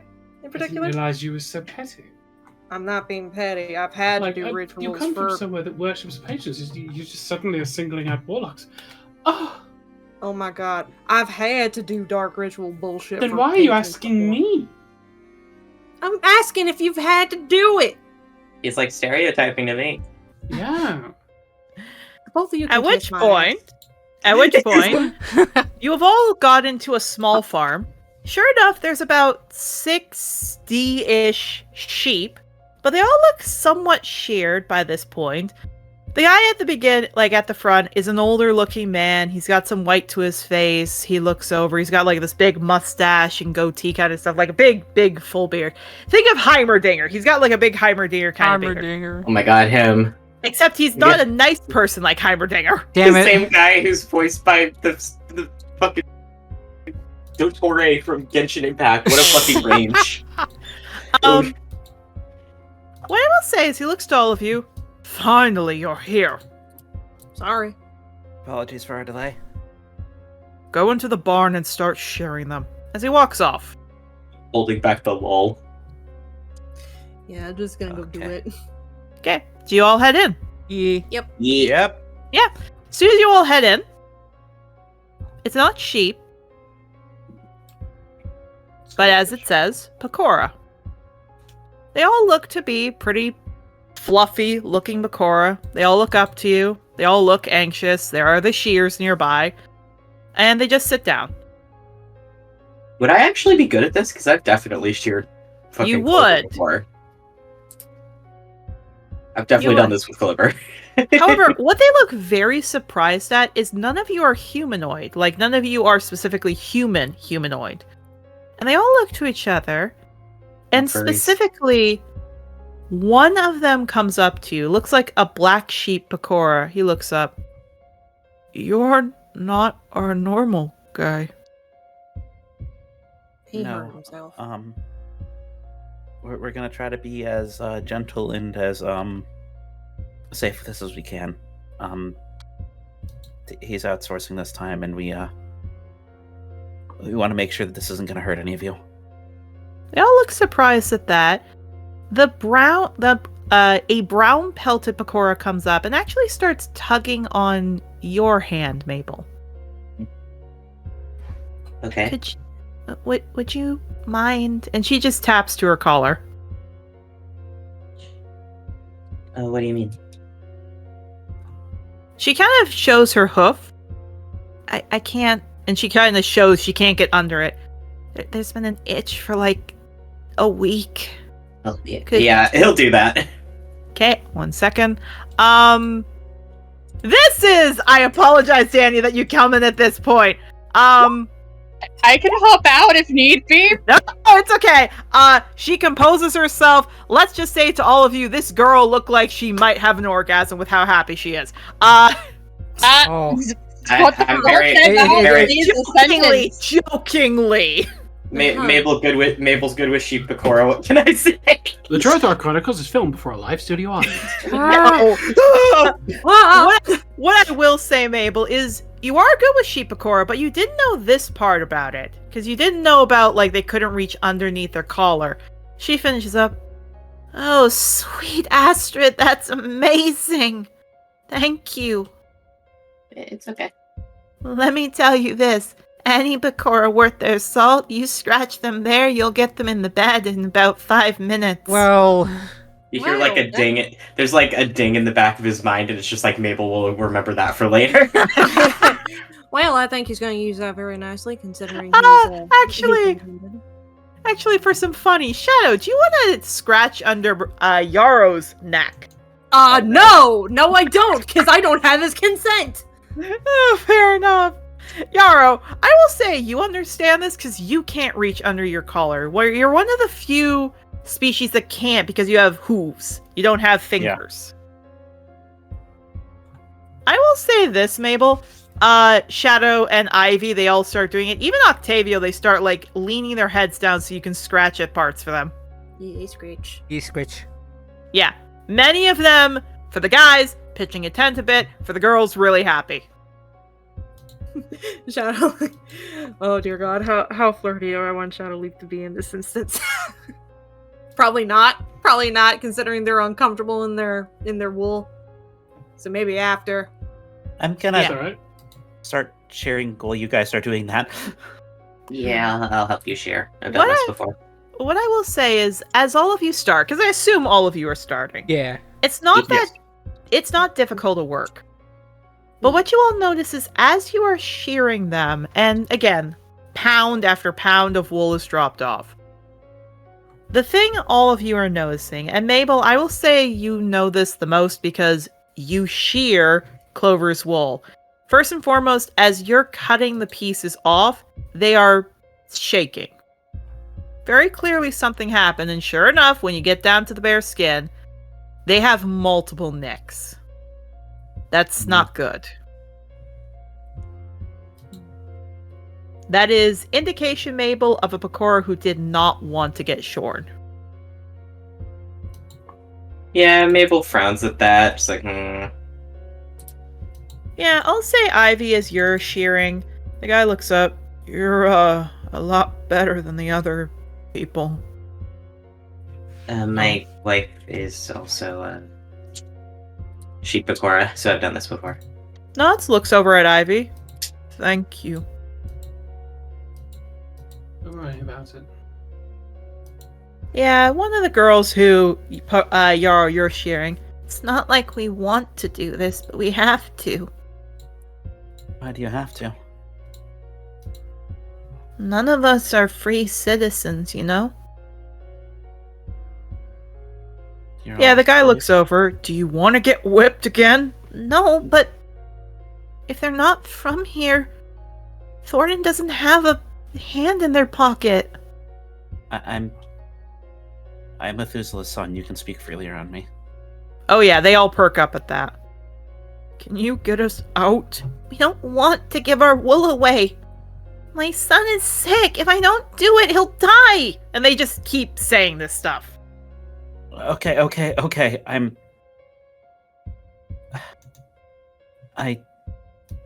do what I can, but I'll do what I can. They look anxious. Eventually, all of you cut the wool. Thornton comes back. All right, get back to work. One of the Bakoras tucks in his arm. You said I get papers for Angador after you pay it off. Now go. She runs off. They're all indebted to you? What can I say? You find a Bakora in the capital. They want to get to Angador because they hear it's close to Grove. Easy pickings. Anyway, let's see. 1, 2, 3, 4, 5, 6, 7, 8. Yep. That's about 30 of them. Alright. And that means he hands you 30 copper, Yarrow. Is that what was... What does it say on the flyer? It never had an amount. It said, the local farmer broke his body having sex. I need someone to help shearing my Pakora clients. Never said a price. They said clients, though. Yeah, they did. Not slaves. Yeah, it did. So, just a question about the ad. It said that they were your clients? Of course. They live on my field, they do work for me, and they're clients. They can go whenever they want. If they want to get deported. So you're extorting them? I'm giving them valuable work. Now go off. And he walks off. He looks, unless one of you are good at breaking off horns. At which point all the Bakora look horrified. Which will happen if you don't hurry up! And they go running. So what you're saying is that they're not all officially on paper slaves, so they must be treated with the same respect as any other worker in any other profession? Mouthy little one, aren't you? How about... And he tries to put something in your hoof, Yarrow. We just consider this. He pulls his hand back. Yeah, you all see it was going to be a platinum piece. I think maybe I'll just have a word with my father about this after I talk to the Dragon Riding Guild. Fine. But it's not like they're going to do anything. After all, They'd have to deal with the fact I've got 30 undocumented people here. I'll get a slap on the wrist. They'll get deported. I'll just find some new ones. No. But we could, inform the best farmers in the land that you're holding some of their people hostage. Ha! Like the Golden Fields will do anything. And he walks off. Hey everybody! Would you like to go over to the Golden Winds? Yeah, let's go. Let's go over there. I think it's time we go take the Golden Winds opportunity for tea. Oh Offer yeah. for tea. We definitely have I'm plenty. gonna change to... We definitely have plenty of tea for them. That's for sure. Yeah, Yes. What the fuck did I miss? A You lot. missed much! Man,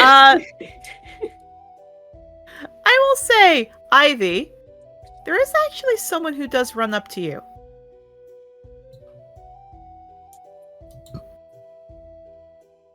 Yeah, she looks down. Looks like she specifically bumps into you, pushes something in your hand, and quickly walks off. She is another Pecora. Yeah, she waits for them to clear away for a second and then looks. The paper specifically says, "Please tell the Golden Winds we need help."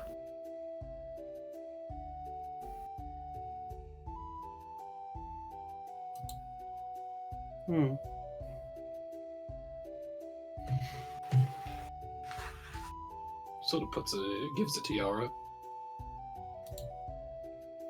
He's gonna look down at the paper, and his ears are gonna flick back. I am just hoping that the reason this is going on right now is because they're ignorant of it. Because it makes me feel really scared and uncomfortable that this stuff is going on in town and they haven't done anything about it yet. So I'm hoping it's just that they're far removed from what's happening to the other Pecora. Okay. It doesn't take long for all of you to get there. To basically use just this as an example, Thornton's farm was roughly about here. And you guys have to just walk there. It's not that far a walk. Thornton wasn't like too far away from town. So sure enough, you all see Pecora. Again, many of them black sheep, like black-faced sheep Pecora, some with black wool, some with brown wool, most of them white-wooled. Some are baby doll sheep, as they all look confused seeing you. One big guy, we're talking a big guy. Here's all of you, looks around. This seems to be the only one that's different, is a Jacob sheep. So big sheep Pecora. 4 horns, all that stuff. He looks around. Hey, you're the one my dad told me about. Nice to meet you. He sticks his hand out to you, Yarrow, because you are a Pecora.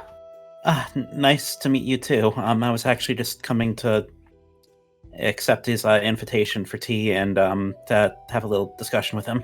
Strength save. Oh God! Give It suplexes Yarrow. suplex nerd. He gets advantage because of his class.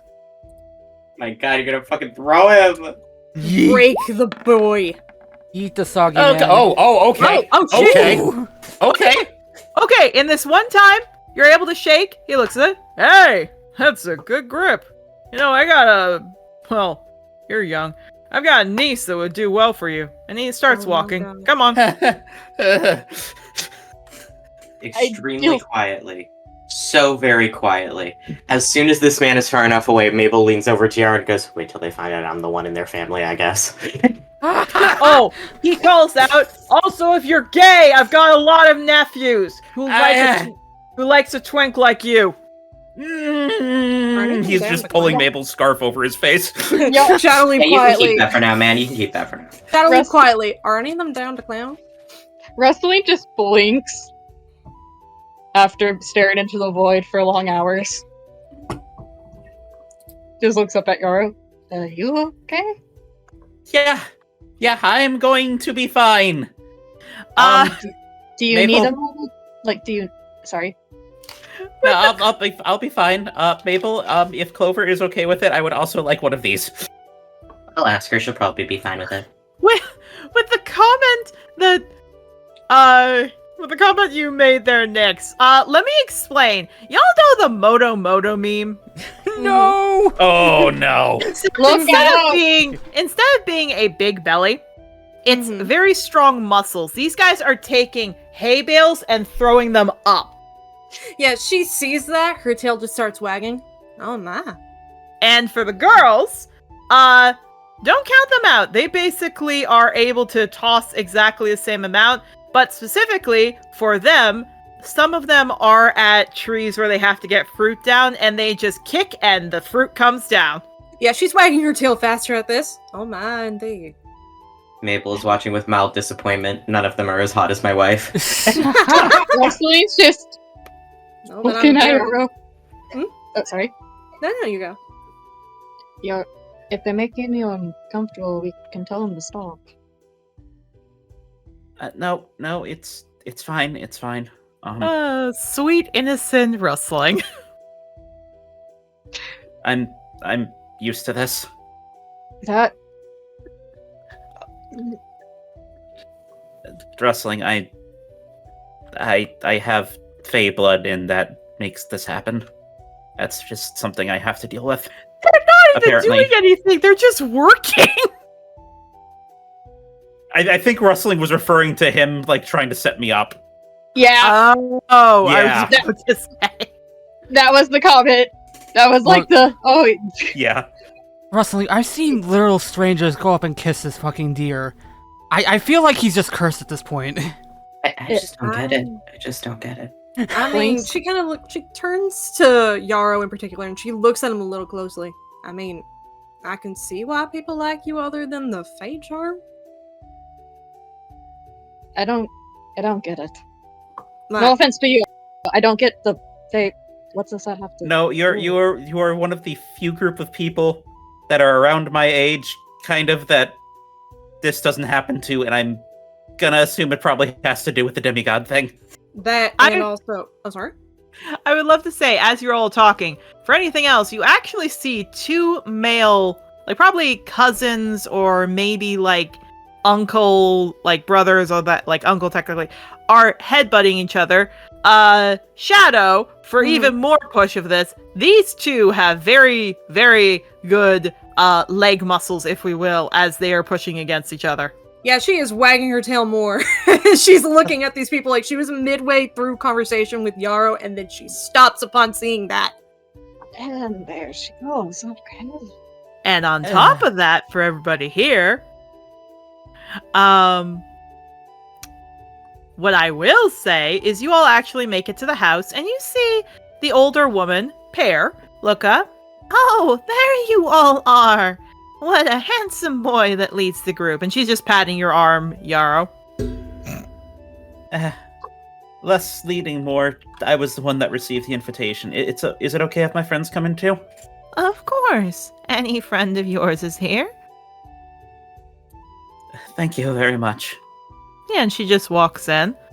Cassava looks up. He has tea ready for all of you. He pours it. Notices more people. He gets more cups. Sorry for the inconvenience.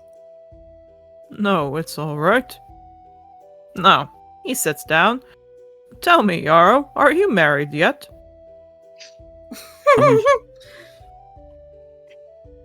Who starts a conversation like that? that is a way to open a conversation. Well, that is why he was invited. Not in an official capacity, but I had some other business I also wanted to talk to you about. Oh. Well, any business with the son of Methuselah we'll listen to. I just have to ask before I get too close into this. I will say, you get a cup of tea, Ivy, you get a cup of tea, Rustling, like, it keeps going in that order. How connected is your family to the rest of the Pecora that live in Autumn Thicket? Quite. Takes a sip. Including the ones that, he, like, takes a second to try to figure out how he's gonna word this. Star Song or Thornton? Yes. It's not that I haven't thought about buying them out. Well, he shrugs. It's not that I haven't thought about it, but that would be a large investment. He kind of tenses a little bit at that and just kind of looks at him. I understand. You don't want to put your family into a rough spot just to help other Pecora, right? We can.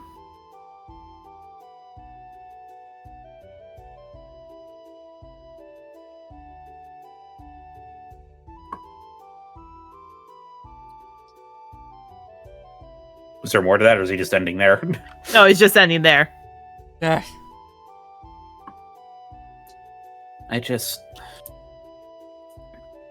The way that a lot of them are being treated here, and especially what Starsong said he was going to start doing to some of them, it really pains me to see our people suffering like this, especially when there are ones here that are doing so well. As it does. Well, for me too. But that is a large investment, and I am afraid I'm not sure if we could make it.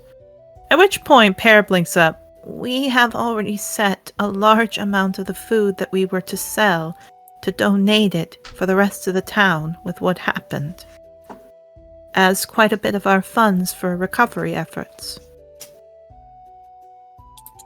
We are sorry, but we're not necessarily available unless something else comes up to take on more. You the only ones in the town giving to such charity, or? It is our job. We own the most land. We have been the most bountiful. It's the least we could do. Plus, there are some farm fields that have no people on them now due to what happened. Pear and I are going to be buying them out. Expand the Golden Winds fields more.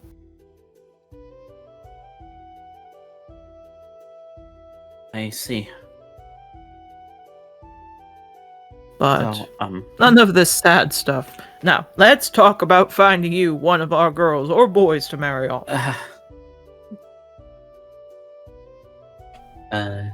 I had actually another question. They look over. Dearie, it's not that we don't want to hear from you, but no offense, you're not a new age, and we have quite a few daughters. We would like to see if we could partner with the son of Methuselah. No, I fully understand. It's looks at Yarrow. I think you might want to hear this, because this is something concerning a family member of yours. At least we think so. Yeah, they look to each other. It's something I would bring up too, but he's more knowledgeable about it. Look to each other, look to you. We personally stay far away from Star Keepers. Why would we want to talk to you?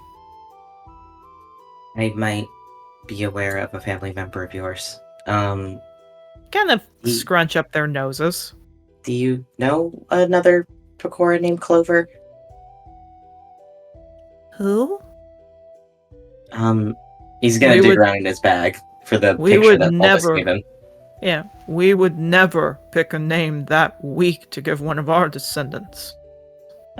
Pulls it out. Here, this is her family. She goes by the last name Goldenwind. She had a brother. Hands up, holds the picture. Yeah, they look at it. Pear looks.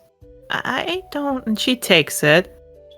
Cassava looks. Now, see here. I don't know if this is an insult from ancient era to new era. Cassava?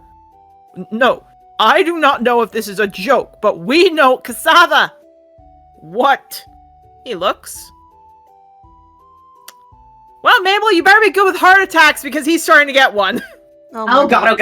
Okay, going over. Yeah, him and Yarrow's getting up too. No offense to you, Mabel. He's pushing you away because, no offense, ancient era with species and ancient era new age with medical stuff. He's a little afraid of you. He's fine with Yarrow. Yeah, he'll let Yarrow. Okay. Mabel, however, you get to see how strong Pear is. She's picking you up off the ground. Why? Where did you get this? From, my god. How do you... That's Yuka! And she's pointing at the mom. Clover's mom? She looks at that, she's tearing up. Mabel, it does not seem they knew Clover at all. Oh no. Oh, that no. makes sense though, with what I know about Clover's dad. No. That makes sense though. They look, and specifically she looks, no, that doesn't make sense, and she's pointing at the dad. That can't be their dad. Well, you can't tell her I said this. Biologically, I don't think that's her father. I think points at the uncle. I think that's biologically her father, but that's who she knew as her father. Specifically, the picture does include the father. Yeah, she's pointing at there. No, that is the... But they don't look anything like him. Specifically, it's a black... All of you can see this. It's a sepia tone picture. And she pushes over, specifically points at the quote-unquote father. He's a red-sheeped Pecora. They look nothing like him. Again, I don't think that that's actually their father. Yeah. I will say, Cassava is finally breathing. Yarrow, this is not good to have for an older man at his age. Yeah, he's gonna be like helping him. It's like, okay, just breathe, nice and slow, and just helping him sit up. I will say this, Pear is trying to breathe too. She looks to all of you. Cassava sits, takes a breath. Could everyone roll, this is very simple, a nature on the word Cassava and Yuka? Nature time. Nature? Nature. I can sure try to roll a nature. Yarrow. Enough? No, that's not enough. Mabel, that's enough. Rustling, that's enough. Have a good day. Octavio, Ivy, would you two like to roll? 21. Okay, to be fair, he's preventing somebody from having a heart attack right now. So He's focused. He's focused. All of you would have to get like a 5 to fail this. I am so sorry. The Shadow. Shadow. I am so sorry. So here's the funny thing. Cassava and Yuka are the same plant. It looks like possibly Yuka was the firstborn, and kind of like instead of Cassava Jr. recognizing she's a girl, he named her Yuka as a form of Cassava Jr. Oh. Yeah, he takes a breath. She's alive? That I'm not sure of. Yeah, Pear looks to all of you. Yuka was our firstborn. She ran off. She stole a large sum of money. At which point, Cassava's eyes look at that, takes a breath, hardens. This Clover doesn't matter to us. Pear whips her head over at her husband. I'm sorry, what? Gabriel steps back a minute for a second. Her mother made this choice. I am sorry she is enslaved. We can help free her, but I don't want to talk to her. May I please explain the circumstances that I understand of Clover's family, because it might help you understand what happened. My daughter stole 50,000 gold from this family, burnt one of our barns, and left. She is exiled from this family, and this child is too then. You're gonna blame the sins of the child on the mother? He just glares. I don't know everything about Clover's family, but I know that Yuka was in a very abusive relationship. Yuka was a child and she didn't listen. Yeah, Pear looks, Cassava, just calm down. This is our chance. What chance? She abandoned the family, so why would we... yeah, she slaps him right in his face. Good. Yep, good. That's good. Very good. She's hit her limit. I would love to say she doesn't smack him with her hand. She takes the teapot and slaps him. Ooh, good. Okay, Wrestling's probably gonna wait outside after this point. Oh no! She specifically takes a breath. All of you step outside now. Ma'am, yes, ma'am. Yep, no problem. I would also love to say, to make it clear, she's not hitting him in the snout. She's hitting him on the head, which does not hurt a Pecora. It's just more a shock of hot water on his head. Mm-hmm. All right, out of the room we go. Out of the room. It's like, kids, bed now. I need to talk to your father. I would love to say, as soon as the door closes, one of the windows smashes as Cassava is thrown out and she drags him back in. Wow. Okay, this is not how I thought this was going to go at all. Did not either. I mean, it could be behind worse. From behind you, you see about 10 other Pakora come up. One specifically looks down at all of you, sees the picture, looks up at you. You know Yuka? You know where my sister is? I don't know where Yuka is. I know her daughter.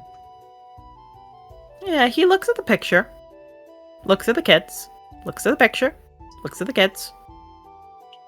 Well, he finally did it! He passes it over. One of them, the girls, looks over. Wow, he actually beat him up. I don't know, he's in the picture. The guy looks over to all of you. Yeah, they don't look anything like the scumbag that took our sister away. That's what I thought. Just looks. Okay, sorry. I got way too excited about that. Just looks away. Who? Wait, took your sister away? From what Clover explained to me of her family, her mother was in a very abusive relationship with her father. That's not what we saw in the beginning. Sure, it was fine at the beginning. It always is. He kind of scratches the back of his head, looks to all of you. When Yuka was here, she met this Pakora, who didn't want to do any farm work. He wanted to go off to a big city. And that's when Yuka started to get this drug from him. It was that and alcohol. She became really addicted to it. Father offered to help her get rehab. She was going to go to a city, a temple in Grove, and the next thing we know, she starts a barn fire, takes a lot of our savings, and leaves a note saying she doesn't want anything to do with the family because we're not as nice as her boyfriend. However, that didn't end well. However, one of the farmhands who was her best friend at the time ran after her. We assume they all died. No. Sorry? She had two kids. One of them is Mabel looks very awkward and glances at Yara and then glances away and goes, one of them's my girlfriend. Okay, Mabel, can you roll me a... actually, no. Can you just tell me if this would hit you? Oh, no. Yeah, of course. no. That's 21. Would that hit you? Yeah, that sure will. Okay, before we close off the session, Mabel, that's a kick in the little Mabels, if we will. He just yelps. He's just like, what the fuck? I didn't do anything. Yeah, one of the girls looks, you better not being an exotic with our niece? No. She wanted it.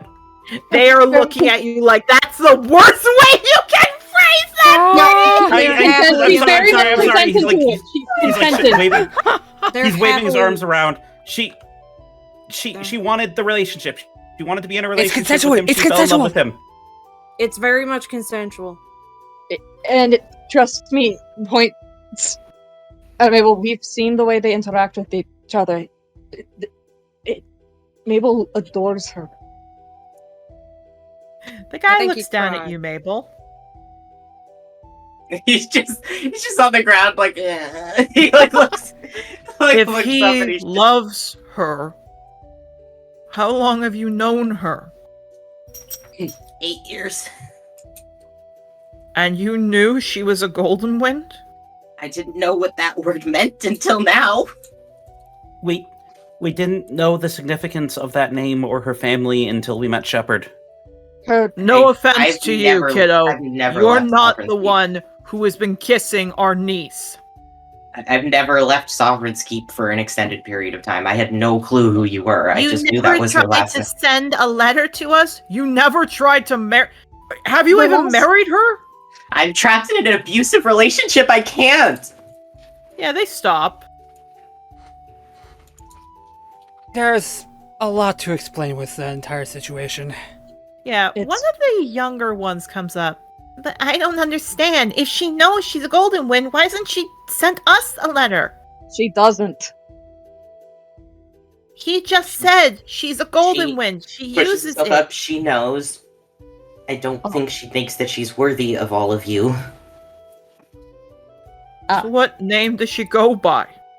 Scratch if other people are talking to her. Oh, they look horrified. That's a slave name. Because she is a slave. Not to... Yeah, you all are getting ignored as they're just screaming at each other. I think we should let them scream it out first. Yeah. Mabel, I will say the picture gets thrown. It almost does hit water if you want to grab it. Yoink. Yarrow, after about 5 minutes of yelling and screaming, and hearing everything from one of them saying, we should stick a urethra fish in the Sovereign's pool when he goes to swim. Honestly, fair enough. You should do it. Yes. I love that. All the way to, if we swap out Clover with an actual sheep, considering how racist ancient eras are, do you think they'll notice? Mabel would notice. What was it? Sorry? If they swapped Mabel out with a sheep, then the nobles wouldn't notice. Like if they swap Clover out with a sheep. If they swap Clover out with a sheep, the New Age wouldn't notice. Or the old age with Mabel would notice. My wife. However, one thing they stop is, wait a minute. Okay, I think maybe we jumped a little too much. And one of the younger ones comes up. Oh, okay, so you're dating. That's all right. It's not like you've had kids with her or anything, so that's okay. I mean, they're not her kids biologically, but she does consider them her children.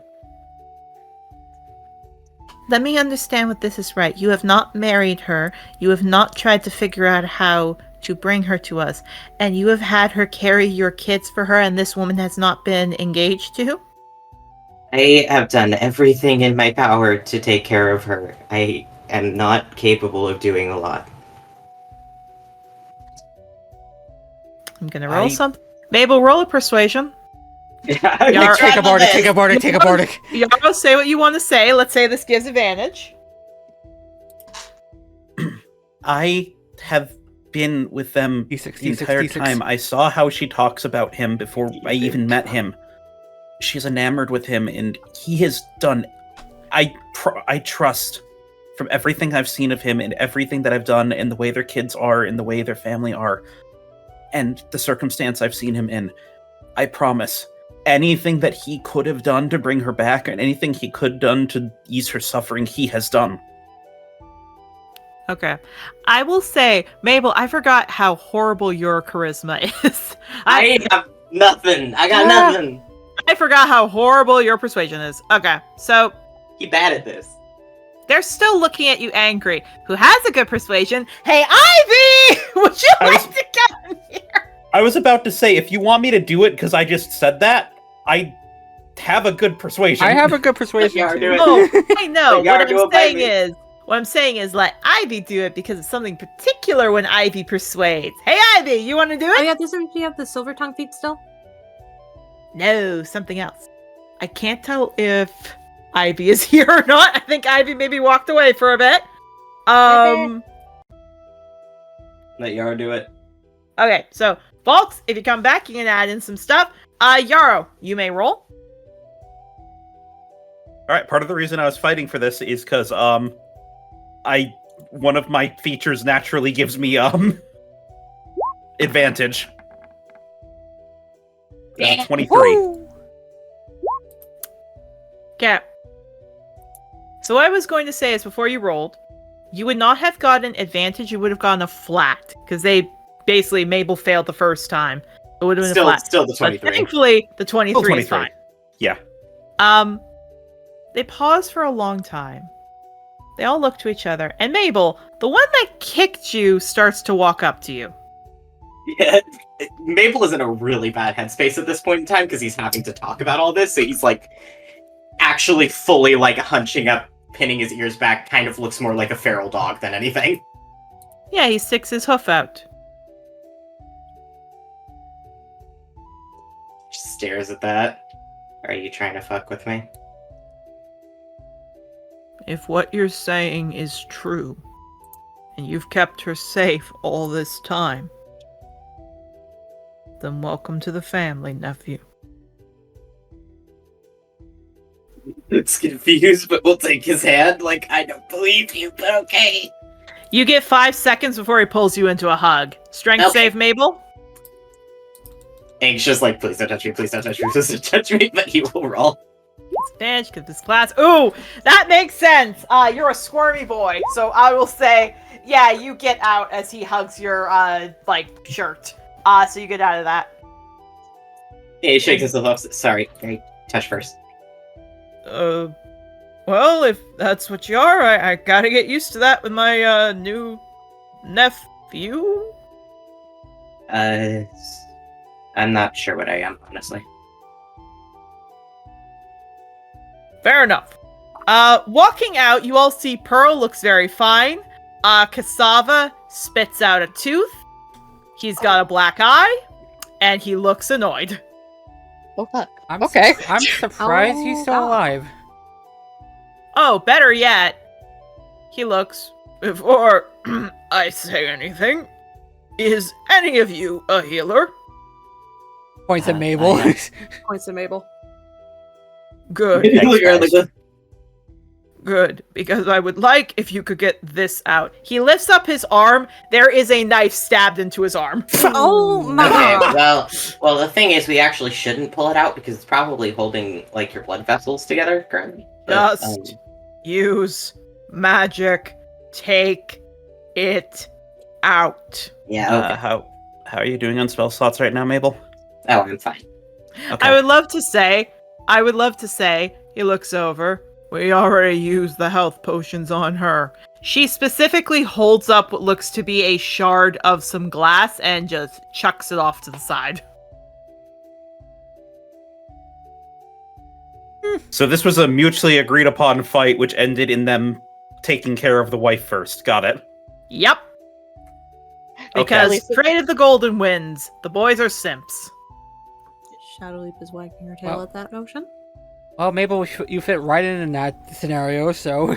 To be honest, it's not that we take care of the wives first. It's just I made some very bad remarks. This is fair. Gonna fix it. I would say, as you do, you see the guy come up, whispering Cassava's ear. Cassava goes from looking angry to confused to very angry to settled, and he looks directly at you, Mabel. So, you want to marry my granddaughter? I guess so, yep. And you have children with her? Yes. Are they hers? Not biologically, but she considers them her children. Mabel, I'm just saying this while you're fixing him up. Fine then. If you want my consent to marry her, you will give her a child. We're already trying, actually. But Great. When I see the bundles of joy, I will approve of the marriage. Alright. In the back of his mind, he's like, that feels a little bit backwards, but okay. Oh no! He specifically looks at you. You have taken care of her. You have brought her here. But I need to ask you something. Okay. Are you prepared to let her go? If that's what's best for her.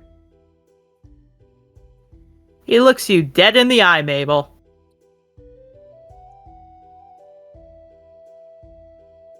He's just anxious. He looks away. Do you mean that? I mean, I've never quite thought that I was worthy of her at all. You passed the test of what you need to say. Welcome to the family, son. Okay. Mabel's like, this is the first time my self-hatred has won me something. Octavio just points up at Mabel and just says simp. Honestly, I was just in it for the self-hatred. Oh no, he looks over. Let's hear it for self-hatred! He looks over to all of you. Pearl looks over to all of you. Really, it's just to show that, well, it's just to show you're devoted to the girls. That's what the Golden Winds are based on. After all, our founder was a girl. That's fair. Really? I love my wife so much. Oh, no, just to make you chuckle. Or at least to have this, Cassava chuckles. Well, I suppose so. If you both are riders, I'm expecting you to have at least 50 children. That's what? Wait, what? Over Pearl the course over. of your extended life. Still, Pearl it's a looks lot of over. children. What are you talking about? We have at least 60. 60? Yeah. Yeah, the siblings wave their hands. Yeah, we're the youngest. Oh my. Yeah, he looks over. You do realize Bakura children come in pairs, right? That makes sense. Hypothetically. Twins? Yarrow looks to the side a bit. Or In theory. So where Yarrow? triplets, fours. Fours are good if they're fertile. Chatterleaf is wagging her tail. Oh, and one other thing. Horny. One addendum. And this is Okay. where we're going to end break. He points at Yarrow. He gets to have a relationship with her, too. I mean, if that's what they both want, I don't care, so... No offense to you, Starkeeper. You give nothing to our family. You are an ancient era. You don't matter to our kind. If anything, you being with her is a sign of you colonizing us. Sorry, there's something so funny about no offense to you. You're worthless. You don't matter. You don't matter. Mabel blinks at that and goes, you know, were this any other member of the family that would have not gone well, but I fucking hate my family, so it's fine. Don't worry about it. I know. I know. don't mean your family. He points to you. You're an ancient era half-dragon. I don't That is even. true. I don't even think he cares about that much. I don't. I hate being a half-dragon. Then I expect you to participate in the next running competition at Dracodale. I think that was already done, I expect you to win. And points his hoof at Yarrow's nose, and he is to be betrothed to her as well. I mean, if that's... I feel like that's more a... Looks at Yarrow like, I don't know, man. I don't think I can say anything about that. This is about you. Yarrow's gonna look... He specifically looks at you, Mabel. You don't think I see Celestial's wrath when I see it. Oh, I mean, yeah. You'll be what dead about in it? 10 years.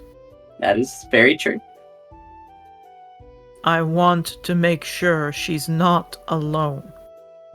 So if you want to marry her, he also marries her. Do we have a deal, Starkeeper? Again, looking at Yarrow, like, I don't want to fucking agree to this without you, like, you're involved. Yarrow looks like he's about to say something, and then he stops. And he looks directly at Cassava. His ears flick back a bit. Is this what it'll take for you to free her? Who has her papers? The Sovereign. He just takes his hat, because he has a hat on, he starts screaming in it, he puts it back. We can't free her, but we will at least financially support this.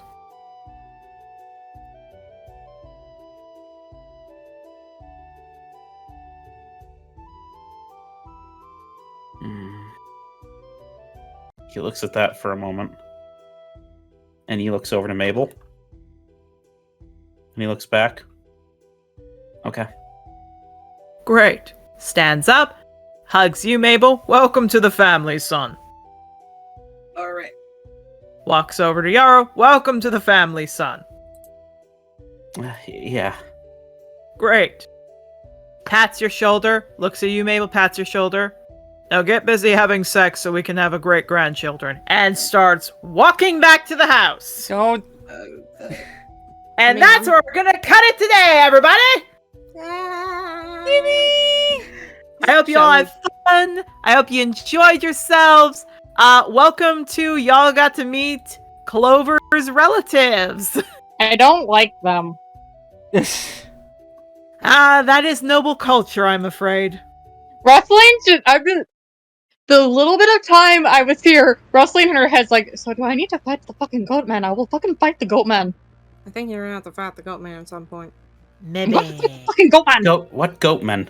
I mean the sheep man. Deep. I said goat man for the meme. Fair enough. Anyways. Nelly, but we'll see you all later. Take it easy, everybody. Enjoy yourselves. I'm dancing on your bridge, goat man. Bye-bye. Yeah. Oh, that. People will come tell stories of me. Indeed. Bye-bye, everybody. Man. Bye. We still know where you live.